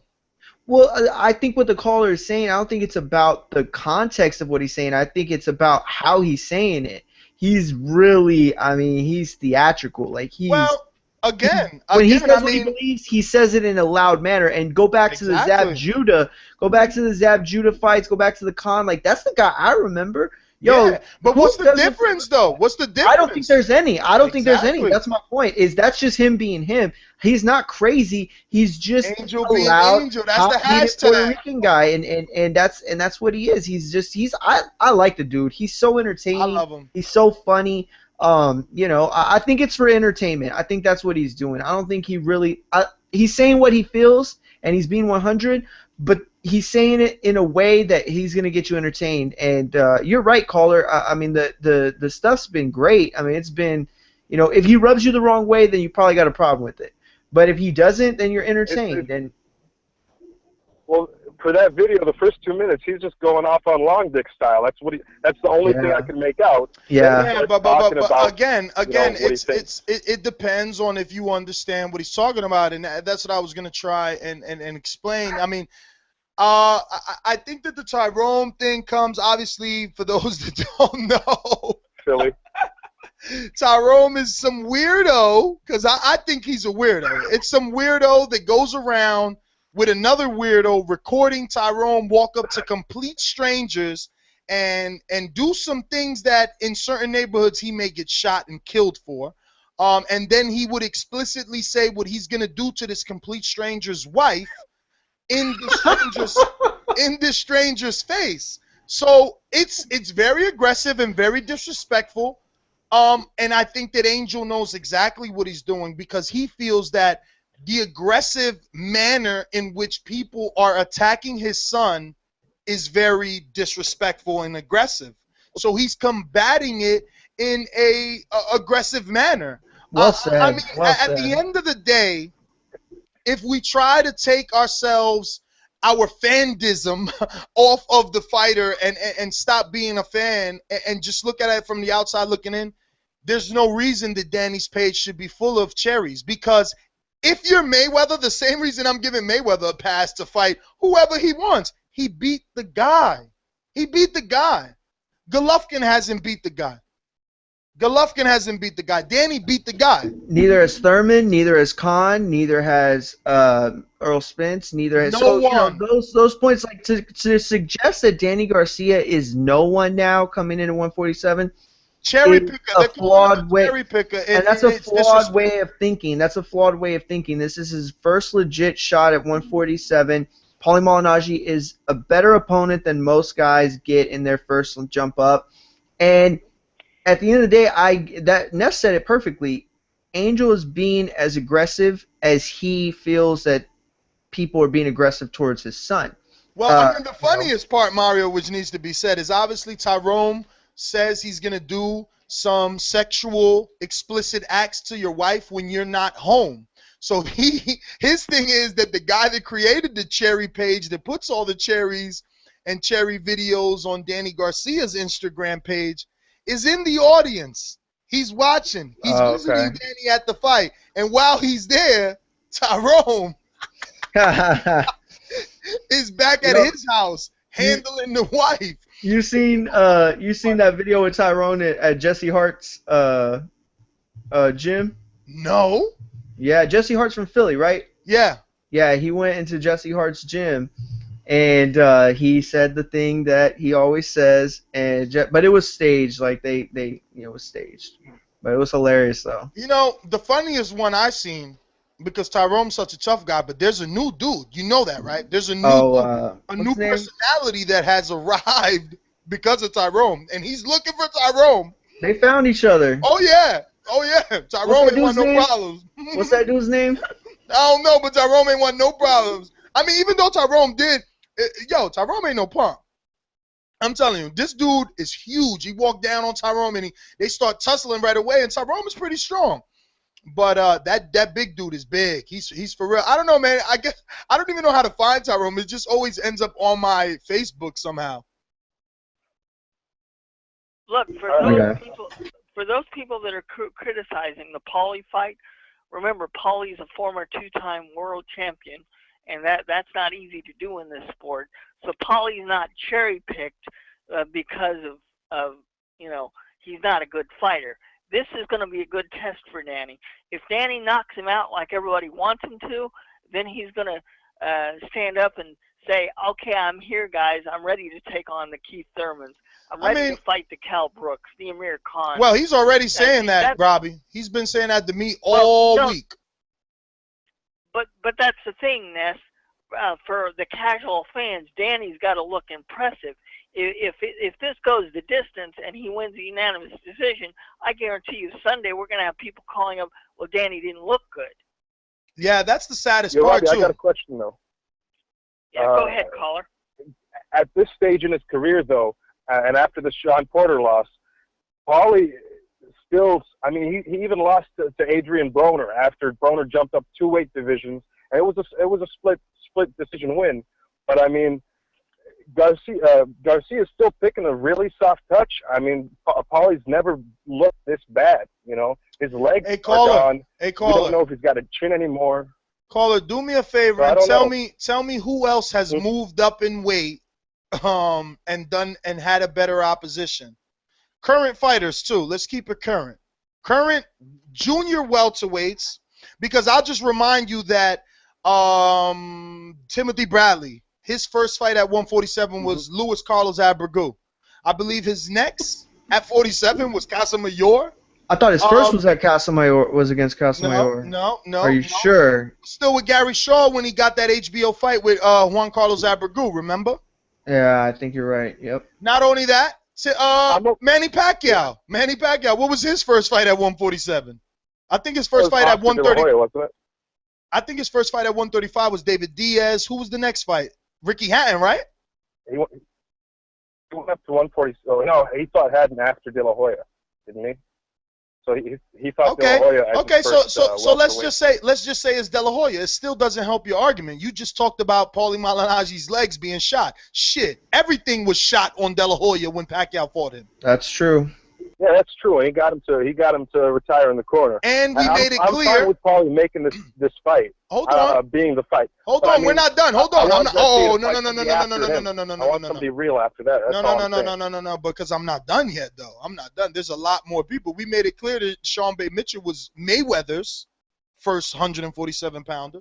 And also Khan was Collazo before having 2 gimme, Quimalitos with Carlos Molina and Julio Diaz at catchweight. And you have to hold that against him because unlike Danny Garcia, Amir Khan was moving up, and he was using those fights as a way to move up safely. Exactly. Danny Garcia was never officially moving up. Now, whether he could make 140 or not, that's not the point. He never relinquished his titles. He never was making that official move up. Mario, you know what else, too? Garcia's 2 catchweights are better opponents than Amir Khan's 2 catchweights. Amir Khan fought Molina and Diaz, and Danny fought Herrera and Peterson. I mean, yeah, you're right. It's just hatred, dude. It's hatred. Anyway, 701. That's the question. Well, obviously, there's nowhere to run. If he wins, but there's nowhere to run. I don't even know why people getting mad. Look what happened to Broner when he fought Malignaggi. Nowhere to run next fight. There's nowhere to run. I don't know what's the rush. There's nowhere to run. Where's he going? It's only Thurman. Listen, I know for a fact Porter's on a plane on his way. They trying to make that fight. Danny already said that Porter's tailor-made. They jumping on a plane to come see just how tailor-made he is. And caller, let's keep this into perspective too. I get what you're saying. Like, okay, Paulie's acceptable at this point in this stage in Danny's career. But who's going to be next? Like, is he going to continue that tradition of fighting lesser opponents like the Rod Salkas? But let's also understand that this is still an experiment of sorts. Would you expect Danny to fight Thurman, Khan, Porter if he looked bad against Malignaggi? Like, say he got a split decision win and it was super tough. There are obvious things at 147 that he needs to find adjustments to, and I wouldn't hold it against him if he fought somebody, or if he took a step down. He getting Collazo after this. Probably. If he looks bad, it's acceptable. Hey, I'll take Roberto Garcia. They need to cash him out. He ain't been making weight. Yeah, he ain't been making weight. Listen, 701, thank you for calling in, brother. QB in the house. Good call, too. Don't even say that, QB. I got your intro coming up. Hold up, son. Word. Yeah. To all the killers and the 100, I got you stuck off the realness. We be the infamous, you heard of us. Official Queensbridge murderers.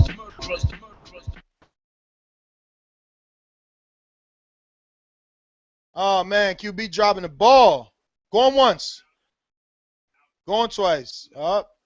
What we got? Suleiman. I know he ain't gonna miss. He ain't gonna miss his chance. Suleiman, you up? Suleiman. How you doing? How you doing, Ness? What up? What up? What up? Okay. So yeah, so I want to get into the you guys have a great show, a lot of good commentary today, and I want to get into that fight with Danny Garcia and Paulie Malignaggi.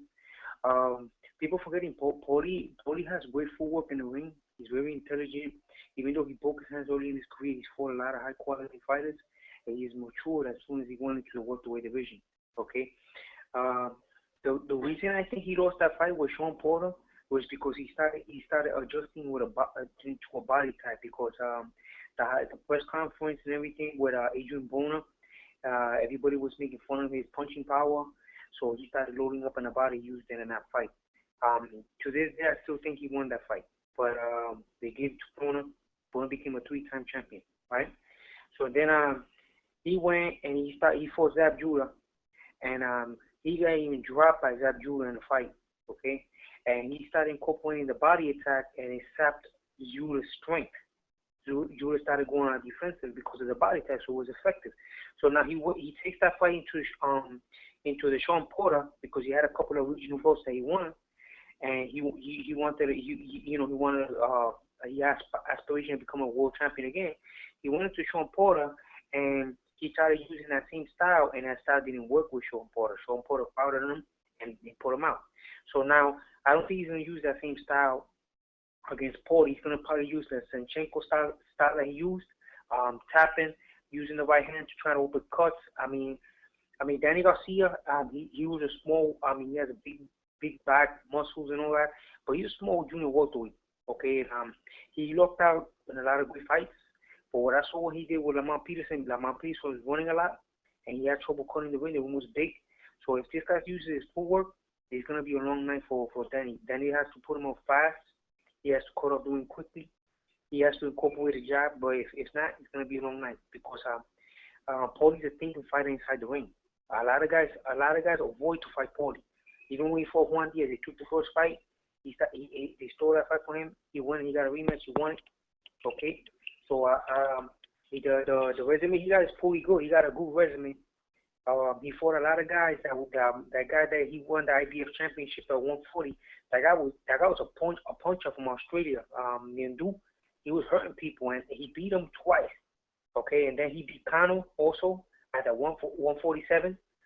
So when he had the WBA belt, they didn't even want to show replays of that fight. You can't see it nowhere. So he fought a lot of tough fighters. So Suleiman, you know why you can't find no Pablo Cesar Cano rematch replays? Mm-hmm. Because that was a controversial fight, man. People thought Cano won that fight. Well, but Cano came big. He came in weighing like a middleweight. He came in big in that fight. That's the thing with these cash weights. These guys make these cash weights, and they come in bloated. So that's why they're trying to do that to Rigondo now. They're trying to give him a catch weight, and then the guy's gonna come in like bloated with mad weight. The guy that was expert with that was Arturo Gatti. Arturo Gatti was doing the same thing. So that's why a lot of guys are not falling into that trap no more. They gotta fight the weight. If they don't want to fight the weight, forget about it. So this fight, that fight was a hard fight because Cano came in big, but you don't see it nowhere. You don't see that fight anywhere. And then this fight that's gonna come with Danny, it depends how Danny comes in the condition and how he acts the first 3 or 4 rounds. Now the fight with Danny Garcia, he's pretty fast. He's gonna have to use his speed on Sergio, because if you sleep on him, the lion snake will beat you. And that's the same thing. These two guys, they picked light-handed boxes, but I think they made a mistake, because those two guys are gonna give me tough fights, because they're technicians of the ring. They know how to use the footwork. They're not, the footwork is not only for the defense; it's also for the offense, because Danny himself learned it in the fight with Lamont Peterson. His footwork is not that good with an offense. If the guy is running away from you, you got to know how to cut the ring, and if the ring is big. So, people think when you mention footwork, you automatically think defense. That's being one-dimensional. Footwork counts also for offense. It creates angles. It allows you to cut the ring properly. You can have a power forward, aggressive style, which is my favorite. So, footwork is very important, and that's what's going to determine this fight, the jab and the footwork. You guys have a great night. If you give me some more time, I could talk more about more fights. There's Golovkin with Lemieux is picking him because he thinks that he could confuse Triple G by blitzing like he does. And also people are not considering injuries, because look at the fight with Gabe Rosado. People saying, oh, Gabe Rosado has a chance to beat this guy and all this thing. And Lemieux came in with that aggressive attack, that blitz that he does.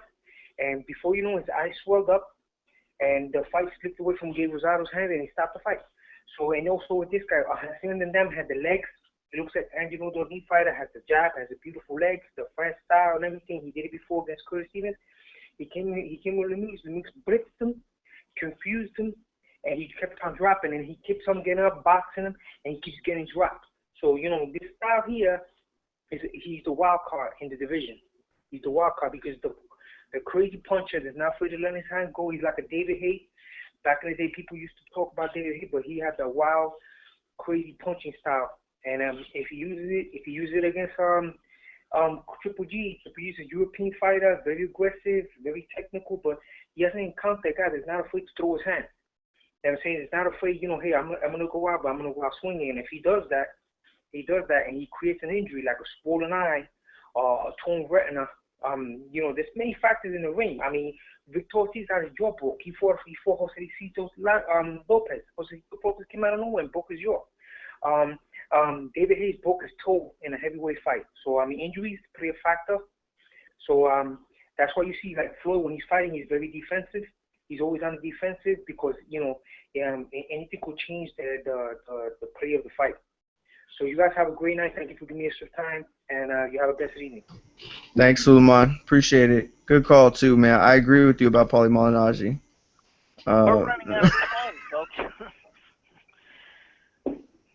We don't have much time left before. I know we don't. Let's get to Scorsese, who's been on Skype patiently. Scorsese, you better start using that chat from now on, brother. You've been on there for like 4 hours waiting, brother. I don't know how to use the chat. Oh man. Well, hello, can you hear me? Yeah, we hear you. Yeah, I just be typing in the little box they offer. It don't matter. I be listening to the show anyways. But AB, man, he did it again. He found a way to drop that People's Protection Plan for Triple G. But I'm looking at Danny Garcia resume, and of course I keep up with the closed decisions, and I just don't see how on earth you could take this man off the. I'm like Angel Garcia. I don't see how you could take him off the pound for pound list, and he been fighting everybody you told him to fight. I know people like to say, he took that soccer fight. He had them close calls, and then he took a soccer fight or whatever. Okay, I get the soccer fight, but how do you punish a man for winning simply because the decision close and he's hated? Mayweather had a close decision, 135. They didn't take him off the pound for pound list. I know he rematched it, but then you look at Oscar De La Hoya, look at his close decisions. Corte, Pernell Whitaker, he didn't go nowhere off the pound for pound list. So, like, why is this man not on this list? And he's beating current champions, unified the full division, might have had one of the best 140 runs since, him and Bradley since Aaron Pryor. So, come on now, like you replaced him to put him on that, put Roman Gonzalez and Triple G on that. And I don't keep up with the little guys, but Triple G, I know that resume ain't. Come on now. Seriously, like I agree with Angel. Them interviews is like that. He need to be saying that. People need to know that right there. I don't get it. Hey man, I don't know. We're fanboys if we understand Angel. Well, and that's the thing too. Scorsese makes the point about Angel. Like people are gonna look at it like being overprotective, like from the father angle. Like if Virgil Hunter, and I'm not saying like in the same way, but if he says like the kind of same things to protect his fighter, people just are like, oh yeah, of course. Look at Abel Sanchez. How many times have we seen him a little theatrical and with his fighter, and no one ever shits on him for that. And so, I think it's because he's his father, and people are hard on him for that. But he's still his trainer, and I've seen those guys in the gym. Ness is giving us the access this week, dude. Angel separates that father role big time. I mean, he's like tells Danny what he needs to hear, and Danny was like, "Hey, you got your mitts? Hey, don't tell me to do my job. You're the fighter." Like, it was like, oh man, So I get where you're coming from, and I completely agree. I mean, if you're looking at it for me, I want to know if he goes in there, he works out Paulie, and I'm just standing on the pound for pound chart because I just can't believe that. I've been on it ever since they took him off of it. It's been a while he's been off of it. I've agreed with every fight that he won. I could see different days you'd say, hey, he didn't win, but at the end of the day, he got that W. And like Angel said, when you fight names, you end up going the distance. When you 10-1 favorites, 20-1 favorites, we expect you to go in there and show us 3 or 4 rounds and to be out of there. But you fight those names. Let me ask you something. If Cotto, Mario, Cotto Canelo is opened up at 2.5 to 1 in favor of Canelo, what does that make Triple G versus Lemieux? Yeah, you're right. Come on, man. You're I right. mean, people want to act blind and act dumb because they want to, because they love a fighter. They fanboys. They want to call you names, but when you present facts, you're an ignorant person.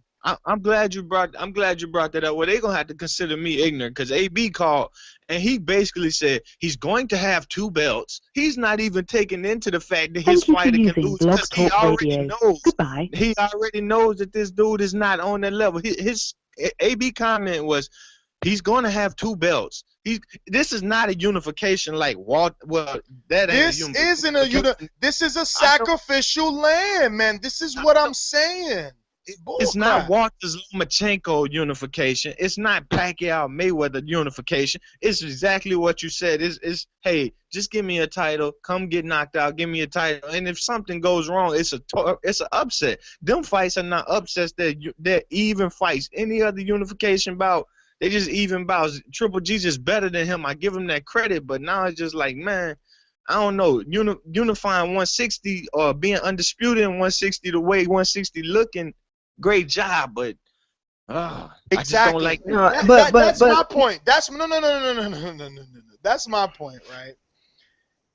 Even if Golovkin goes on to fight Cotto at a natural 160, no catch weight, his resume still ain't enough because he's already Matisse, man. He's already Matisse. So it means nothing to beat Cotto. Well, and you're right, but I'm going to say this. I think the one factor that y'all are, I'm not saying y'all are overlooking it, and I get where you're coming from, Scorsese, and you're not wrong, but I think too much emphasis is being placed on titles and rankings and all that stuff. To me, this boils down to the fact that this is a can't-miss fight. Hold up. This is an action fight. It's going to be... Why? No. The reason that they have to put emphasis is to give Triple G credibility because he got none. So but that's not for you. About title shots. But listen, that's not for you, and that's not for Scorsese. They're telling y'all that, and y'all are taking it to heart. But that's for the casual fans. That's what they're trying to do. They're trying to sell this fight to them. We don't have to buy that. But at the same time, we know that it's going to be a great fight. We know that it's going to be one of the best fights that can be made in terms of action. Please, fine. No. Please, from now on, start saying that because you getting carried away. You starting to slip down that dark top rank K2 Promotions alley that my Vic is in. But I get called. I'm the one that gets called biased. How is this fight important when it's only a matter of how long is it going to last? Because it's about the fight. You're looking at David Lemieux, and he is a puncher. He's a huge knockout artist. But he waits. He waits until if he doesn't hurt you, you're not gonna see a lot of volume. If he's a guy using the ring, Triple G's jab gonna have him confused from round 1 till probably round 3 till when it's over. And man, that jab gonna have him covering up until he gets knocked out. It's over. And it's not just his. Man, listen, I hope I'm wrong then, Mario. I hope I'm wrong. You are. stamina. It's not about his stamina. It was every time that Rubio hit him, he gave us an emphasis that, hey, it was hurting. Then he got tired in his last fight, and then Ndam was shaking him a little bit. So I'm like, man, no way. Yeah, but look, listen, but y'all are too much focused on.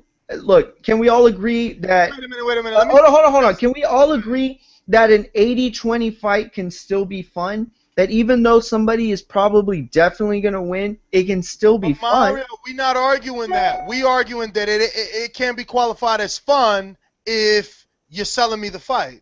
Like literally selling it to me. Why? They're not doing it for you. They're doing it for the casuals. Is it me because we lost Robbie? Obviously, now that we're only on YouTube, Blog Talk is on. Didn't he just say it's an 80-20? What the fuck? It is. So, but to me, it is. And it can still be fun, though. It can still be fun. Yeah, but listen to what you're saying, dude. You're asking me to pay hard-worked money for a fight that the odds are 80-20, man. Listen to me. I know you're a comic book fan. I know you like the comic book movies. So let me say this. No, I am too, and I'm gonna put it like this. The movie that I'm waiting for, that I cannot wait for, is Infinity Wars, right? We're going to get the chance to see the Avengers fight, the ultimate bad guy of them all. But we know who's going to win, don't we? You're still going to go watch the movie, aren't you? Not me. I don't know, because I didn't, I got to a certain age, I stopped reading, so I don't really know much about Thanos. Well, okay, fine. Even if you don't. But I'll tell you this, since you want to use comic book references and you're not good at it, this fight ain't no Superman versus Batman. True, and that's fine, and you're right, and that would make it better, but we're still going to go to see entertainment at its highest level. It's going to be... It's okay, did you have fun with Kirkland Canelo? Yes, you did. Whatever, dude. But you did. No, this but is we knew we had review.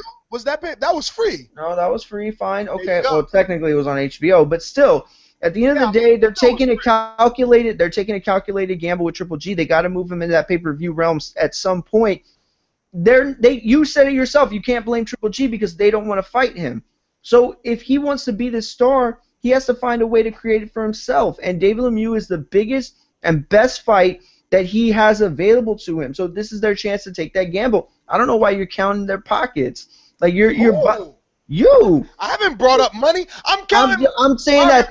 I'm saying that metaphorically. I'm saying that metaphorically. I'm counting my own pocket. Let's be clear. I'm counting my pocket. I'm counting my pocket that I'm gonna have to pay $50 maybe for this pay-per-view. What I meant by that is okay. What does that mean? What does that mean in the hood? Yeah, obviously it means money or whatever. But I'm talking about like metaphorically.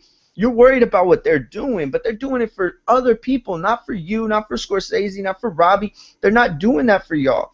They're doing it for the casual fan. They're selling this fight a certain way, and you're not buying it, fine, but you know it's going to be a fun fight while it lasts. I would rather see two of the best damn rounds in the world than to sit through 12 rounds of bullshit. That's all I'm saying. But why couldn't they get those two fun rounds supposedly fun rounds to the hardcore fans that back their ass every time? Like, you're right. It's his first step up. We've been begging for him to finally, just like anybody, somebody like. I mean, it's not great, but this is at least a step in the right direction. And you're right. Put a step in the right direction and say, "Give me your wallet for that step." No, you're not wrong, man. You're not wrong. It sucks. You're right. They did us wrong. They did us wrong. All of us have been, waiting for Golovkin and sticking by him. And yeah, man, that's kind of messed up. I get it, but we knew it was coming. We knew it was coming. Hold on. And to Wassam and AB that consistently go around talking about Fernando Guerrero and Gabriel Rosado, look, their argument is, well, Ness, you said that they were good whenever they fought whoever they fought. Listen, that ain't now. The same way that people have called in all night saying that this version of Paulie isn't the version that lost the first time in his career to Miguel Cotto, right? Neither is Rosado. Neither was Fernando Guerrero, okay? When Triple G got to Rosado, he was coming off of a resurgence of his career. He was coming off of at least 14 months to 2 years worth of NBC tune-up style fights where he was getting into the rhythm, where he had a fight with Karras and a fight with Whitaker and a fight with Shakur Powell. He was on a win streak, okay? This is not, David Lemieux fighting Rosado after he lost to J. Leon Love, which was controversial, and whoever else he lost in between that. Jamel Charlo, BKB with Curtis Stevenson, with Brian Vera. Like, let's not forget. Why are we acting like, oh, he didn't lose to Golovkin? That didn't take anything from him. And the other fights that came behind that meant that Rosado didn't lose anything. Somehow he was able to refrain from I don't know, losing a step or something. Like, please, it's not the same Rosado, man. It's not. And if he is, I want to see it, because Julio Cesar Chavez tweeted out a picture that his next fight was going to be with Rosado. And Rosado got excited. Rosado got excited because it's a check for him. But is the fans going to get excited, or are they going to say that Al Heyman and PBC are doing, this cherry-picking matchmaking, and Rosado is washed up and he's got bad skin and his eyes are falling out and it's unfair that Chavez is fighting this guy? Come on, man. Like let's be fair. Yeah, you're right. Same thing with Fernando Guerrero. So you're going to tell me that Peter Quillen is going to fight Fernando Guerrero probably in 2013. I'm going to look it up, though. I'm gonna look it up because it's just because Rosado and Chavez Jr. It's the same thing I'm saying in a sense with Golovkin and Lemieux, just at a much weaker level. That's a good fight to me. Now look, yeah, it's Guerrero, a good fight to me. Go ahead. Peter Quillen 2013. So you got guys like AB and Wassam that call in here and say, "Oh, but David Lemieux, he beat Fernando Guerrero better than Peter Quillen. He did better." My man, Peter Quillen fought him 2 years ago when he wasn't that removed, okay? David Lemieux fought him after Peter Quillen beat him up, after Peter Quillen dropped him 6 times, okay? Not before. It's not the same version. I mean, just saying. And the guy that we were in question with Sergio Mora was A.B. Hahn, wasn't it? Wasn't it A.B. Hahn that gave him that ass whooping? Was that the last fight? I mean, it was a tight fight. I know A.B. Hahn was in a tight fight with somebody. I thought it was. Yeah, I don't remember. Let's see, A.B. Hahn. But I don't know. I mean, I get where you're coming from, but for me, I'm not trying to defend the fact that it's on pay-per-view. I'm not. Sounds like I'm just saying that it makes sense to me what they're doing. It makes sense why they're doing it. And all I care about is that it's going to be an entertaining fight. That's why I'm so excited for it. It's going to be fun while it lasts. Look at how things are, dude. A.B. Hahn is the same guy that we said that Sergio Mora looked bad to. Guess who just beat A.B. Hahn in April? Who? Fernando Guerrero. So is he a world beater now? Should he get a title shot? I mean, that's all I'm saying. That's all I'm saying. Hey, guys, say something to A.B. and Wassam, man. I want to make it clear that when Triple G do get his step up and he succeed, I'm praising the hell out of him. I'm not here hating every time you hear Scorsese that you gonna think that you finna hear some hate on Triple G. To me, the best thing that can happen for Triple G is that Canelo and Cotto fall out. Cause to me, Cotto's gonna beat Canelo. If that fight falls out, Canelo Triple G happens, and he gets that recognition of beating Canelo, not a 140-pounder. So the best thing for him is that fight fall out. I don't think it is, but the best thing is that it does, and I'll be there to give him credit for Canelo, for Andre Ward. I'm fine with doing that. But so when you hear this name, don't say, "Oh, he finna hate." I'm just asking as a boxing fan when I get to see it. I don't mind. AB just texted me. I don't know why he hung up. I would have brought him back on. Let me check. I think he is not on. Oh, yeah, I forgot. That show canceled off. He must be listening on YouTube. He just texted me.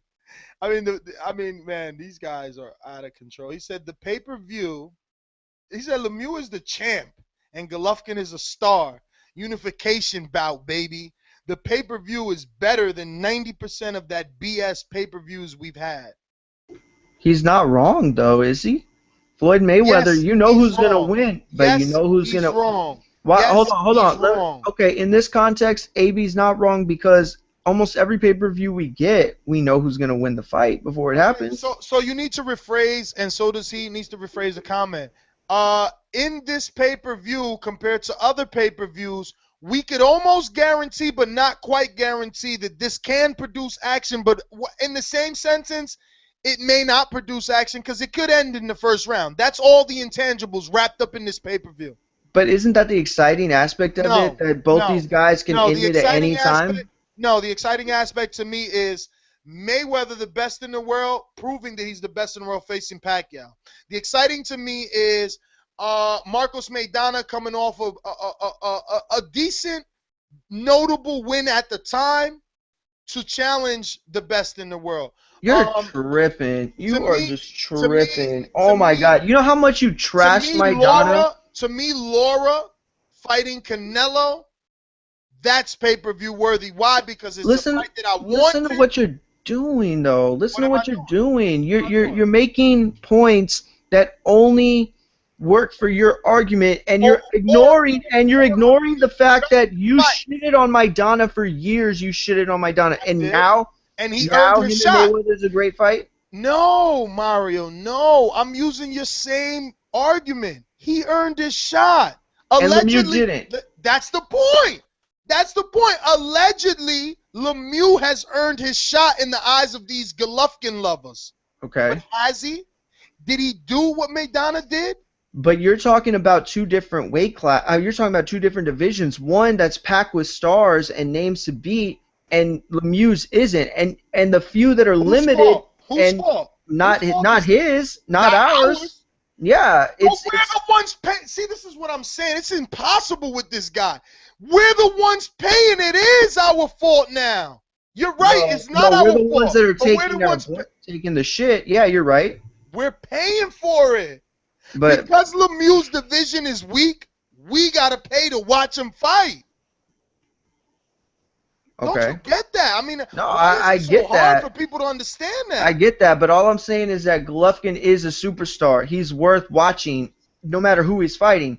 Based off what? Based off the fact that he's offensively explosive, and every single fight is entertaining to watch, even if it's one-sided. You can't say the same thing for every fighter, and especially not for every pay-per-view fighter. Did you have fun watching Pacquiao-Algieri? Because I didn't. It was a one-sided beatdown. And Mayweather-Guerrero and... Oh, my God, this guy keeps digging a hole. Oh, my God. What's the difference between Golovkin and Lemieux? Is that it's going to be... No. Okay, what were you going to say? What's the difference between any Golovkin fight and Manny Pacquiao versus Algieri? That it's going to... The type of offensive beating that Golovkin's going to give his opponent is going to be fun to watch. Versus Pacquiao, it wasn't really that fun to watch. Him beating Bradley, it wasn't super fun. Whoa. You're jumping because you said Algieri, and that has... No, I'm saying, Algieri, Bradley, any of those guys. It wasn't fun to watch. He didn't go after the knockout. He didn't stop the guy. Golovkin does. Listen, it's cool. It's cool. You know, obviously we're not going to be on the same side of this, and neither am I with the listeners. It's cool, you know. Everybody's gonna pick their side, and the majority is pulling for Golovkin, and that's just evidence that he is a star. Cool, and I don't have a problem with that, guys. This is the last thing we're gonna say. We're gonna close it out. I don't have a problem with that. I have a problem that I have to pay. Georgie Porgy still coming at me on YouTube chat. But what he's not understanding is I did support Golovkin, but I'm entitled, Mario. I don't even understand why this conversation's got to go on this long. Why I got to get upset? Why am I the only guy in boxing not entitled to get out the car? I want to get out. He's charging us. Oh, I'm off this bandwagon. Bye. Why can't I get out the car? Now I'm stuck because after Curtis Stevens, I supported him. No. It's unfair to me to pay for him to fight regular ass niggas. I'm not paying for that. And they've done that for years, though. They did that with everyone. Any person they could make a buck off of, they were gonna do it. Look at Canelo and Gula. Was that worthy of pay-per-view? This is the same exact reason why I back PBC, but I'm called the fanboy. We're getting the same level of opponents for free. Don't make a face because Andy Lee, Peter Quillen is the same fight, man. Oh my God, no, it's not. It really isn't. Not even a little bit. How is it not? How is it not? Because Golovkin has faced Daniel Geale? No, it has nothing to do with who they face. It's how they faced him. Golovkin has produced more fireworks and more entertaining fights than either Quillin or Andy Lee put together. Equally exciting. His fights have produced Which one? double digits knockdowns combined. Which one? When you compare, listen, you could compare. You can say that Golovkin has knockouts, and you can say that Peter Quillin has knockdowns. That's They're not the both same thing excitement. at all. That's not the same thing. You're right. No, you're right. It is excitement. No, it's not but excitement. No, you're right. It's excitement, but there's a higher degree. Manny There's a higher Pacquiao could degree. Manny Pacquiao could drop Chris Algieri 6 times, and he's the GOAT. Man, you guys are really you're sick, man. Yeah, but you're. I'm not saying that Quillin isn't exciting, but he's not as exciting. You got to admit that. From a scale of 1 to 10. No. You don't have to go there. I could admit that Triple G has been more exciting than Quillin. Okay, but here's the catch-22. Andy Lee, he's been way more exciting than David Lemieux. David Lemieux just stepped up. Andy Lee fought Julio Cesar Chavez 3 years ago. You're right. No, you're right. Andy Lee's been knocking dudes coming out from behind. He's been turning around knockouts when fights that he is the definition of excitement. He's losing every fight that he's knocked somebody out in. He's losing, but that's not excitement because it's on PBC, because people are haters. They want to hate that and love this, and it's okay. But I am not retarded. I am not stupid, and I see the same fight. One is free, one isn't. Simple as that. Same thing with Porter Broner. We could take it easy. Broner never beat the top guy. Neither has Golovkin. Broner, he's lost. So has Lemieux. So has Porter. What's the difference? It was free. What's the difference? Andre Durrell. I don't know. James DeGale. What's the difference there? One with one loss, the other with no losses. But you're basing this off excitement. Off excitement. I am. You're also basing it off a hunch because you don't know how long this excitement is gonna last. But see, that doesn't matter to me as long as it's exciting. As long as it's exciting. But it's not evenly matched. It's not evenly matched. But when they get into the ring, a knockout's a knockout. I don't care who scored what when. And you're getting too caught up in what it means. What does it mean for Golovkin to knock out David Lemieux? Okay, you're right. But it's still fun. It's still entertainment. And I'll tell you what, I'm as sure that it's going to be exciting as I am that Golovkin's going to win. Mario, let me ask you something. Why aren't you a fan? And I know that you made some mention of it today, right? But before today, why haven't you been a fan and a big supporter of Daniel Jacobs? Because his level of opponents has been super weak, even compared to Golovkin's, and he hasn't taken care of his opponents in the same fashion that Golovkin has. All right. Well, I'll just tell you, this guy, Daniel Jacobs, is coming off of 1, 2, 3, 4, 5, 6, 7, 8, 9 straight knockouts. Golovkin is on what, a 17 straight knockout or 18? Which one is it? It's something like that. 17, 18. All right, so let's go to Golovkin. I'm going to just make this real simple. We'll see. Hopefully I'm wrong, and I could be proven wrong again. Let's go to Golovkin, and let's see. We're going to go with what you said. You want to give another guesstimation of how many knockouts he's been on? I think you were right, somewhere around 17, 18, maybe even a little more. What I'll do to make it even is I'll just count Daniel Jacobs 9 from Golovkin's most recent, Willie Monroe. Okay. Willie Monroe, all right, so 9, 8, 7, 6, 5, 4, 3, 2, 1. Gabriel Rosado would be the first fight on a pre-existing knockout streak that Golovkin has, and it just so coincidentally fell on that the first fight, being Gabriel Rosado, is the first big name because Gregoris Pasca was nobody, but the fanboys, they made him into somebody so that Golovkin could have his first marquee win on HBO. But before that, he'd been fighting guys like Luhan Simon and that Fujiyami, and Kasim Uma was the biggest name. So again, you subtract Jacobs 9 straight, because remember, if you go from the Rosado, Golovkin was on a streak, right? And we'll go Rosado. Before Rosado was Proska. 1, 2, 3, 4, 5, 6, 7, 8, 9, 10, 11. So he had 11. So altogether, Golovkin has a 20-fight winning knockout streak. Daniel Jacobs is on a 9-fight knockout streak. So that means, that means it took Golovkin 12 more straight knockouts to get a notable name on his resume. So why aren't we giving Jacobs the same credit?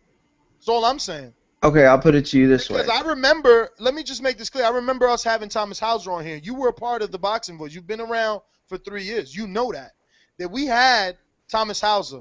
And 3 years ago, Golovkin hadn't faced anybody. Again, the biggest name was Kasim Uma, yet they were already pegging Golovkin to be who he is today back then.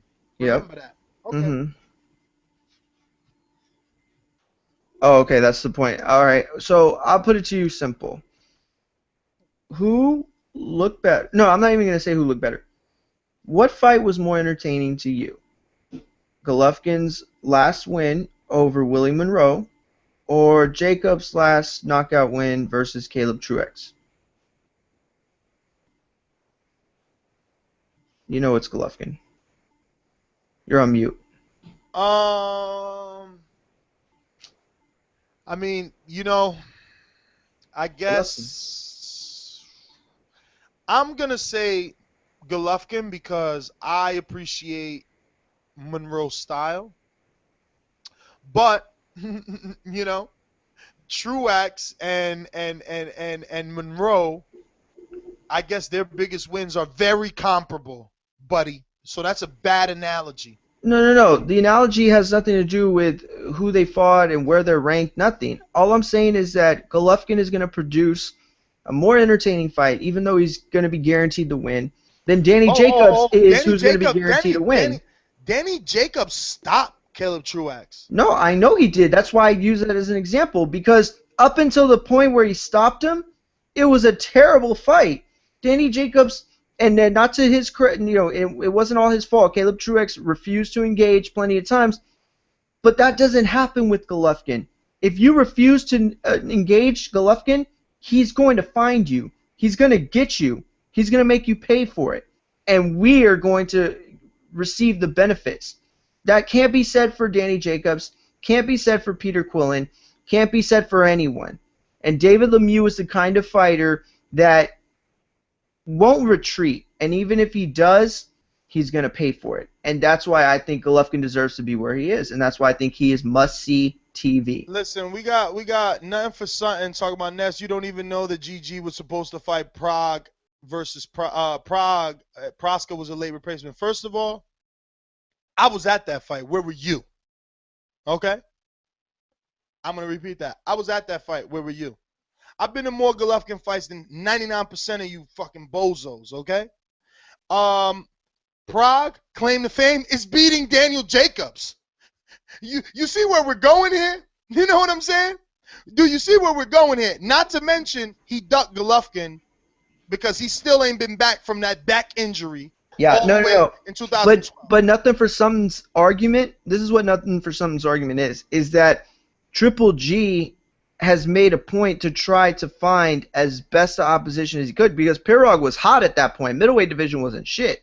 Pirog was a But Mario, how could you be hot over a win over a guy that you're discrediting today on I keep saying television, but on video? Because you're talking about the time difference. Back then, the middleweight division, wasn't what it is today, which it isn't much better. But there was no Peter Quillen, there was no David Lemieux, there was no Gennady Golovkin as he exists today. There was no Sergio Martinez. Pump your brakes. There was absolutely a Peter Quillen. There was absolutely a David Lemieux. You knew Peter Quillen when Pirog beat Danny Jacobs. Hell yeah. Check the stat sheet, buddy. Peter Quillen was on my show calling out guys like Ishai Smith, guys like Andy Lee. They didn't want to fight him. He was the same thing Keith Thurman doing now, Peter Quillen was doing back then. Oh, we got a common opponent, me and Andy Lee. He should get in the ring with me. Remember, Emmanuel Stuhl was still alive at the time, and he would not take the Peter Quillen fight. But that's your problem. Is you're talking about being aware of Peter Quillen, and as was I. But Peter Quillen wasn't that guy when he was on the show talking shit with Rosado. He wasn't that guy. Who had he beaten at that point? You get what I'm saying? No. Wasn't Peter Quillen today. No. Wait a minute. I don't know what you're saying. Because at the time, he had beat a common opponent in Jesse Brinkley that he and Andy Lee had shared. And at the time, he was calling out Andy Lee. And at the time, Andy Lee didn't have any notable name on his resume other than Brian Vera. And how long did it take him to actually get Andy Lee? Exactly. Yes, No, right. but who made it happen for him? The guy that everybody hates on. So that's what I'm saying. So okay, so because then fine. Andy Lee wasn't ducking him. That's what you're saying. When he was signed to Golden Boy. No, I'm not saying that. And De La Hoya was the promoter, and Eric Gomez was the matchmaker, and Peter Quillen was begging to fight Andy Lee. Why they ain't make it happen then? No, you're right. So, okay, and why doesn't K2 make Golovkin and Peter Quillen? And why don't they make Golovkin and Danny Jacobs? And why don't they make him and Cotto? It's not, you're placing too much blame. I'm going to give you the reason. Back then, Emmanuel Stewart was alive, and he was keeping him away from Peter Quillen. Simple as that. Well, exactly, and that's what I'm saying. And right now, Peter Quillen they're keeping him away from Triple G, and they're keeping Danny Jacobs away from Triple G. I'm going to tell you right now. It's not true. Triple G Lemieux is a better fight. Have you seen Tom Loeffler, Tom Loeffler, or Gennady Golovkin say they want to fight Peter Quillen? No, you're right, and that's fine. But we know it's not going to happen regardless, right? Politics are keeping them away from each other, and if it's not politics, then it's fear. But one thing or another is preventing those guys from fighting now and probably for the foreseeable future. I don't know, man. I don't know. I just feel like there's double standards. It is what it is. Listen, we've really gone over this show. I want to thank everybody for tuning in, and there's still a significant amount of people watching live and stood there for all those hours. First time was before the Heyman HBO beef and before Quillen had a belt. What is Nothing for talking about? Quillen has turned down the GG fight at least twice. Man, get out of here. Turned it down. Hey Mario, when do you remember Golden Boy doing any business with K2? I don't, and I think that's the point, is that they're keeping certain fighters away from certain people. They're not going to make a fight with K2 because they know where that leads. They're not going to fight anybody in that stable. I mean, I don't know if they have any other notable middleweights, but they're not going to put Peter Quillen against another K2 fighter because then that opens the door to a Triple G fight, doesn't it? You don't know for sure that they're not keeping these guys separate for a reason, and that's because they know they lose. The only time I remember of any negotiations was when Richard Schaefer was at the helm, and obviously they said the fight had to be on Showtime because that's when Heyman transitioned all his fighters from HBO to Showtime. Yes. And HBO came out publicly and said they were no longer doing business with Golden Boy. You're right. Then there was a split, and then there was an offer to Peter Quillen, which we all know he couldn't accept. Because if you're going to give Kovalev a pass for coming out of a purse bid and allowing his promoter to say, well, we're the little guy, so we had to align ourselves with HBO and not make them mad, and that's why Kovalev can't fight Stevenson. Well, then you can't be mad at Peter Quillen for being signed to Showtime. But didn't Peter Quillen tell you in an exclusive interview right before the Jay-Z offer came out with Korobov, didn't he tell you directly, didn't he list all the reasons why he didn't want to fight Triple G, and they all had to do with marketing and popularity and money on the table? Like, regardless if the fight's ever been negotiated, there's a blatant lack of desire to fight that man. And at this point, if they want to fight the best, They know who the best is. It's But not you a see, secret. I mean, I just don't understand how this pay-per-view keeps being revolved around other people not wanting to fight him. And that's what I don't get. I mean, you guys don't even know. Me and Mario don't just do this show. Like, I talk to this dude at least every day. At least. And at the matter of fact, at the very least, 4 times a week. For hours. So I think he's very smart. But in this subject, he's acting crazy. I mean, you're acting crazy. That's the point, man. It's not worth your money. It shouldn't be right that you have to pay because fighters are not willing to get in the ring with Triple G. It is the network's fault, Mario. Let me show you something. How is the network's fault? I'm going to show you. I'm going to show you, right? It's been already publicized that Triple G is going to make, David Lemieux is going to make at least $1 million. It's a guaranteed 6 figures or 7 figures, whatever $1 million is, right? It's guaranteed those numbers, right? Or above, plus pay-per-view cut. Do you want to know what Adrian Broner got to fight Sean Porter? What do you get? $2.5 million. Pay like you weigh, brother. You want to make the big fight, pay for it.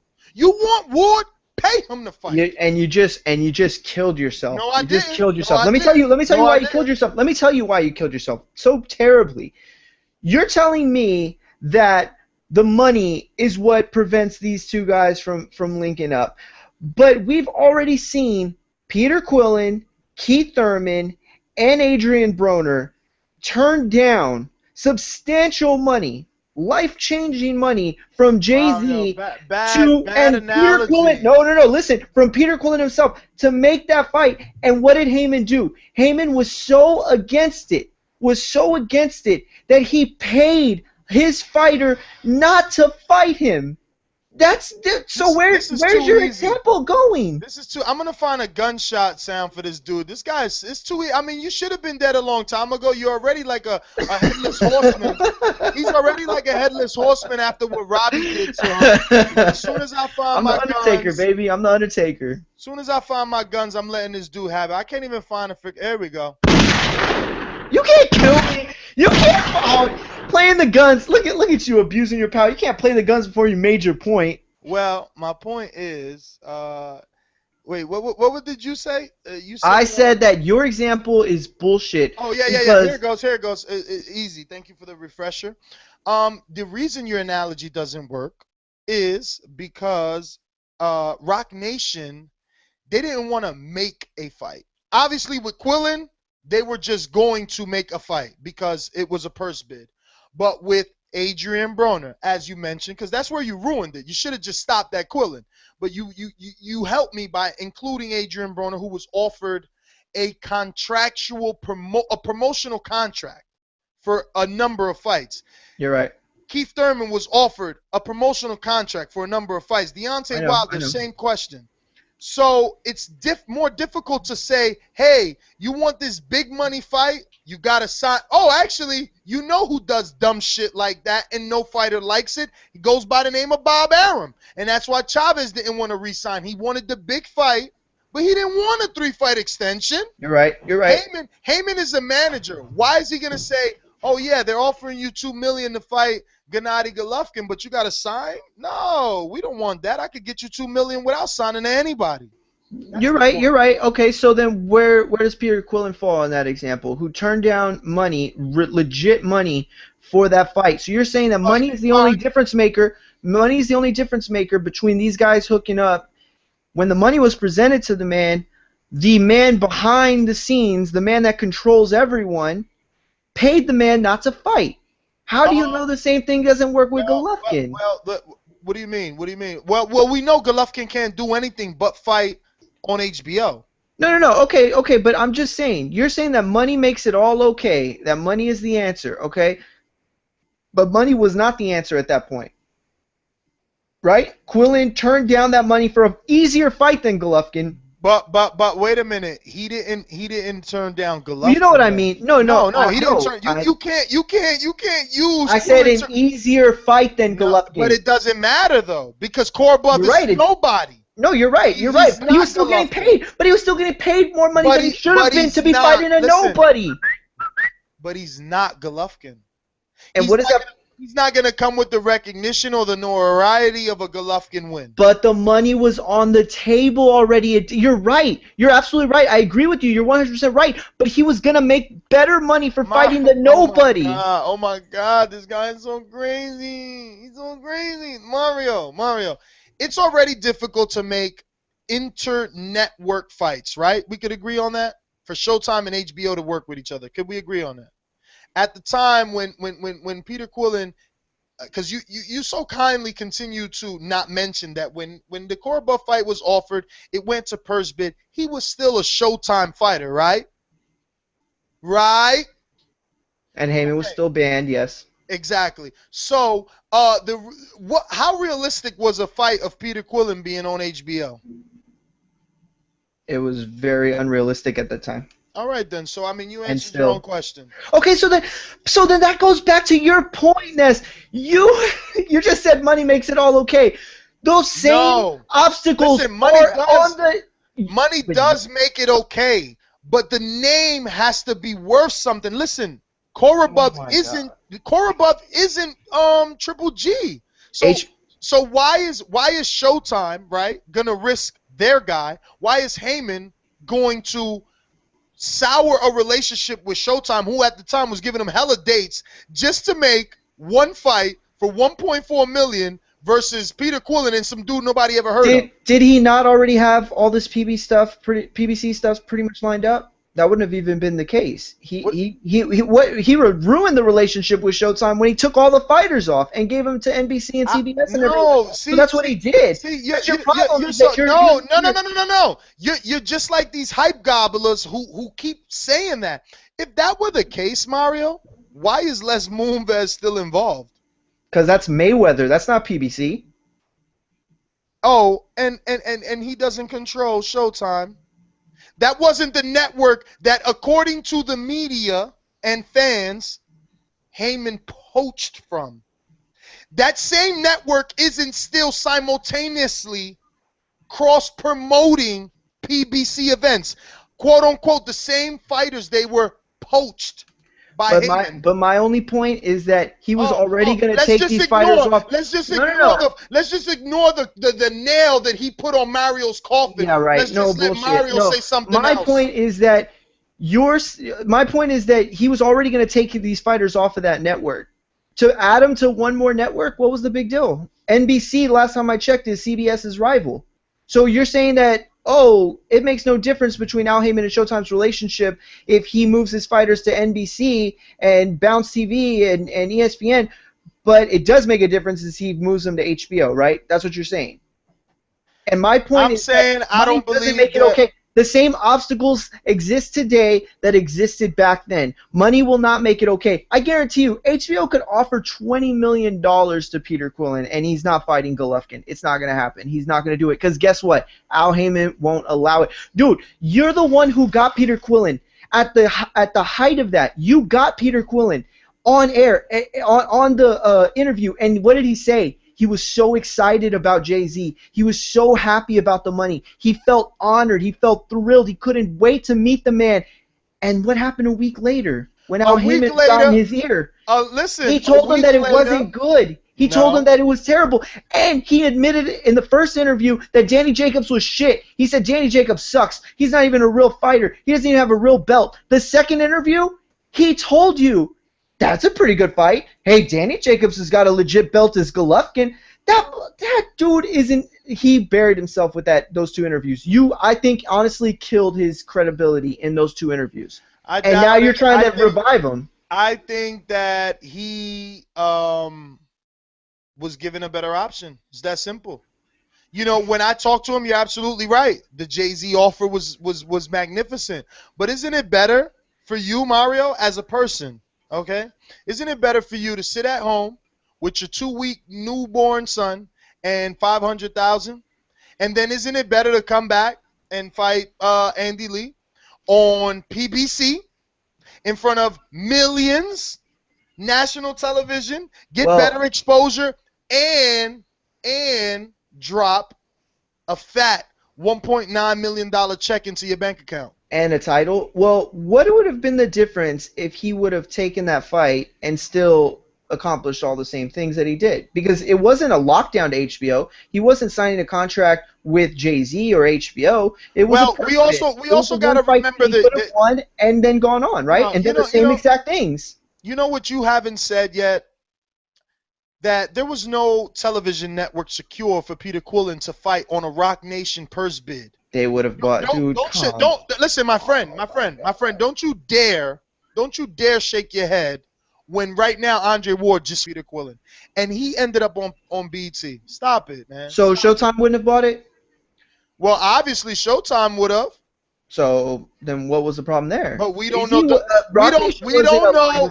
What you mean? What was the problem? We don't know if Showtime deals with Rock Nation. Have you seen a Rock Nation event on Showtime? I've seen like 4 Rock Nation events. You're right. On Showtime? No, not on Showtime. All right, then.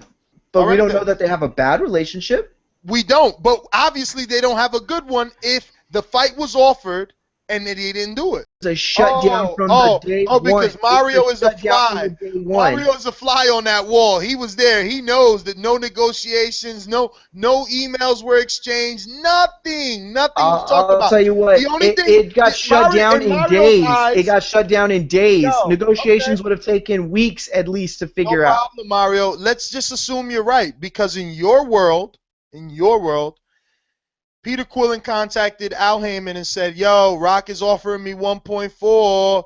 And he was like, nah, I'm not even going to call him. As your manager, as the guy that manages your career in each direction, I'm not even going to entertain it. I'm not going to even find out what they're offering you, Peter, because I got something better lined up. That's how you think it went down, huh? That's exactly how it went down. I guarantee. Well, let me tell you, son. The manager has a fiduciary responsibility to his client to reveal everything.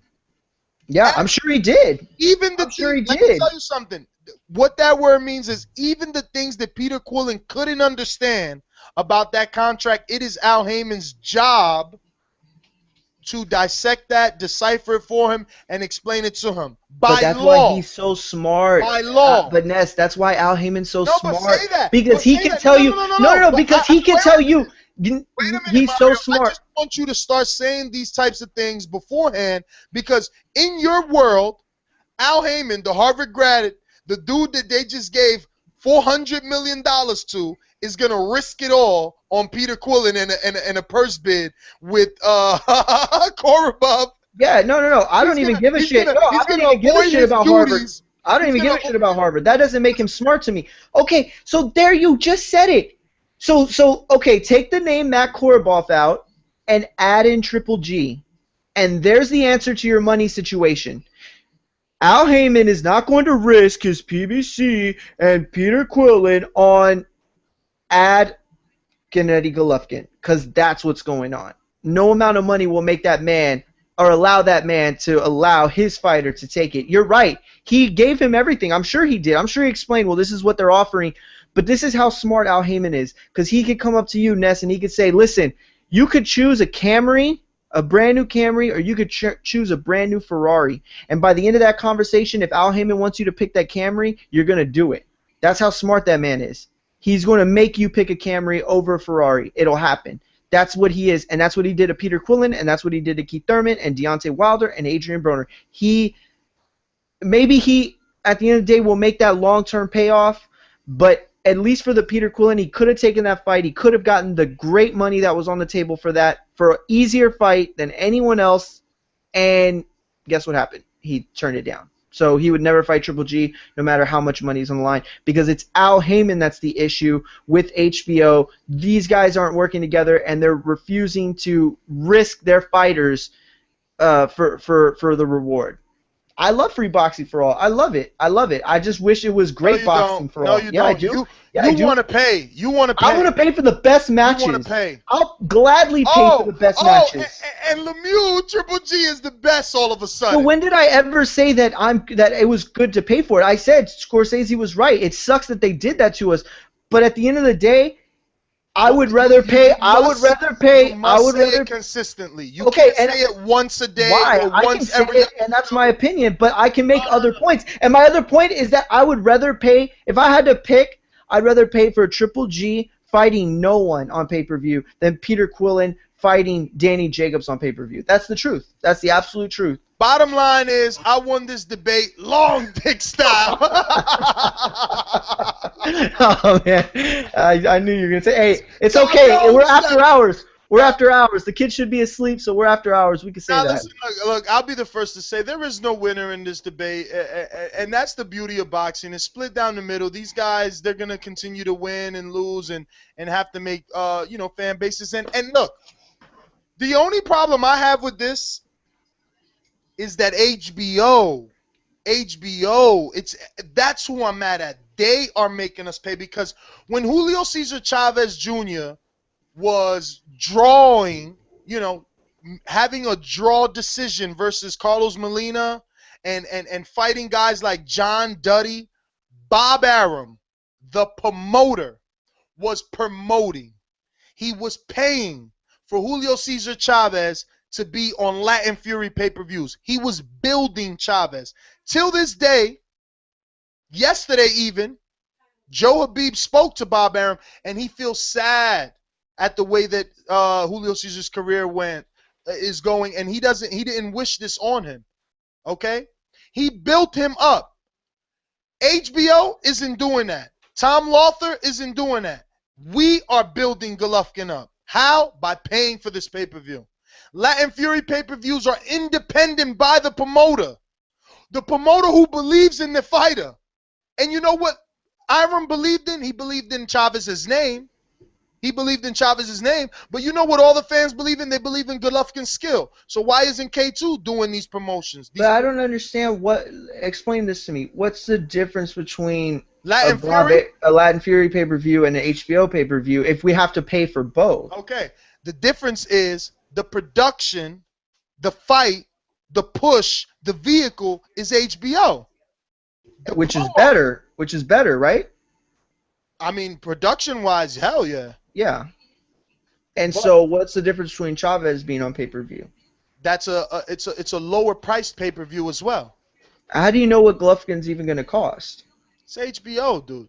When's the last time you seen a $39 pay-per-view? Mario's in a dream world. Guerrero and it was that Mexican. It was that. You already HBO started Mexican off wrong. Fight. No, ain't nobody named Guerrero been on pay-per-view. Knock it off, man. You've been on here too long. Nah. It was somebody. I wish they could help me. Oh, you know what it was?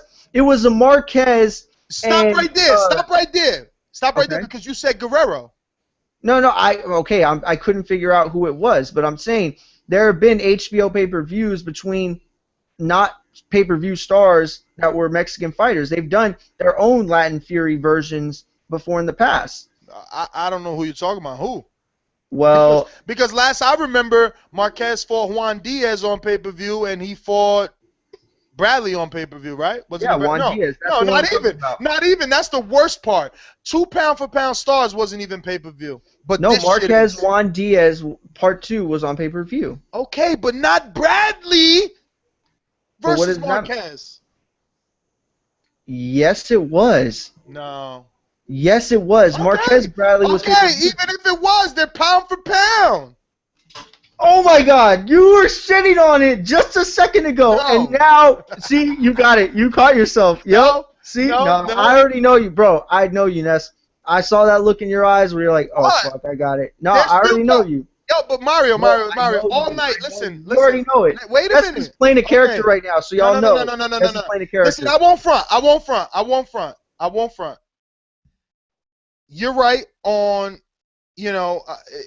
I was trying to say that Marquez Bradley wasn't pay-per-view. You found out that it was. And people are saying on pay-per-view not worth paying for, right? That's my point, though. I thought it was. But the difference that fight is that this fight isn't. Those two guys that we were forced to pay for were pound-for-pound top 5 pound-for-pound stars. Not fucking... I don't know who the hell this guy is. Billy Joe Saunders type of guy. So let me ask you a question. If Triple G Lemieux pay-per-view is $39.99, you're okay with that? I mean, it definitely like Triple G Triple G, David Lemieux being $39.99 is like me having a migraine and taking, you know, whatever strong headache medicine with a drink. That's all. That's all. So it makes the blow softer. That's it. That's it. You know. And that's Nothing how I else. feel about Roman Gonzalez. It makes the blow softer. Somebody why said you're laughing. Ness needs to become Nintendo Entertainment System. H it. Hater. Oh, look, they called you Super Mario. Ate that mushroom. He said you Super Mario, you ate that mushroom. You're huge right now. They're weird. GGG versus Lemieux card is dope. Though Roman Gonzalez, Amir Mansour, and Brian Jennings. What? I don't even know what. Oh, yeah, Brian Jennings is on the card, too. Oh, yeah, because he's Rock Nation somehow? Or Gary Shaw affiliate? Brian Jennings is fighting... Who is he fighting? Is it Amir Mansour? No, I don't think it is. Look at that. Somebody said I paid $39.99 to the Boxing Voice instead of to Lemieux Golovkin. Well, I mean, you know... It is what it is. Squared Circle said, at Ness, at Mario, good job debating passionately. I'm going to just get to some shout-outs.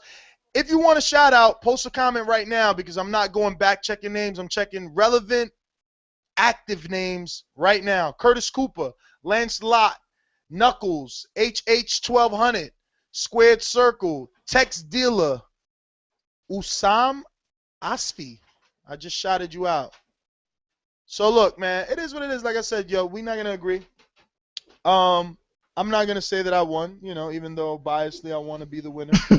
But I'm just saying, I mean, I think that I've proven throughout these couple of hours that, and you've said enough times that the pay-per-view isn't worth it. Whether you've chose to say it right out in those words, you're not happy that you have to pay for it, but you're going to pay for it because you understand it's going to produce action. And I'm not denying that.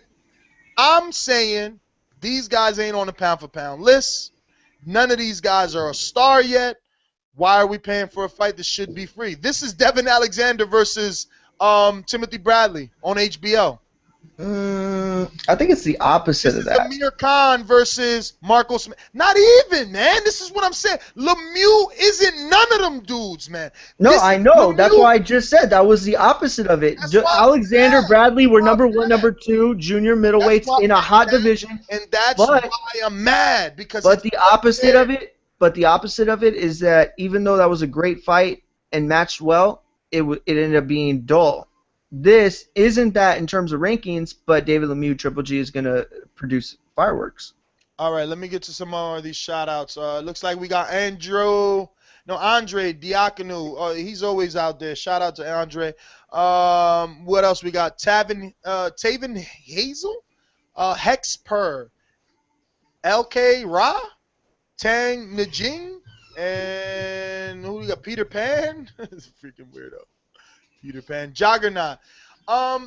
Look, man, whatever. I mean, obviously, I'm in the minority. You know, I mean, look at Vic. I didn't even read the article. The title enough was disgusting for me. What did he even say? Angel Garcia. No. The one that was titled something like Angel Garcia. No, hypocrisy, not right? That one, not that one. The one that was titled, I don't know, maybe it was you who wrote it.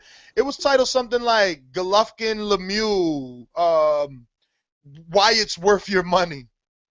That wasn't me. I didn't even see that. That came up today? No, a couple days ago. I mean, that must have gone by me. That's why I thought it was Vic because the wheels start spinning after, you know how it goes. Whatever. Whatever. Anyway, shout out to Rockwell, and looks like we got there. Everybody, look, I'm out. Oh yeah, Joel Lopez, 40 ounce. Man, you guys got some weird. You choose some weird screen names. I am your host, GTO, joined alongside someone that stood here almost 5 hours. Jeez Louise, Mario Munguia. Look at that. Alex Lascano just sent us a PayPal donation right now, and that's awesome. That's awesome. Cool shit. It was a one-time donation, and I guess it's because he respects that hard work that we putting in, especially right now, staying all these extra hours. The Boxing Voice Midnight Edition. You know, talking about Midnight Edition, me and Mario were actually conversing a couple of weeks ago about an AM show. Yeah. What would you guys think about a morning, very early morning show, kind of like all radio morning shows? I don't know, maybe from like 5 Eastern to like, I don't know, let's say 4 hours later, 9 Eastern, which would make it good enough for both West and East, I think. I don't know. We would have to work it out. But like a morning show where you're driving your work and you listen to the Boxing Voice morning show. And we'll probably give you the weather and shit like that and wherever you're at. And still talk boxing in the morning. Yeah. Think about it. But anyway, I'm out, man. I've been eating M&Ms for 5 hours. I got to go get some dinner in my life. Peace. Peace.